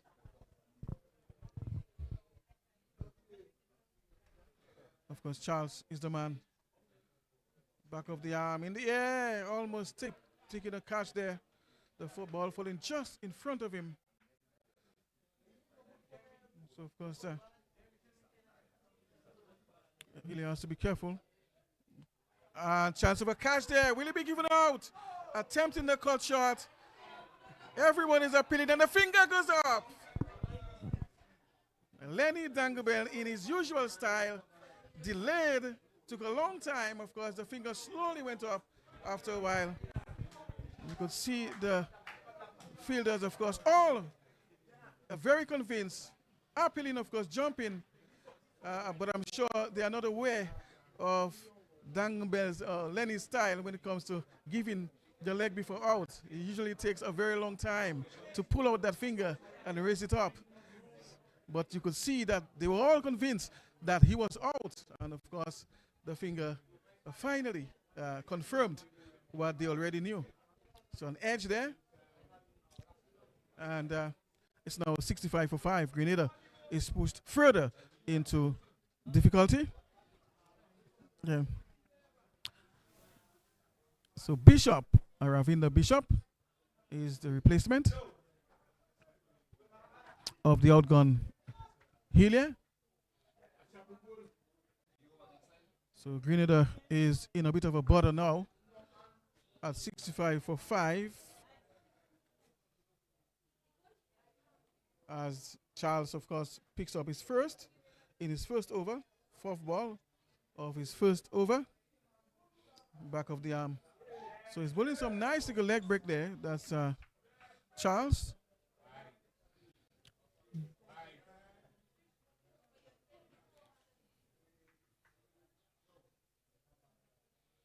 Good delivery, my goodness, and almost getting that man there. Playing late there on the back foot. Really should have been on the front foot playing to this delivery, but found himself caught on the crease and really, I would say, escaped. Lucky for him, was able to put the bat down on that on time, but really should be playing this one on the front foot. The length did not allow or wasn't there for playing on the back foot. This one is shortish and punches this one, but can't beat the fielders there on the offside.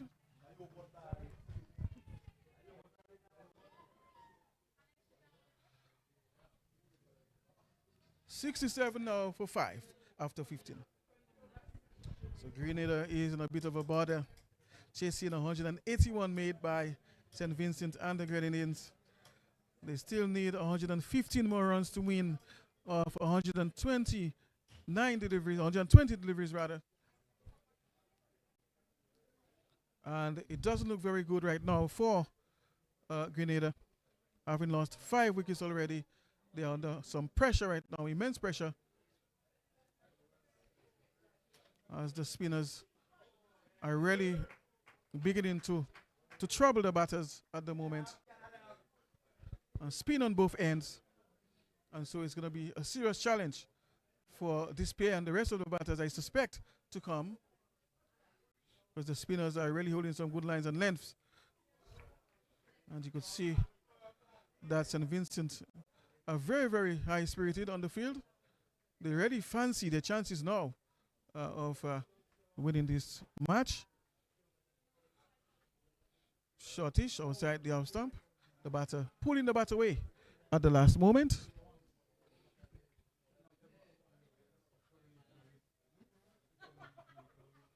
Of course, Bishop, Ravinda Bishop is the man facing. And Bishop pushes forward and finds extra cover in front of him.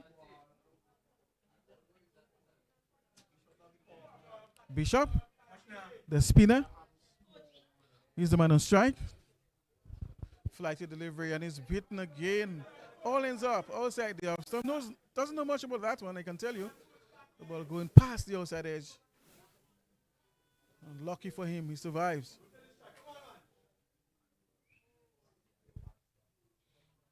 And again, beaten outside the off stump. So Bishop is having some difficulty. And it's a maiden over there to Aravinda Bishop. And of course, that's the end of the over. 167 nowadays for the loss of 5 wickets. We are into the 17th over now, 16 gone. So although Grenada is going at 4.2 runs and over, the loss of wicket, of course, has made it difficult for them.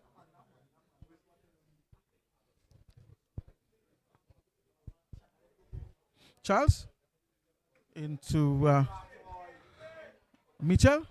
Mitchell is a spinner himself, so you would expect him to understand a thing or two about leg spin, because Mitchell is a leg spinner himself, and he's facing what he bowls this time with a spin, pulling this one towards the onside, just in front of square, mid-wicket area, and can score. So Mitchell, the man who is on strike, is a leg spinner himself, and he's facing a leg spinner. So you would expect him to be able to read the leg spinner from the hand, that is. So he should be more comfortable there, facing the leg spinner.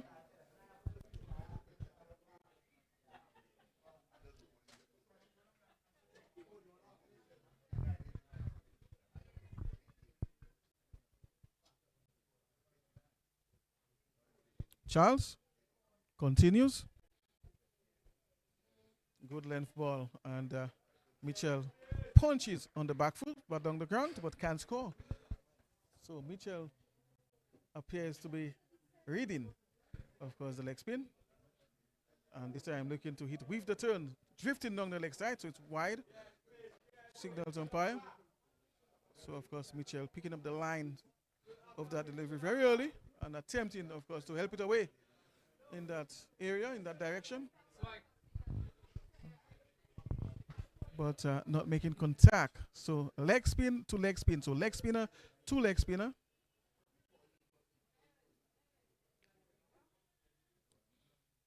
On the back foot, looking to caught. Has to be careful here that he doesn't get caught behind or caught at first slip. So he has to be more decisive.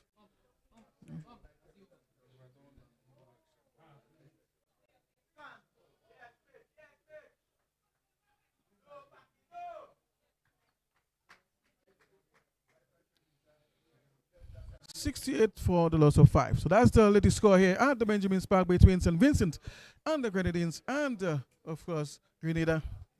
68 for the loss of 5. St. Vincent posting 181 for the loss of 6. And Grenada is in a bit of a bother right now.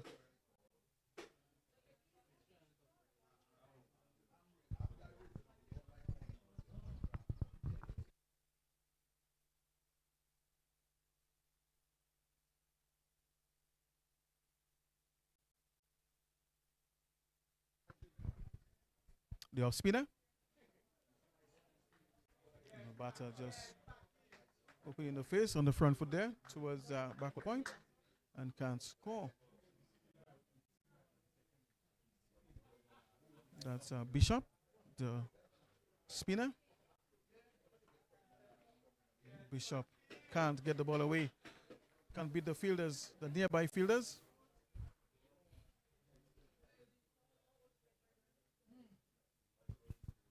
So it's very quiet now, very slow going for Grenada at the moment.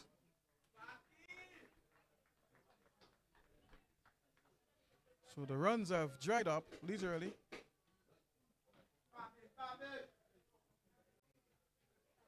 Because Mitchell only is on 2 of 18 deliveries.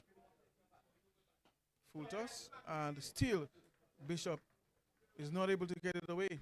Really, that ball should be going through that gap there between short cover point and cover. In fact, really should be picking up a boundary with that last full toss. But again, does he have the competency to do so? So appears to be a man still learning the craft, learning the art of batting. Seems to be more specialized when it comes to bowling spin.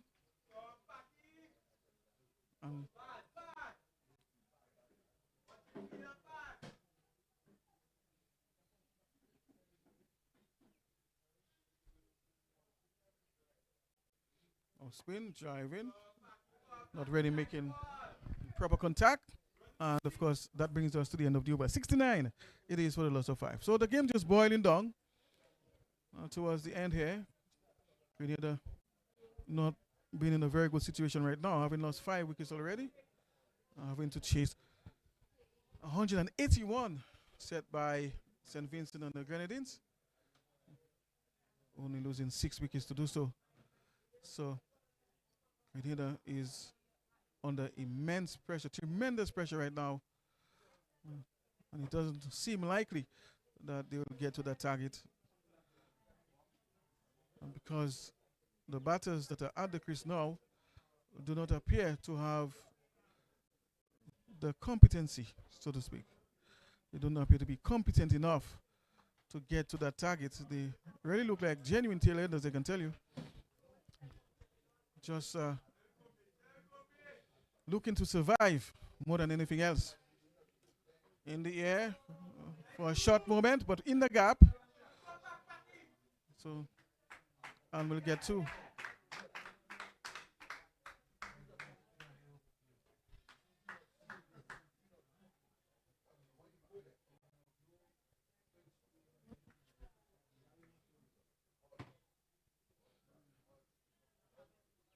Charles. And this one peeling off the outside edge of the bat. And chance of a run out there. Someone is out of his crease, but he makes it safely back home. So they'll have to settle for one. 72 now for 5.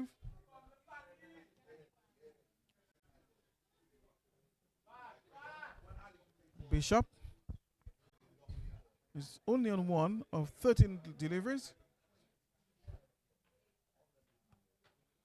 And Bishop defends. Strike rate of just 7. Very, very low strike rate. And his partner has a strike rate of 23.8, having faced 21 deliveries already and only producing 5 runs. So these two, this pair at the crease right now, I'm not sure if they can rely on them to push the score forward and make it somewhat possible, or give them some hope that they can get to 181, because at the rate they are going right now, it doesn't seem likely at all. 72 for 5, the score after 19 overs. Yes, very cool afternoon here. Not very hot at all. Very cool. Of course, there's still some sunlight streaming in from the western sky. Not very bright, but you could still feel and see the rays of the sun, the light photons streaming down.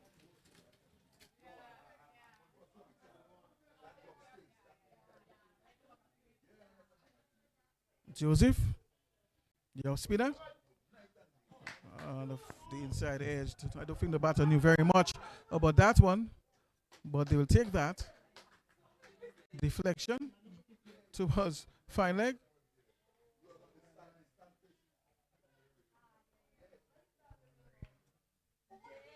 And this brings Bishop into strike, the right-hander. This one was pushed through a bit faster, back of a length. And of course, Bishop quite easily negotiated that one. Bishop receiving from the north end, flighted delivery, drive in, but not making much of it. The ball just slowly going towards the man at cover point.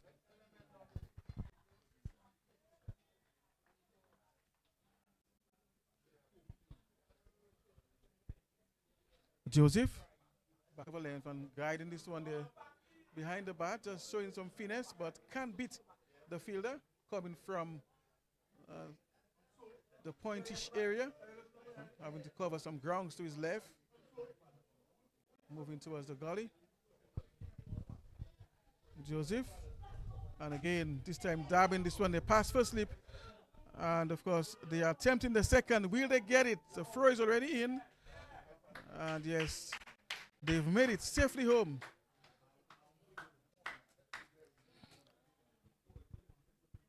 $75. It is, with a loss of 5 wickets. So very slow going for Grenada.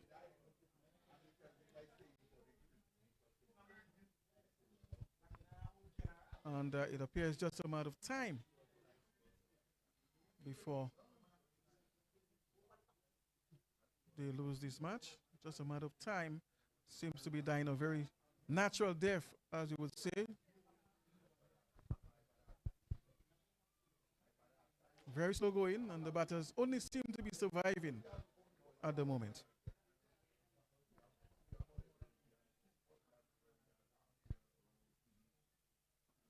Faster delivery, and the batter negotiates with ease. 76 it is now for the loss of 5. So it's a very quiet passage of play now. Nothing much is happening. No boundaries have been hit. And not much is really happening out there. We are seeing 2 batters only looking to survive rather than trying to win the match. And of course, most of the more competent batters are back in the hot. The batter is beaten there. On ends up. Good ball, good bounce, good turn. by Charles.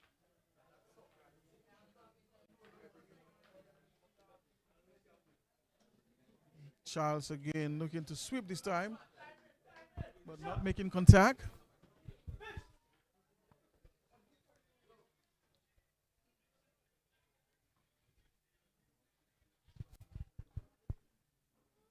Flight delivery and he's driving, but straight to man.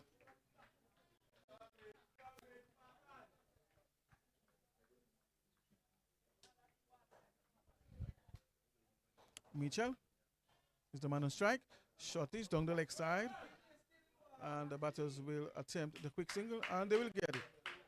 So of course this one is a leg by there, nobody involved.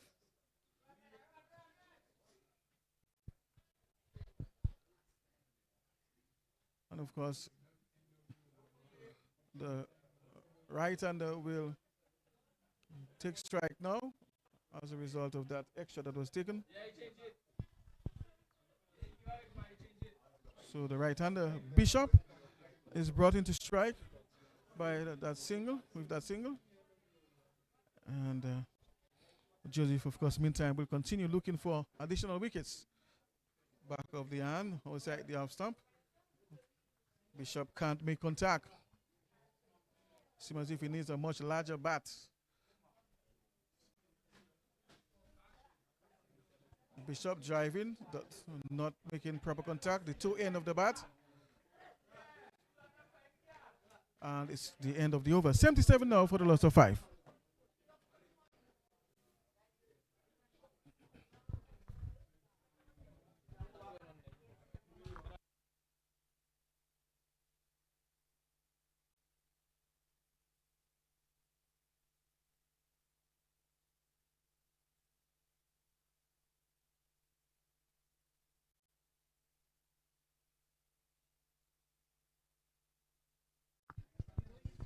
Right, the hospital continues. And drives on the back foot, beats that fieldman there, the fieldsman just in front of him. At extra cover, and they will get that single. So it appears to be Mitchell.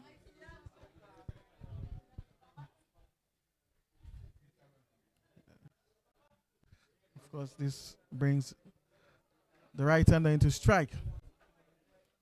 Vincent. And he's bowled. Finally getting his man. Bishop goes for free. Bowled by, of course, Kevin Joseph.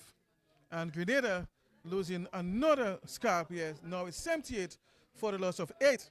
Grenada is in further trouble.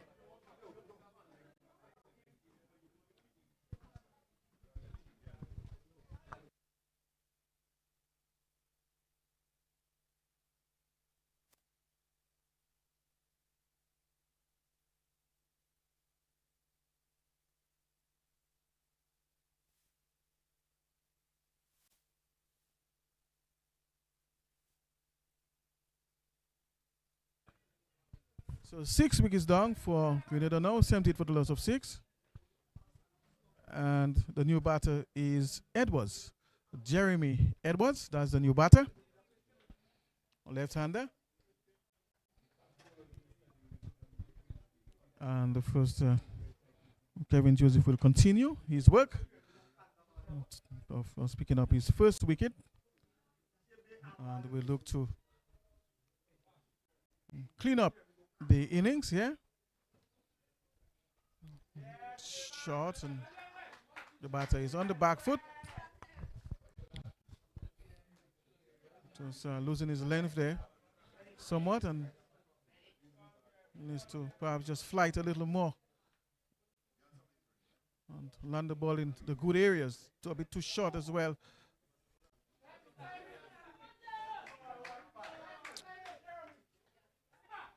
The batter, of course, has just arrived at the crease. So perhaps he's not one of those batters who from ball one can get things going. Perhaps he needs a few deliveries to get his eye in. And beaten there altogether. Appeal by the fielders.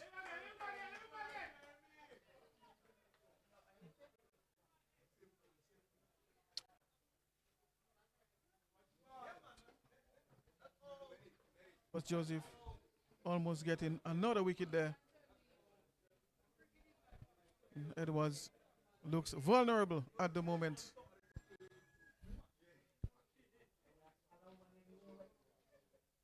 Flight delivery, and this time he drives towards the mid-wicket area, and that might just go to the fence, but it seems as if it has held up, and they'll only get 2. So just flighting this one, they over-flighting this one, I would say, and just giving him a dolly, so to speak, and the batter was able to make something out of it.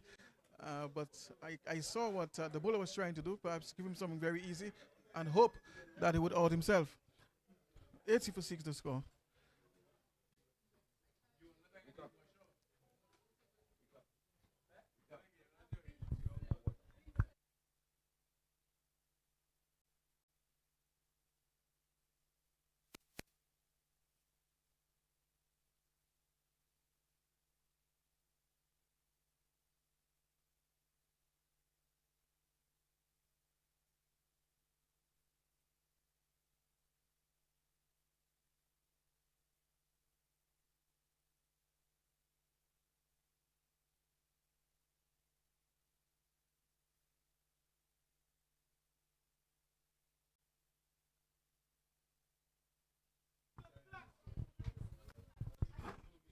Olani Slack is the new bowler into the attack from the north end between the umpire and the stumps, and he seems to be bowling off break.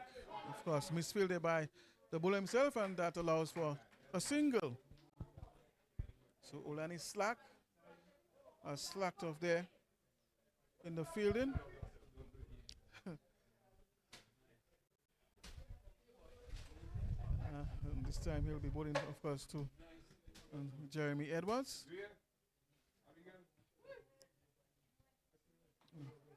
And this one is caught aerial, but in the gap, and the batters can only get 1. This brings, of course, Mitchell into strike, the left-hander. Mitchell is on 9 at the moment of 28 deliveries down the leg side, and an extra again as the umpire signals wide. So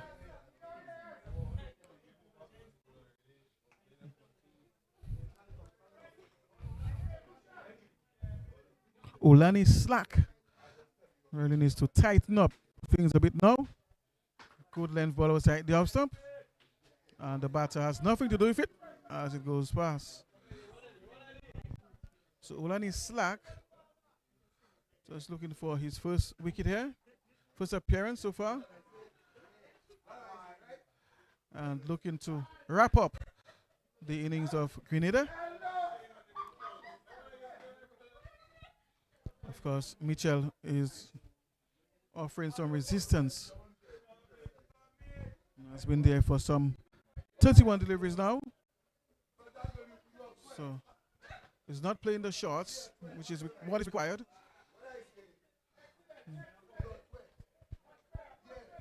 And of course, the rains are threatening right now. There's a drizzle.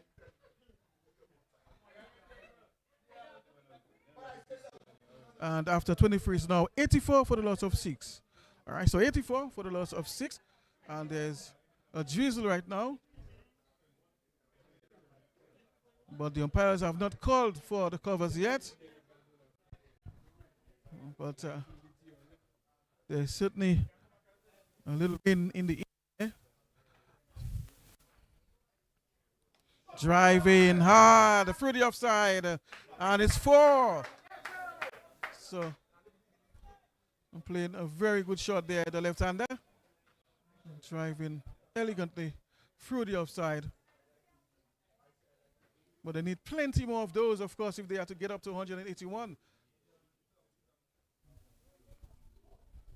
If he can continue perhaps in that vein, perhaps he can turn this into a good match at the end. Another drive straight down the ground, this time pass mid on for 4. Another good shot by the left-hander. This time on the onside. Back-to-back boundaries. 92 now for the loss of 6. And Edwards, of course, is showing some aggression. Jeremy Edwards, 11 already. Faster ball, and he's on the back foot and can't get it away.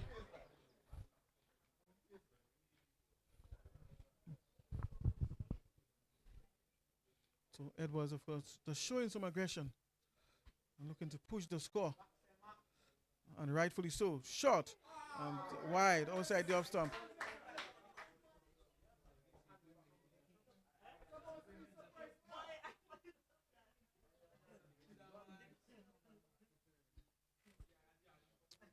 Joseph.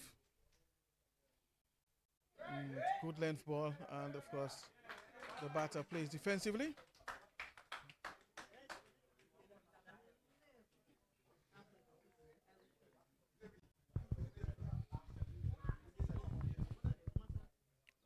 Joseph down the leg side, and the ball goes through, and they will get one.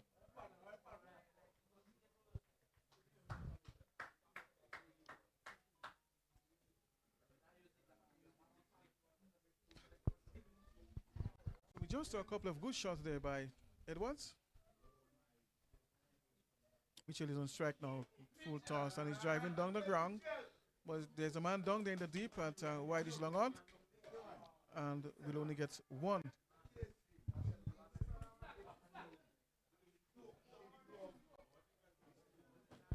$95 for 6 it is after 24. So it seems as if the drizzle has passed, and it's no longer an issue. Of course, there are still some clouds towards the east, which is where the rains usually come from.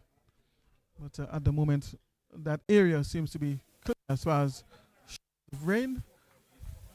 It's pretty now. Still enough light. Of course, Ulani Slack continues his operation from the north end, drives down towards long on, and they will get a single. Of course, Grenada is not in the best of situations right now, and struggling at the moment, despite the few good shots that we just saw from Edwards. They are only 96 for the loss of 6 wickets, and they still need 86 more runs of 63. Slack, quicker, and the ball going through there. Of course, his partner calling for that run there, and they get it. So his partner was very alert on the other end, on the non-striker's end, and just called him through, of course, to take that extra. Slack between the umpire and the stumps.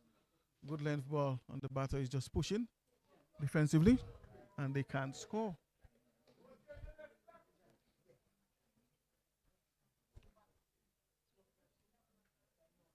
Mitchell, the man on strike. This one is outside the off stump, and that, of course, brings us to the end of the over. 97 for 6 after 25. 25 gone so far.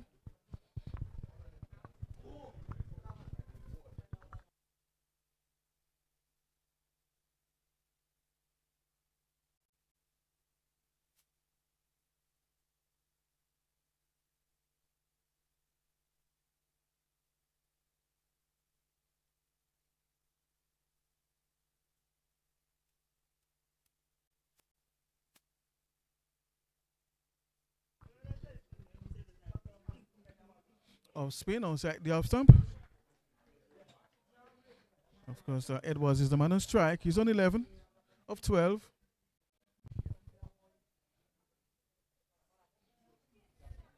So that's Zach Thomas, the new bowler. It's all spin now. Zach Thomas.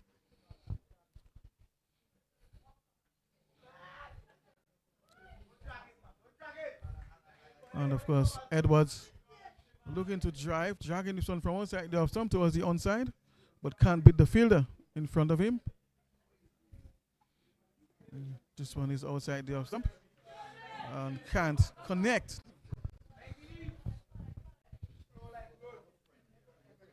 Zach Thomas. And of course, this one is closer to the batter. Plays on the back foot and can score.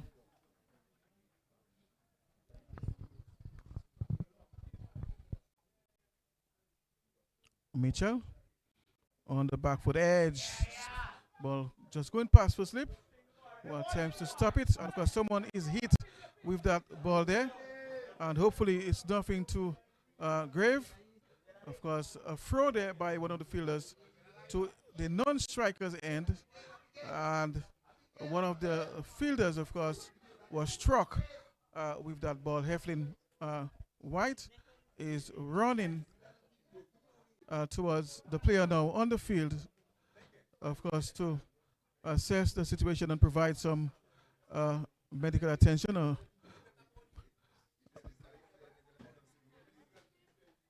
So hopefully it is not more serious than it appears, and that the player, of course, can get back up again and continue the match. So let's keep our fingers crossed,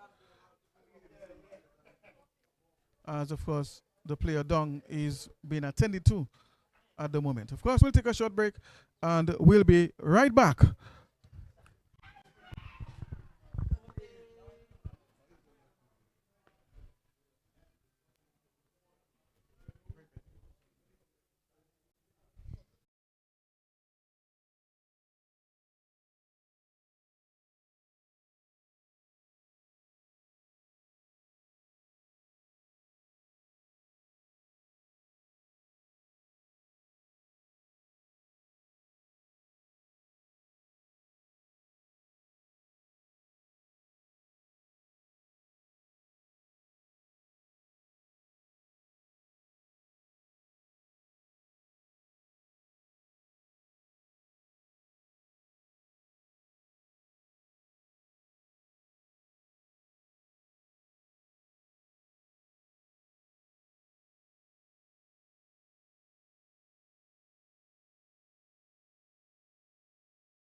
All right, so we are back, and it appears that the fielder who suffered that injury is being escorted off the field by the physio, Mr. Mike.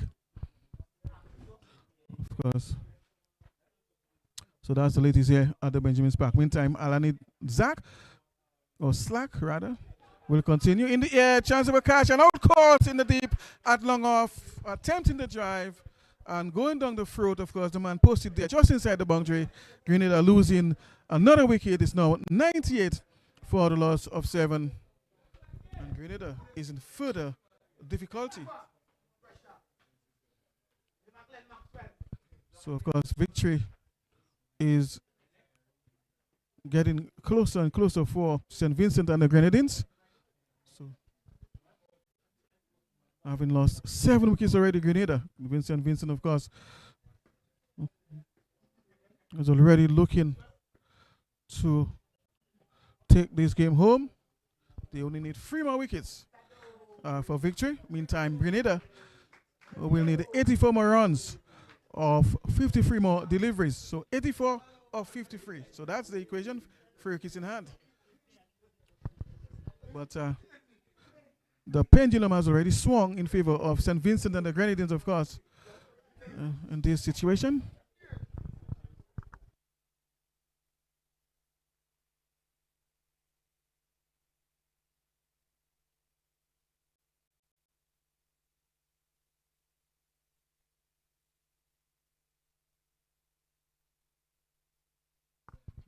Slack. Back over length in the air on the back foot, straight to the man at mid-off, and it's caught! Out caught! Another wicket goes.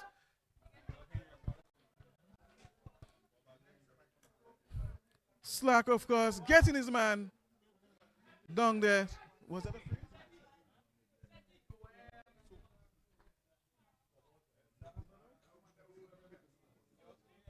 Of course, Grenada losing another scalp here. And the woes, of course, the batting woes continues. Woe continues for Grenada.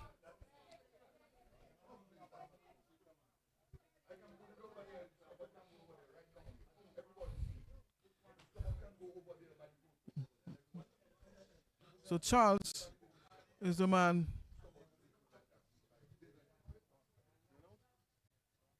Ron Charles is the replacement for Grenada. So 2 more wickets in hand for Grenada. They still need 84 more runs, of course, to get 52 deliveries. It's not looking very good for Grenada at the moment. Very dismal for them. And, of course, they'll need something very special to take them out of this situation right now in which they are.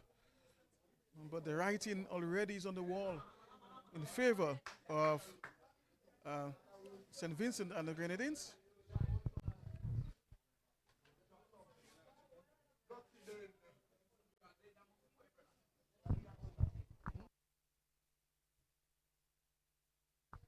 And Slack is on a hat-trick. So that's a hat-trick ball for Alani Slack. So that's a hat-trick ball. Appeal for leg before. And, of course, the height seems to have been the question there. And Slack not getting the hat-trick. But has picked up, of course, 2 wickets towards the end there in his 2.3 overs so far. Conceded only 5 runs. So very good bowling there by him. Slack. And the batter survives this delivery. Because the ground staff are already in position in case the rains come. Appeal for leg before. And of course, the umpire says no. The standing umpire, Lenny Dangaben. Of course, Slack looking for a 3rd wicket here to close up things there for Grenada, to wrap up the innings of Grenada. Flighted ball and bit outside the off stump. So that's the end of the over. After 98, it is 98 for the loss of 8 after 27th over. All right, so it's a wicket maiden for Alani Slack. So wicket maiden for Alani Slack.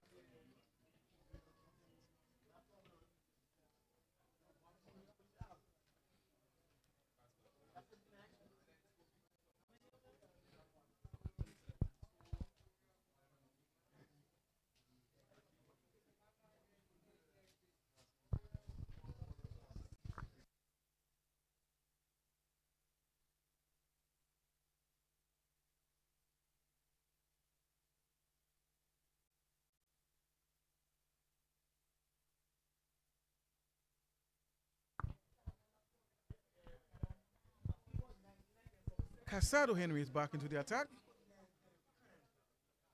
So far has 1 for 22 in 3 overs.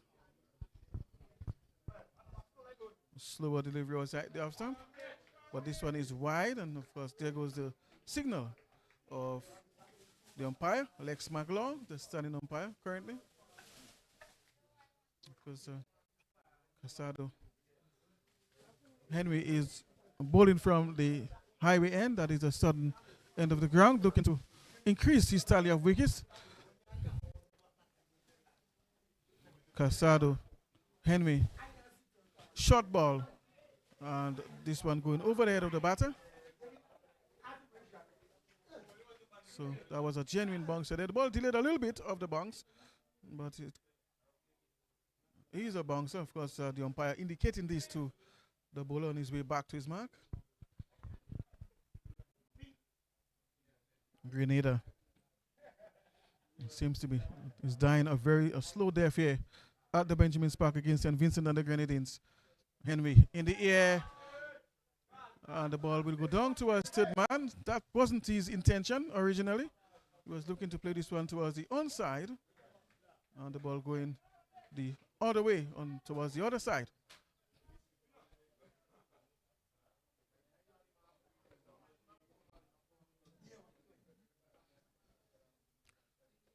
So this brings the right-hander into strike. That is Charles, the new batter. He has faced 4 deliveries already, though. Has not yet gotten off the mark, so he's just surviving.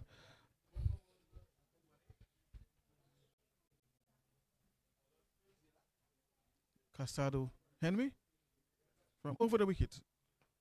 And, of course, Charles just defends. So he's not looking to score. His only concern is just to survive.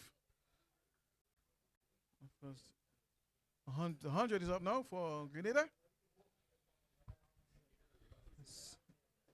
And the required run rate is near 11, just a tad below 11, 10.9.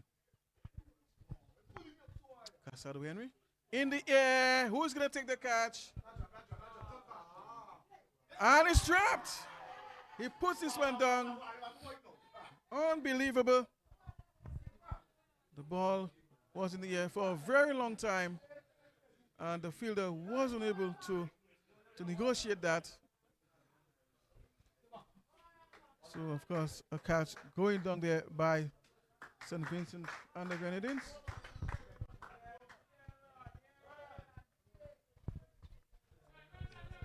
We'll find out, of course, which of the players did that. And he's been replaced. Or he's been swapped. So he's been swapped right now. So a stronger fielder there has been placed. Hopefully a catch doesn't come his way. Huh? So Dugan is the man who dropped that catch, short ball, and over the bowler's head it goes. Wide signal to umpire. So Dugan is at fine leg now instead of mid wicket or wideish mid on. Yes, so he's at fine leg. Slower ball, wrapped in the pass, chance for a leg before, but no, says Lex McDowell. Of course, the batter playing across the line on that occasion there. But according to Lex McLaw, not within the range of the stump. So Charles survives, lives to see another day.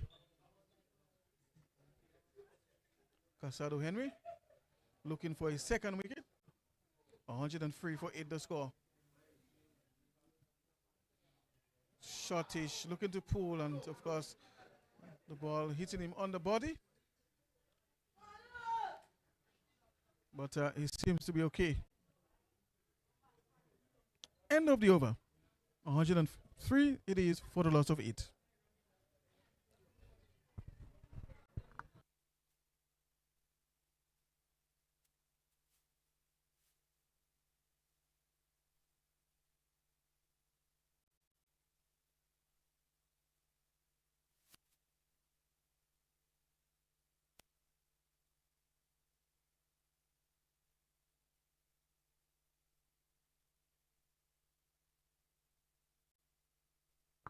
Slack will continue from the northern end, number 25, between the umpire and the stumps. And good delivery outside the off stump, good length ball.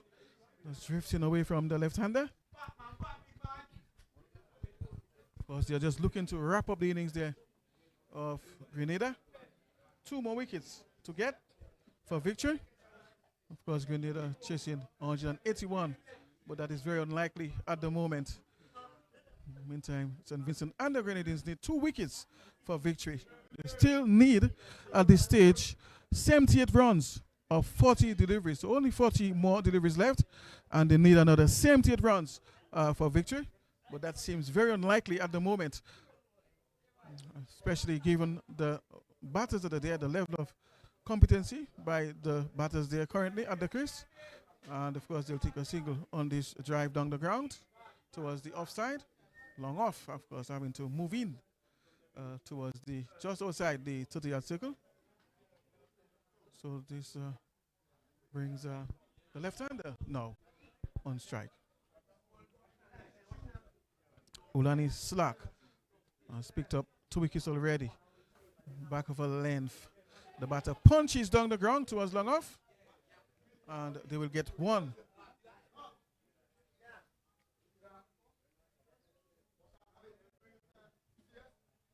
$106 it is now for it after 28.4. So 2 more deliveries left in this over. So Slack just looking to add a few more to his tally of wickets here at the Benjamin Spark against Grenada. Ulani Slack, that is going between the umpire and the stumps. And this time it's coming from over the wicket. So to the right hander, he seems to be bowling over the wicket. So that's his approach, that's his method. And this one is hit hard, straight back in the air. And this one goes all the way for 6. So that's 6 more to Mitchell, or rather Ron Charles. So Charles moves to 9 with this maximum. And now it is 112 now for the loss of 8. And of course, it's the end of the over. So after 29, it is 112 for the loss of 8.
Glasgow, of course, will continue, this time from the southern end. So he previously was operating on the northern end.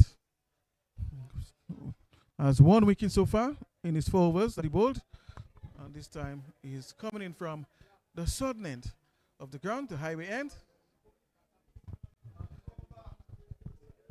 And of course, he'll be bowling to Michel, who has been there for 42 deliveries now.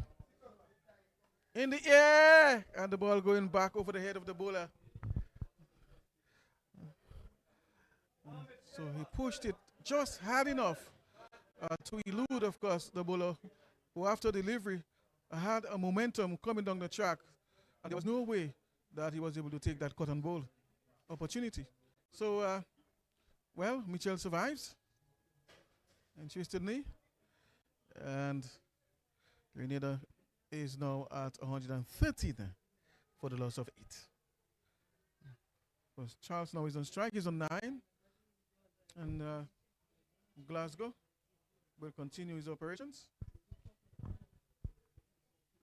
Short, looking to pull down the leg side. It might be signal wide, but no signal coming from the umpire.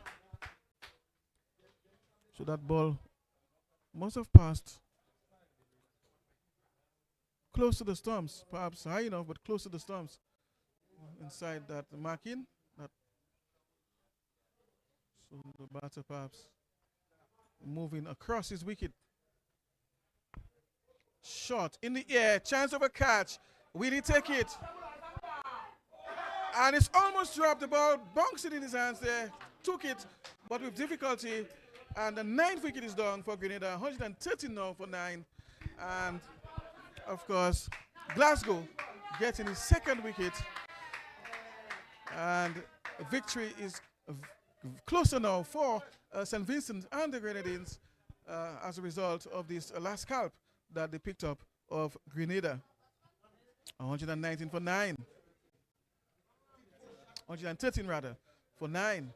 Pardon me.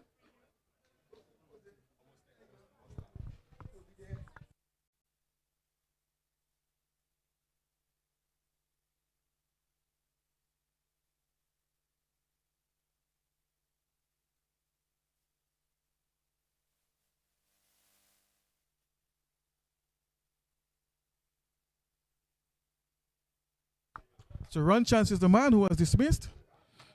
And of course the new batter in is Joseph. Devon Joseph is the new batter in. Shot. And it's a no ball. Of course. Devon Joseph is the replacement for Aaron Edwards. So he's the replacement for Aaron Edwards. And he's the last man in.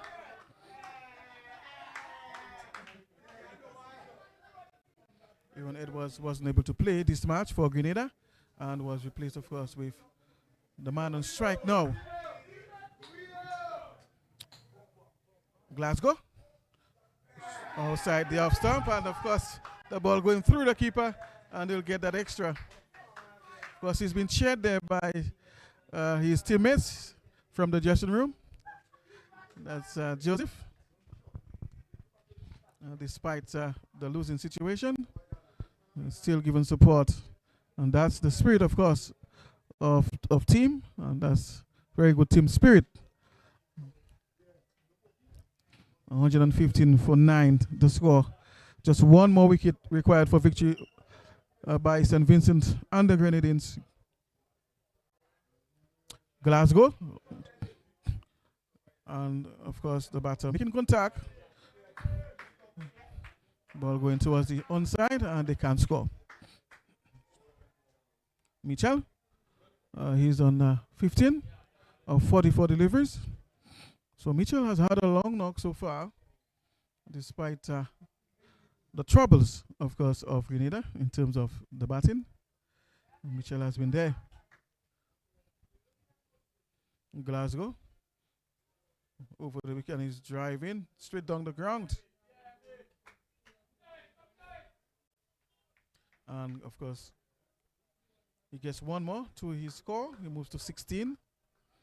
And of course, that's the end of the over. 116 it is now for the loss of 5 after 30 overs.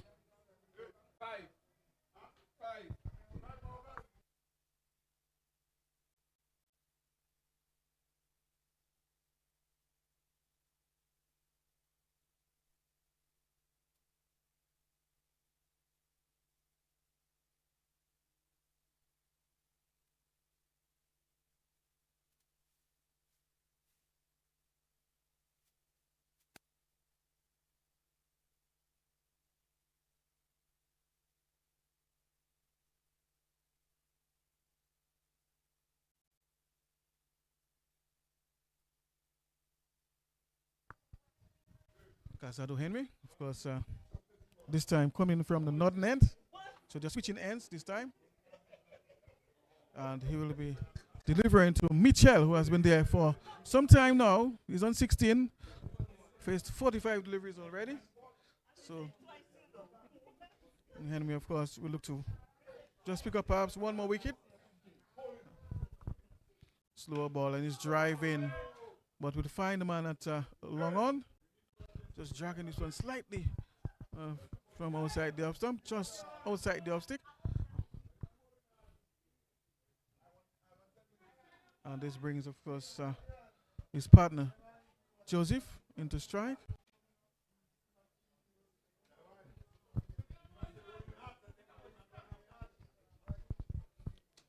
Casado has picked up 1 wicket already.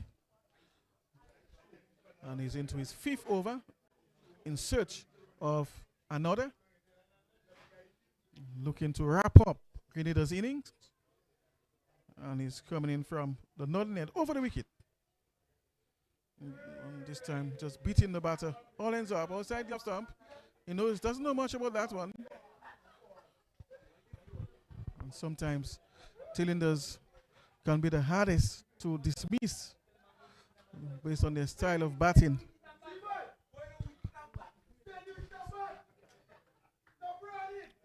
Perhaps you might need to bowl a few Yorkers.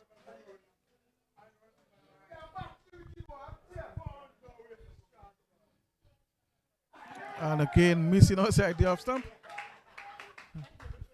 And of course, the players, he's been cheered there and supported by his teammates, interestingly.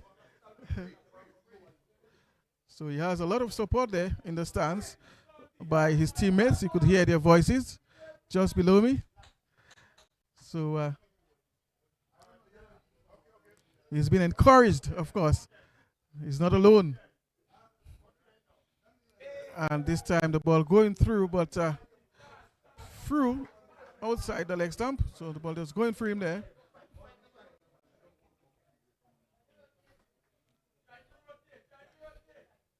So that was a good ball there by Casado Henry. Of course, delivering the Yorker.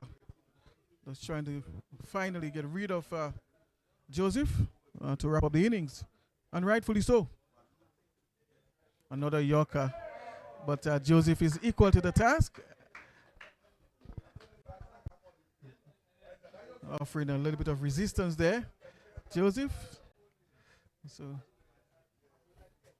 perhaps he needs to just put it back. Bowl a short ball towards his head and then bring in the Yorker. Set him up.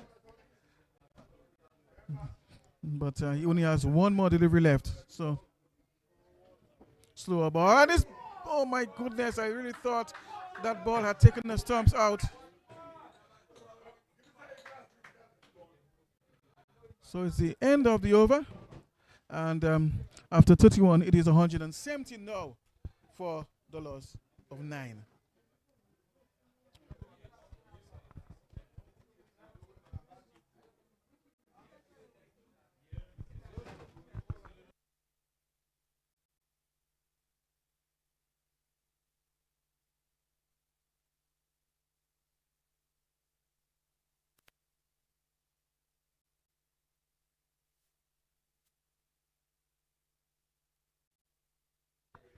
Glasgow. And of course the batter ignores this one. And it's a wide, of course. Mitchell. Seems as if he has settled quite nicely. He doesn't have the best strike rate, just a strike rate of 37. But he has been there for quite some time. He has faced 46 deliveries so far. And he's on 17 runs. Of course, just looking to wrap it up. On the edge, down towards Studman.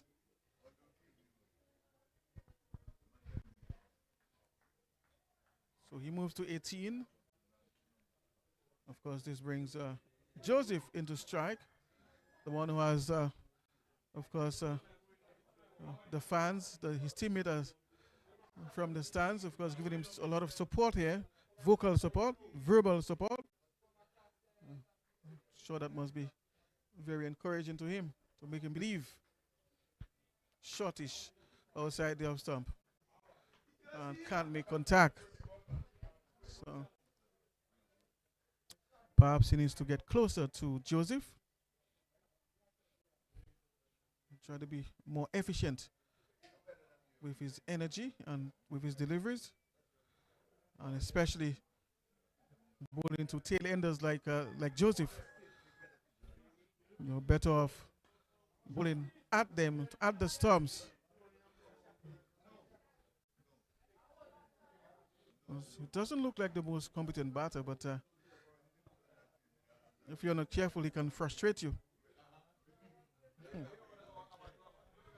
So you have to put on your thinking cap, even to the likes of him, Joseph.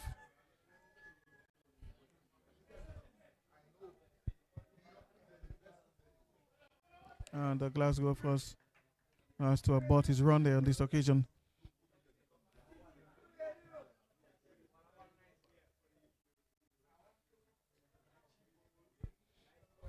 Glasgow just looking to add to his tally of wickets. He has picked up 2 already for 24 in his 5.3 overs bowled so far.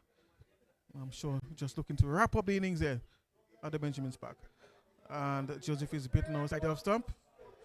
It looks as if he's running away from the ball.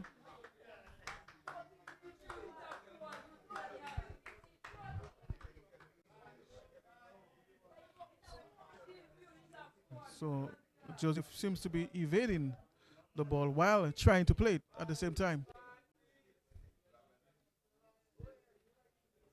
And that's why sometimes you wonder why they survive so long.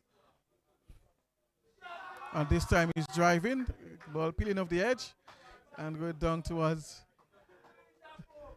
the backward point. Of course, third man having to move to his right to cover up. It's like I was saying earlier, you wonder sometimes why they last so long at the crease. It can be very frustrating for bowlers when they find it so difficult to dismiss such tail-enders. 120 for 9. And he's driving Mitchell. It looks good so far, Mitchell. Doesn't have the best strike rate, but he has certainly settled at the crease. He's on 19 now. And it's the end of the over now. It's now 121 for 9 after 32 overs. So 3 more overs left.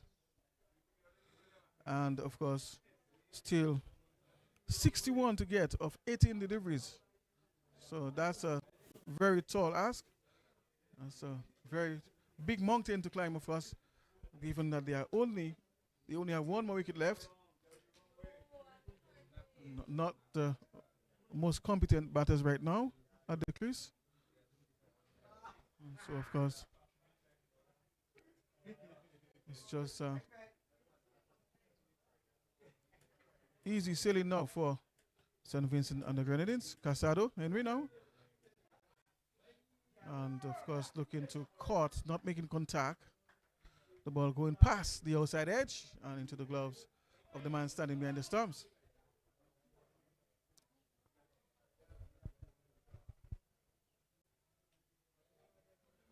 Casado has 1 wicket so far and is into his 6th over.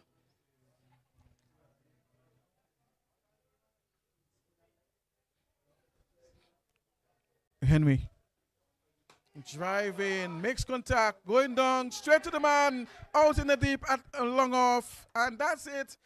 Of course, the wicket has been taken, the final wicket, of course, that St. Vincent was looking for. Finally, they get it. So that's the match. St. Vincent and the Grenadines have won the match. And of course, Grenada is all out for 121. So St. Vincent coming out on top in this game. It took time. Of course, the bowlers had to be patient. But finally, of course, bringing the game home for St. Vincent and the Grenadines. So, of course, they will table 2 more points in the points table. And now will occupy, of course,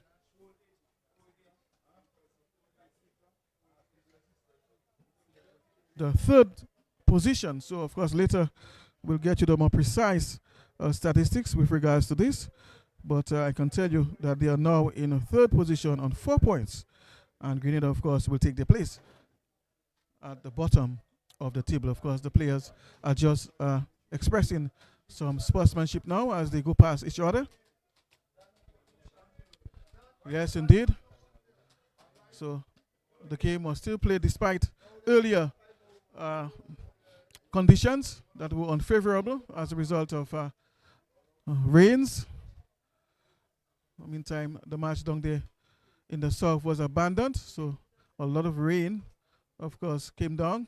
There was a lot of precipitation that affected, of course, both venues here at the Benjamin's Park and down there in Grand Bay. And one game went through, but late. There was a late start, of course. The game started at 12 o'clock. And, of course, the overs were reduced to 35 instead of 50 overs. And, of course, other adjustments had to be made. And, of course, at last, the match has come to an end. And there is a complete match with a result where St. Vincent, of course, coming out are the winners of this game here at the Benjamin's Park. Of course, in a few moments from now, we'll just head down to the park and have a chat with the boys. Stay with us, and we'll be back with you shortly for more.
right, good afternoon and welcome back to Vibrant TV. Of course, we are about to do the post-match interview with a few of the lads. Of course, both captains, the winning captain and, of course, the losing captain and the man of the match.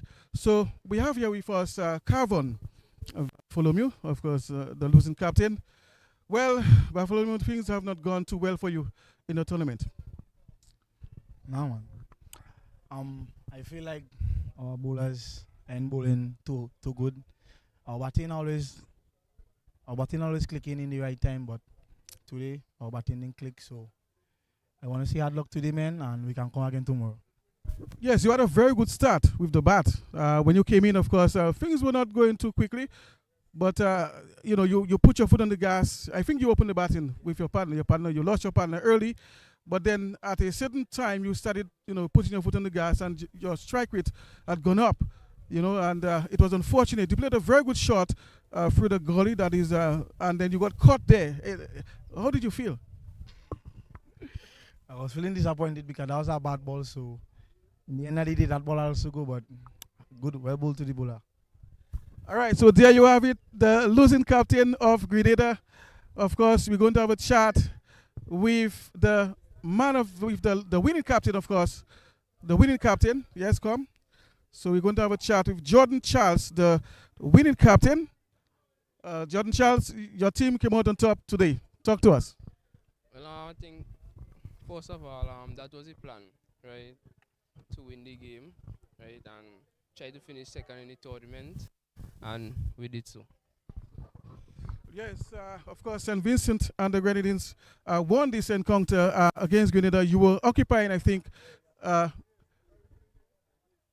the last spot, but because of this victory, you are now in number 3 position. Yes, tell us, what is it that you did differently today that earned you that victory? Well, I think when we sit down in the meeting, I think the plan was to just go and guys play their own game and try to back themselves in everything possible. I think that is what they do.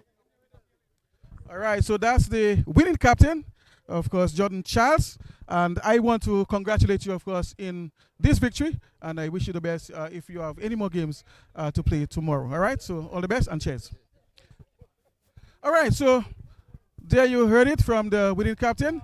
Right about now, we're going to have a chat with the man of the match for his Casado Henry, that is, for his 2 wickets, of course, he picked up. That was decided by the match referee. That is Marita Hyacinth. All right, so Marita Hyacinth was the match referee who determined, of course, that he was the man of the match, Casado Henry, for his 2 for 28, and, of course, his quick cameo of 24 deliveries with the bat, which impacted the game tremendously, of course. Talk to us about that knock of yours and the wickets. Well, to be honest, the wicket was a batting wicket and the ball was coming on. I was looking to rotate the strike and play positive, trying to do no risky shots and rotate the strike as much as possible. Yes, towards the end, I noticed that the tailenders were posing some difficulty to you and also Glasgow. What was going through your mind at the time? Were you frustrated? Nah, well, I was just relaxed because I know if I attack the stump, well, I go say attack the batsman. It go hard for them to play because kind of pace and a tailender, so it go hard for them to generate enough bat swing with the ball. Yes, of course. So there you have it, of course, the man of the match, Casado Henry, for his 2 for 28 and his quick cameo of 23 runs of just 24 deliveries.